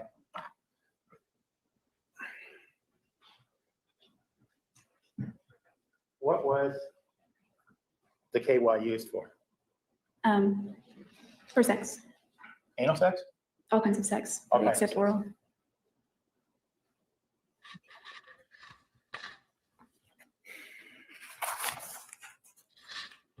There was also some discussion about Mr. Alexander, and I'm paraphrasing here, tying you to a tree and putting it in your ass all the way. What was that a reference to your understanding? Judge, my information is talking about the time when she said she liked it. Rephrase the question. On this tape, you talk about, Mr. Alexander talks about how he wants to zip tie you to a tree and put it in your ass deep, right? Remember that? Yes. There's no mistake in what we're talking about here, right? Yes. No, Okay. there's no mistake. What was that a reference to? That was a reference to a photo shoot that he wanted to do out in the woods somewhere. And he had a fantasy that he had for quite some time since before I met him, where he wanted to. She's describing it, Your Honor. The way it works is I make the connection, we rule. Yes. He wanted to do a photo shoot with what? He wanted me to dress up like Little Red Riding Hood. And you said this was to take place in the woods. Where? Well, he wanted me to find a spot because he was coming up to Wairika. There is a lot of forest up there. So there are trails and things near a park called Greenhorn. It's toward the southern end of town, and it goes into the woods quite a ways. And I figured if we went early in the morning or late at night, we could find a spot there and we wouldn't have to worry about any hikers or anybody coming upon us. That would have been mortifying. Were you tentative about having sex in public? Very much, yes. What year was this? You also made the comment in reference to this incident that it's so debasing. I like it. You recall saying that or hearing yourself say that? Yes, I do. What did you mean by that?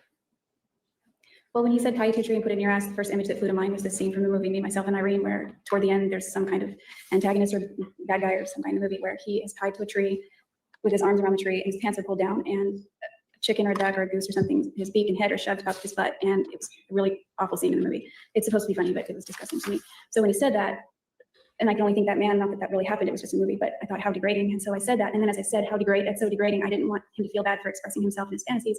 So I quickly added, I like it. Just so he Pink didn't feel shame. like I was insulting. As Jewwash says in our chat. Pleasing him was still important to you, even in May of 2008 after you moved back home?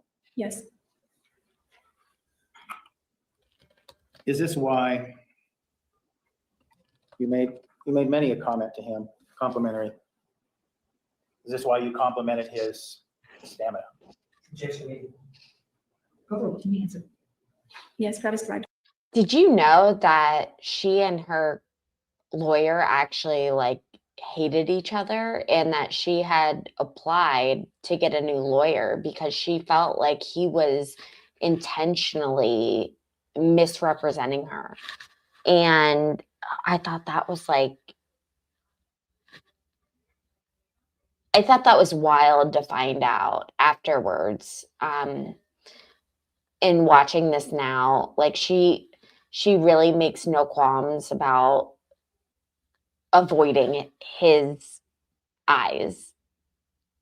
I know she's focused on the jury, but at the same time, she's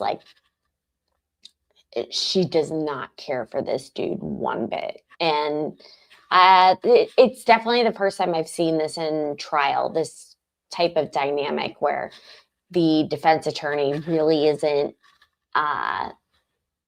going above and beyond to say that his client is innocent. I think those are the most important things that I could say right now. He's doing a great job defending what happened in the past and trying to provide the jurors with reasonable doubt, but in no way, shape, or form am I watching this and believing that he thinks she's innocent? On compliments. Is this why you call him superhuman? Yes. Is this why you were so complimentary of his genitalia? Yes.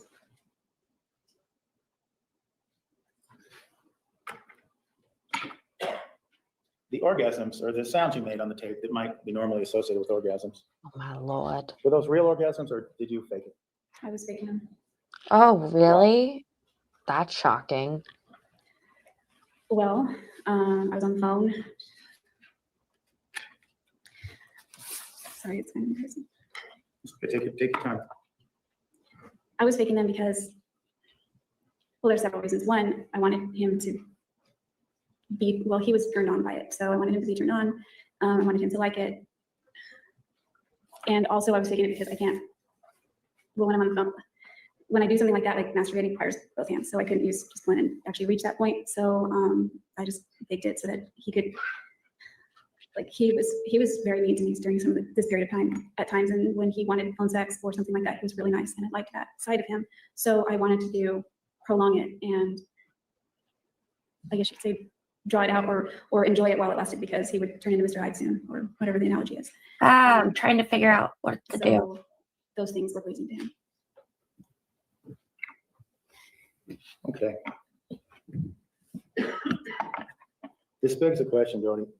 Why, at this point in time, May of 2008, you moved back. Why were you still craving or so desirous of positive attention from Mr. Alexander?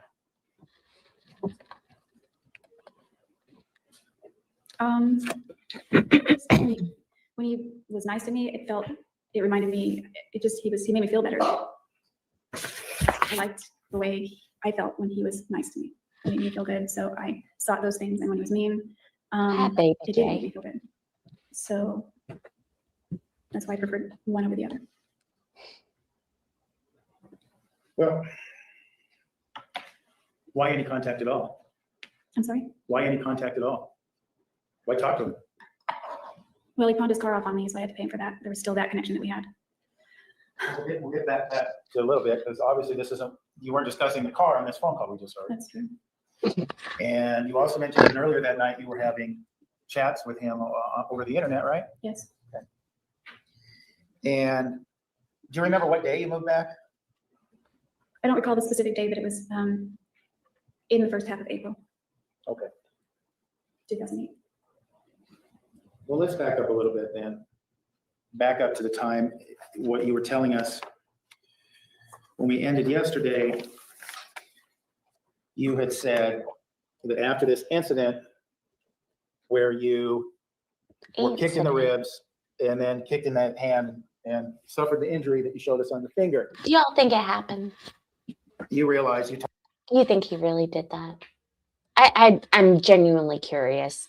No retaliation for saying yes. I'm just throwing it out there. I would love to know what your thoughts are. Told us you were one of them. And if I understood you correctly, that was a reference to a battered woman, one of these women that don't call the police when their boyfriend chases them, right? Yeah, women that just put up with it. Dogs are good. Thank you. Now, at this point in time, you had told us about 3 incidents. You said when you came to this realization, there were 3 incidents. 1, he grabs your wrist in Oklahoma City out of jealousy. 2, he throws you down, won't let you leave the room, and insults your family. The 3rd incident being the one I just referred to, the kicking. And you also talked to us today about the incident when he choked you to the point that you passed out. Are there any other instances of physical abuse that we haven't already talked about? Yes. Hey guys, sorry, I should have just done this a few minutes ago. If you're just now tuning in, hi, my name is Lacey Jane, Criminally Confident channel. If you aren't already subscribed, please go ahead and hit that button. It's free. And if you haven't done so already, please like this stream that I have going right now. It helps boost the algorithm and get it in front of some other people that I may not have had the option to get in front of before you liking it happened. So that was a very convoluted way of explaining things. Anyways, can you tell this was my first viral stream? I was like, I don't know what to do. Why are there so many people here? And by the way, my views have gone through the roof. So thank you for today, like real life.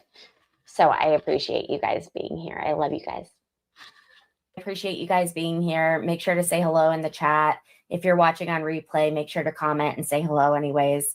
I am doing this trial. This is Jodi Arias, and we are watching some coverage of her trial just as a filler. Granted to say, I think it is a good filler and a good reminder of. That wasn't the last because the choking came after that. Okay. That was the last. So prior to June 4th, have we discussed all the incidents of violence that you suffered before June 4th? Well, yes, some I didn't think were violent, but. What do you mean? Some you didn't think were very violent? Like he grabbed my wrist. I didn't think that was violent. It was a little forceful, but I didn't consider it violent or abusive. And after a few seconds of him demanding to know what we were talking about, I looked down at my wrist and he let it go. Okay. But I want to make sure we're clear. Are there any other incidents where Let me ask the question for the fourth time. abusive, where he was physically with you, restrained you, anything of that nature, hurt you physically in any way? I didn't consider the incident when we were arguing in his bedroom to be abusive, or it was a little bit physical, but it didn't hurt, and I didn't consider it abusive. He pushed me and I fell, but I landed right on my knees. So I didn't think that was a big deal. Okay. My question is, are there any other incidents where he was physical with you that we haven't talked about? I'm sorry. No, not that I can remember. Okay.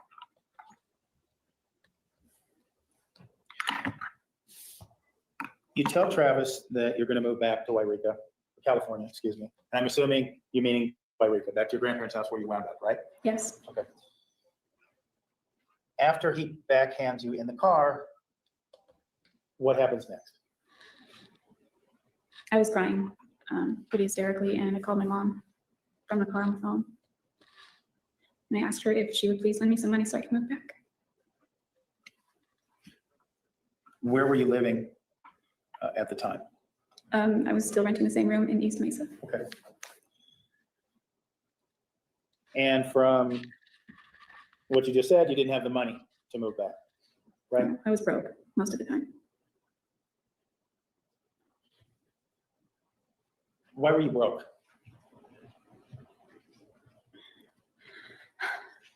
I didn't have she was traveling all the time. I wasn't able to afford my car payments anymore, so I wasn't paying my car anymore. I guess my money it seemed to just get used up. We were going on trips. I would lend Travis money. He typically paid me back. Sometimes I didn't you have. say you lent Travis money. Let's be clear. How much money did you lend Travis? I'm asking a total amount and discuss the time. All right, everyone, answer the question. Total, if I did my math right, I lent him $1,299 total, $1,299 over the course of our relationship. Over the course of your relationship.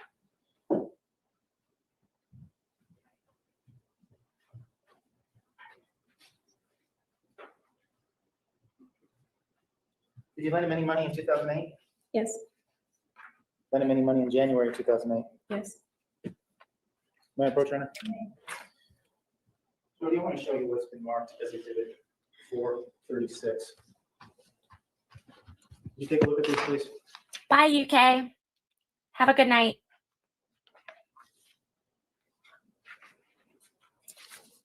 You recognize those? Yes. What are those? They're canceled checks that I wrote out to Travis. And the first check, when was that written? January 11th, 2008. The second? January 15th, 2008. And the third? January 30th, 2008. How much was the first check for? $100. And we'll move it into evidence. Any objection? 436 is admitted. Before we have it marked, Jodi, how much was the first check for? $100. And what was why did you give Travis $100? Or why did you write him a check for $100? I don't remember specifically what he needed it for, but it had to go in his bank account, his checking account. And the second check? $699. And what was that for? His checking account was going to be overdrawn or was already overdrawn. I don't remember which. And the third check? $220. Okay, and do you remember what that was for? I think it was to put toward his mortgage.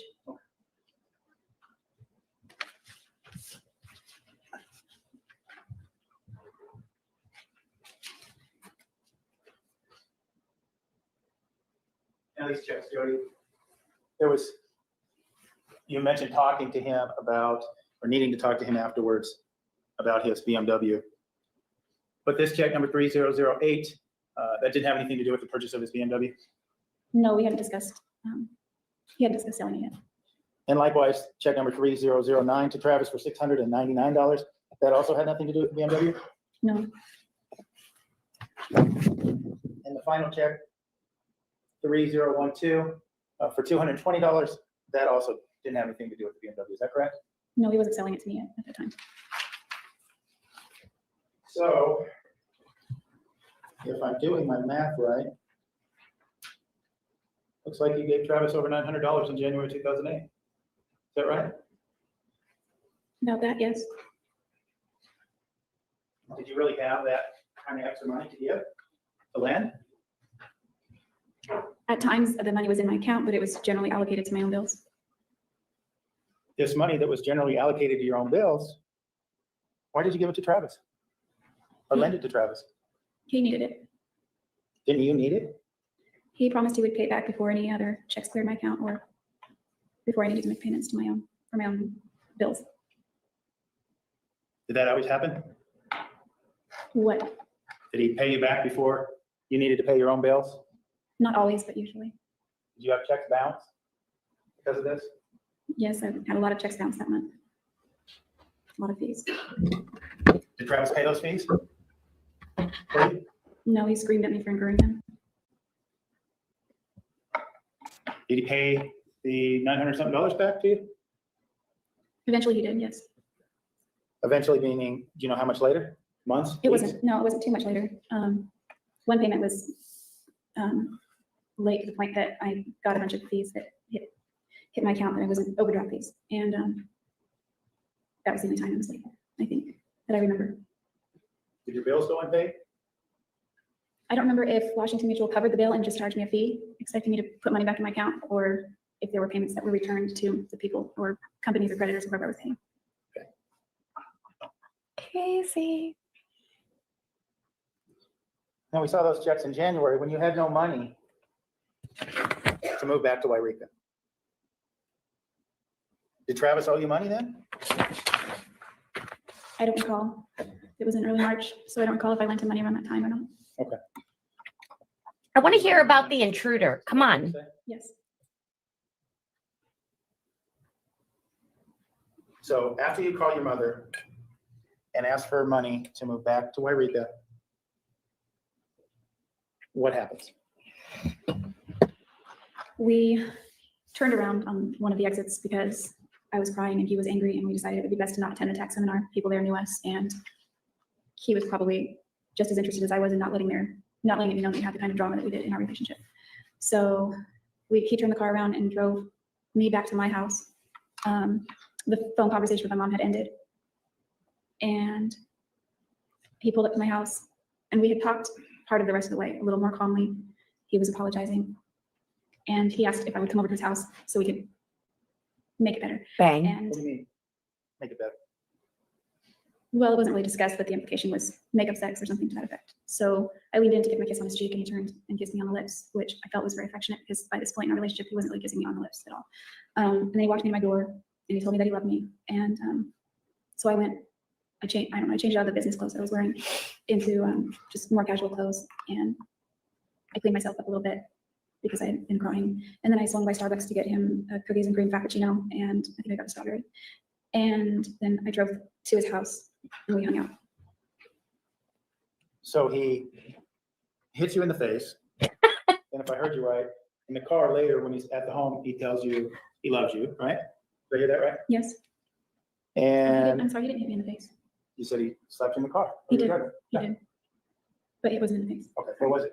I don't know, he might have been aiming for my face because it was just to the side, but I turned my head and it was kind of more like my jaw and like this area, my neck sort of than my jaw. We kind of argued about that too. Oh my God. So after dodging a slap, and he tells you he loves you and wants to make up sex, not so many words. And then you bring him, you go over to his house with items from Starbucks. Is that accurate? Yes, 2 frappuccinos. A lot of guys do, David. And you've already decided you want to move back home, right? Yes. Why did you decide at this point in time, before we go into what happened afterwards, why do you pick up the phone to call your mother to move back to Wairika? Why do you want to move back to Wairika? So we're in the beginning of March and I decided actually during Christmas that I wanted to move back there because I was there with my family. I was broke, so my mom paid for me to fly back for Christmas. I flew into Sacramento, my dad picked me up. And I'm sorry. No, she's describing why. Ask another question. What was the motivation or the sudden urgency for you to pick up the phone in March and say, Mom, I want to move back home? Because it was miserable in the car. And my mom and I don't have a very great relationship, but it just sounded, I knew she would help me if I needed. Why did you want to get out of Mesa so quickly? I didn't have a way to get out and I wanted to, it was miserable. I wanted to leave, but it wasn't. What right was away. miserable, Jodi? What was miserable? Use your words. My relationship, my circumstances, how things were going. Your relationship with Travis. Yes. The circumstances being how he treated you? Yes, the roller coaster we were always on. What do you mean by roller coaster? The ups and downs. The ups were great and the downs were horrible. And it was a point where it was a horrible point. And so that's why I picked up the phone and called her. So you had considered it earlier for personal reasons, but that day in the car, you realized you wanted to get away from Travis. Is that right? It wasn't healthy for you to be with him. Oh, can you answer? Yes. So. All right, hold on. What happens after you speak with your mother? You mean while we're speaking or after we hung up? Well, after you hung up, do you decide you're going to move back to Wairika? Yes. Well, I already decided, but Okay. we had discussed it openly at this point. That's how the fight escalated. Okay. It was my fault. Were plans in the works after you talked to your mom to secure the funds to have you move back to Wairika? Yes. I asked her to come help me move. Okay. What's that? I asked her to come help me move. Okay. Moving back to these circumstances and what happened in the car, why then do you return to Travis's house with the 2 frappuccinos? Because you've just told us you realized you want to get away from this man. Why are you at his house with 2 frappuccinos? Because it's complicated. I still love him. He was a lot more, he had calmed down. He was very tender and gentle by the time we reached my house, and the way we parted was very sentimental. And that's why he invited me over, and I could foresee that it would be a pleasant time that we could spend together. And I wanted that since we just had such an unpleasant incident. Do you still love him at this point in time? Yes, I love him. Even though he hit you? Mhm. Yes. Okay. So you have the 2 frappuccinos. You're in Mr. Alexander's house. What happens? Do you have sex? We did have sex that day.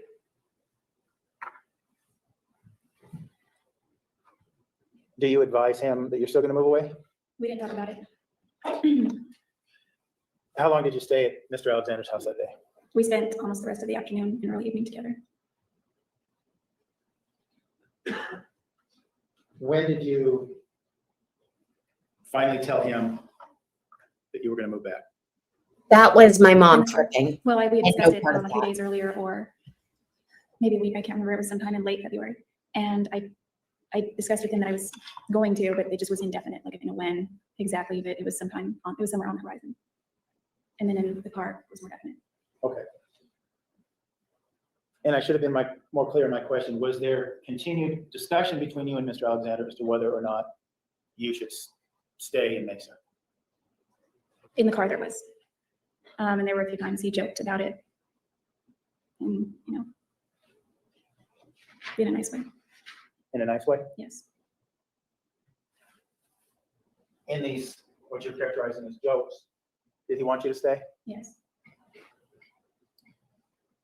About how long was it before the day where he hit you in the car until the day you actually moved back to Eureka? Approximately a month and a week. And so in this, we'll call it about a 5-week period. Are you still seeing Mr. Alexander? Yes. Is it business as usual, so to speak? You're still coming to his house late at night for sexual rendezvous? Yes.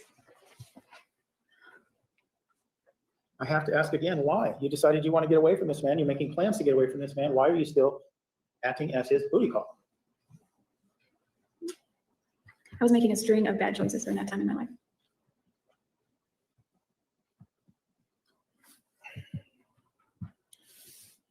You spoke about that you were still living in this home in East Mesa. Did you live there the entire time before you moved back to Eureka? The majority of the time, I moved in with Rachel first, and then she eloped with her boyfriend / fiance. Did you stay with Travis before you moved back? Oh yeah, I did. The last 4 days, or maybe it was somewhere between a week or almost that. Not quite. Did he have roommates at that time? Yes, Did the roommates know you were staying there? I think they did. I parked right in the driveway. Okay. Where were you sleeping? In his bed. Okay. Do you remember the actual day you moved?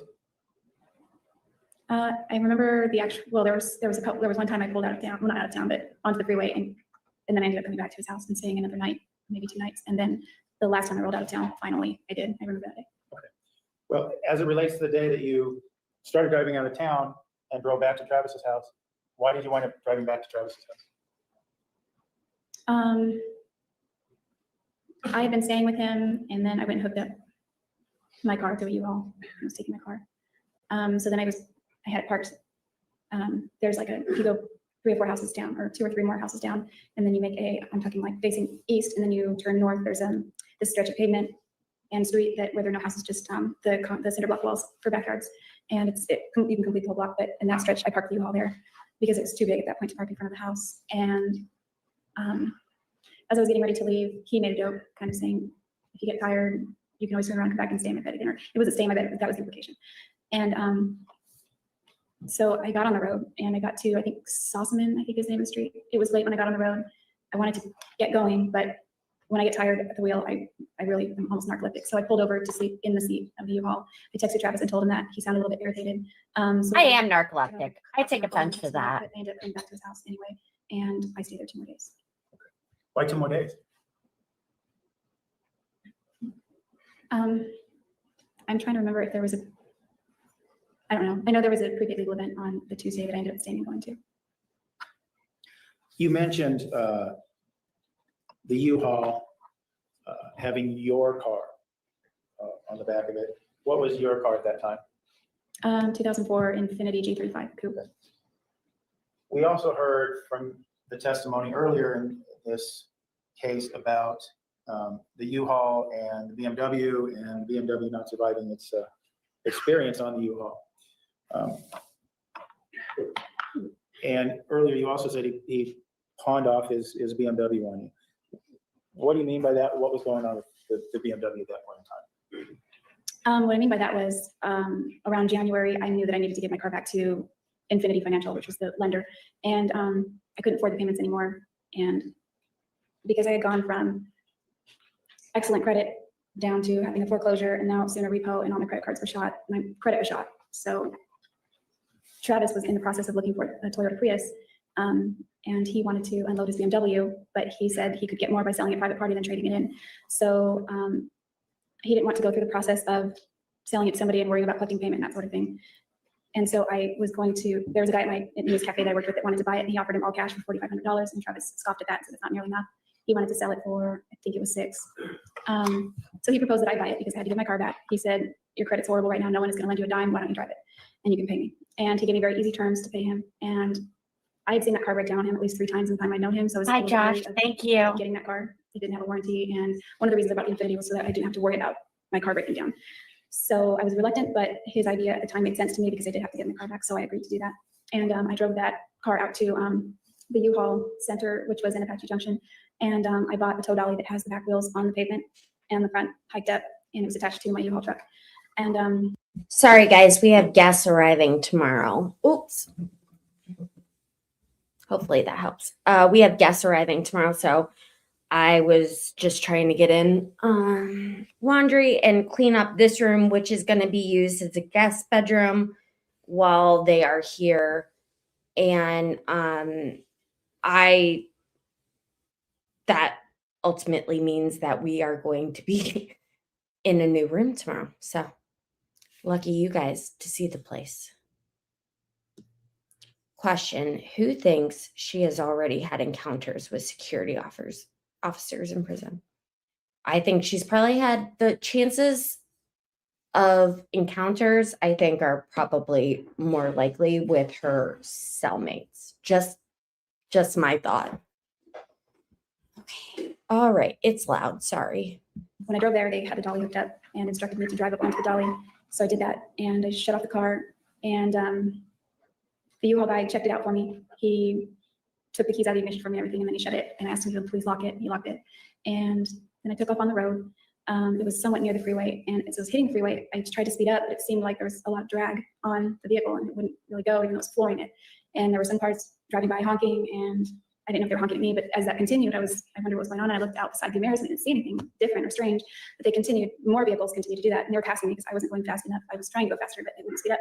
And then I looked again in the side view mirrors, and I noticed a ton of white smoke coming out of that on both sides of the U-Haul truck from behind it. And so I knew that wasn't a good sign. So I pulled off the exit, the next exit that I came up on. I think I was still in Apache Junction. And I didn't want to take it any further because it looked like it was bad. So I pulled off the exit on the exit ramp, on the shoulder of the exit ramp, and I got out to see what was going on with the car. And ultimately, what did you learn happened to the car? Did it suffer any damage? Yes, the car was left in first gear, and I towed it that way, and it was either the engine or the transmission blew up, and there was black oil all over this white pavement, which was the exit ramp, and it was just going everywhere. Okay. And there were pieces of metal on the pavement. And was this on the day that you were the day that you left and came back, or was this on the day that you ultimately left for good? Neither. That was right before. It was like in the same week period, but it was neither of those days. Okay. Was it before those days then? Yes. Okay. So was this BMW, was his or yours that you were in the midst of purchasing? Was it drivable? Was it functional? No, it was completely ruined. At least the mechanics of it were. Did you fear telling Travis what happened? Yes, I was very, very worried about that. What were you worried that he would do? Well, he had been, we were like in, I guess you could call it like this period where he was being very sweet, very kind, very loving. I was staying at his house for a couple of nights.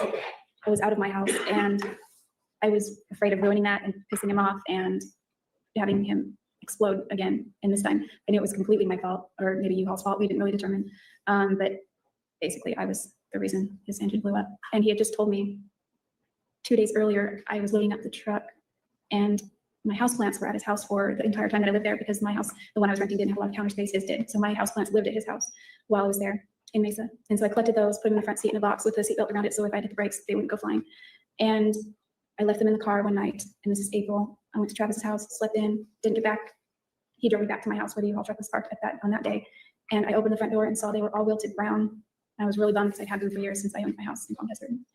And they were important to me. And so they were all turned brown, and Travis got really pissed off at that. He liked my plants too and was upset that I was taking them back.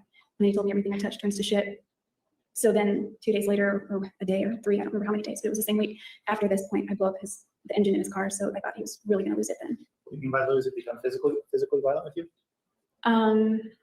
Maybe that, or just his general wrath. That was usually worse anyway. What's that? Either way, like I feared him screaming and yelling at me, because to me that felt worse. And tomorrow morning, 11 o'clock tomorrow, please remember the admonition. You are excused. Have a nice evening. Okay. Well, that's not when I ended my video, but it's going to be where I end my video tonight. Let me get my big ass face off the screen. Lacey.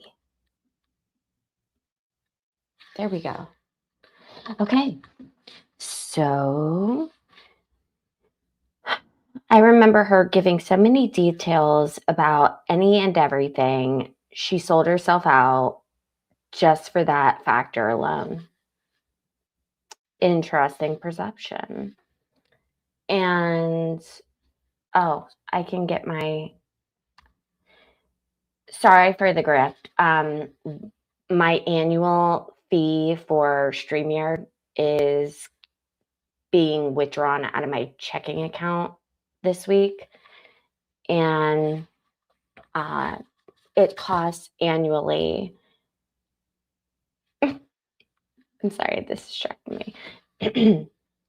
It costs annually like $820 something to have StreamYard to be able to do this. So when people say like anyone can put up a computer and, you know, a camera and talk, yeah, there's a little bit more that goes into it. So just saying, speaking on behalf of myself and other content creators, but I've used it. It's like, it's an exceptional product, and I think I probably use it or check on it like every day, so it makes sense to me to keep it. But yeah, tomorrow I will not be in this room. I will be hiding from the other women who are coming to visit my mom. And I don't know what else to say other than we're going to finish this and we are going to dive into any more breaking news and probably start the next Jodi stream that I did that got a lot of views and a lot of high ratings. So thank you for being here. I know there are 100 different places that you could be tonight, but you chose to be here with me, and that means so much. Before you go, if you could please make sure to hit the thumbs up button, give me a like, it helps the algorithm. And if you're enjoying this so much, you can make sure that you are subscribed. Press the all button in terms of notifications. You're just going to get notified when I go live, which is every Tuesday through Friday, beginning at 3:30 p.m. We don't normally go this late, but I feel like the next 2 days are going to be a little shorter because I'm going to have 4 women in their 70s yelling. So I don't know what you guys do. Yeah, you're welcome. Thanks, guys, for coming. And it's been real. It's been fun. It's been real fun. So everything else you could ever want to know is in the video description. Otherwise, I will see you tomorrow afternoon at 3:30 p.m. All right, y'all have a good, safe, blessed night. Bye-bye.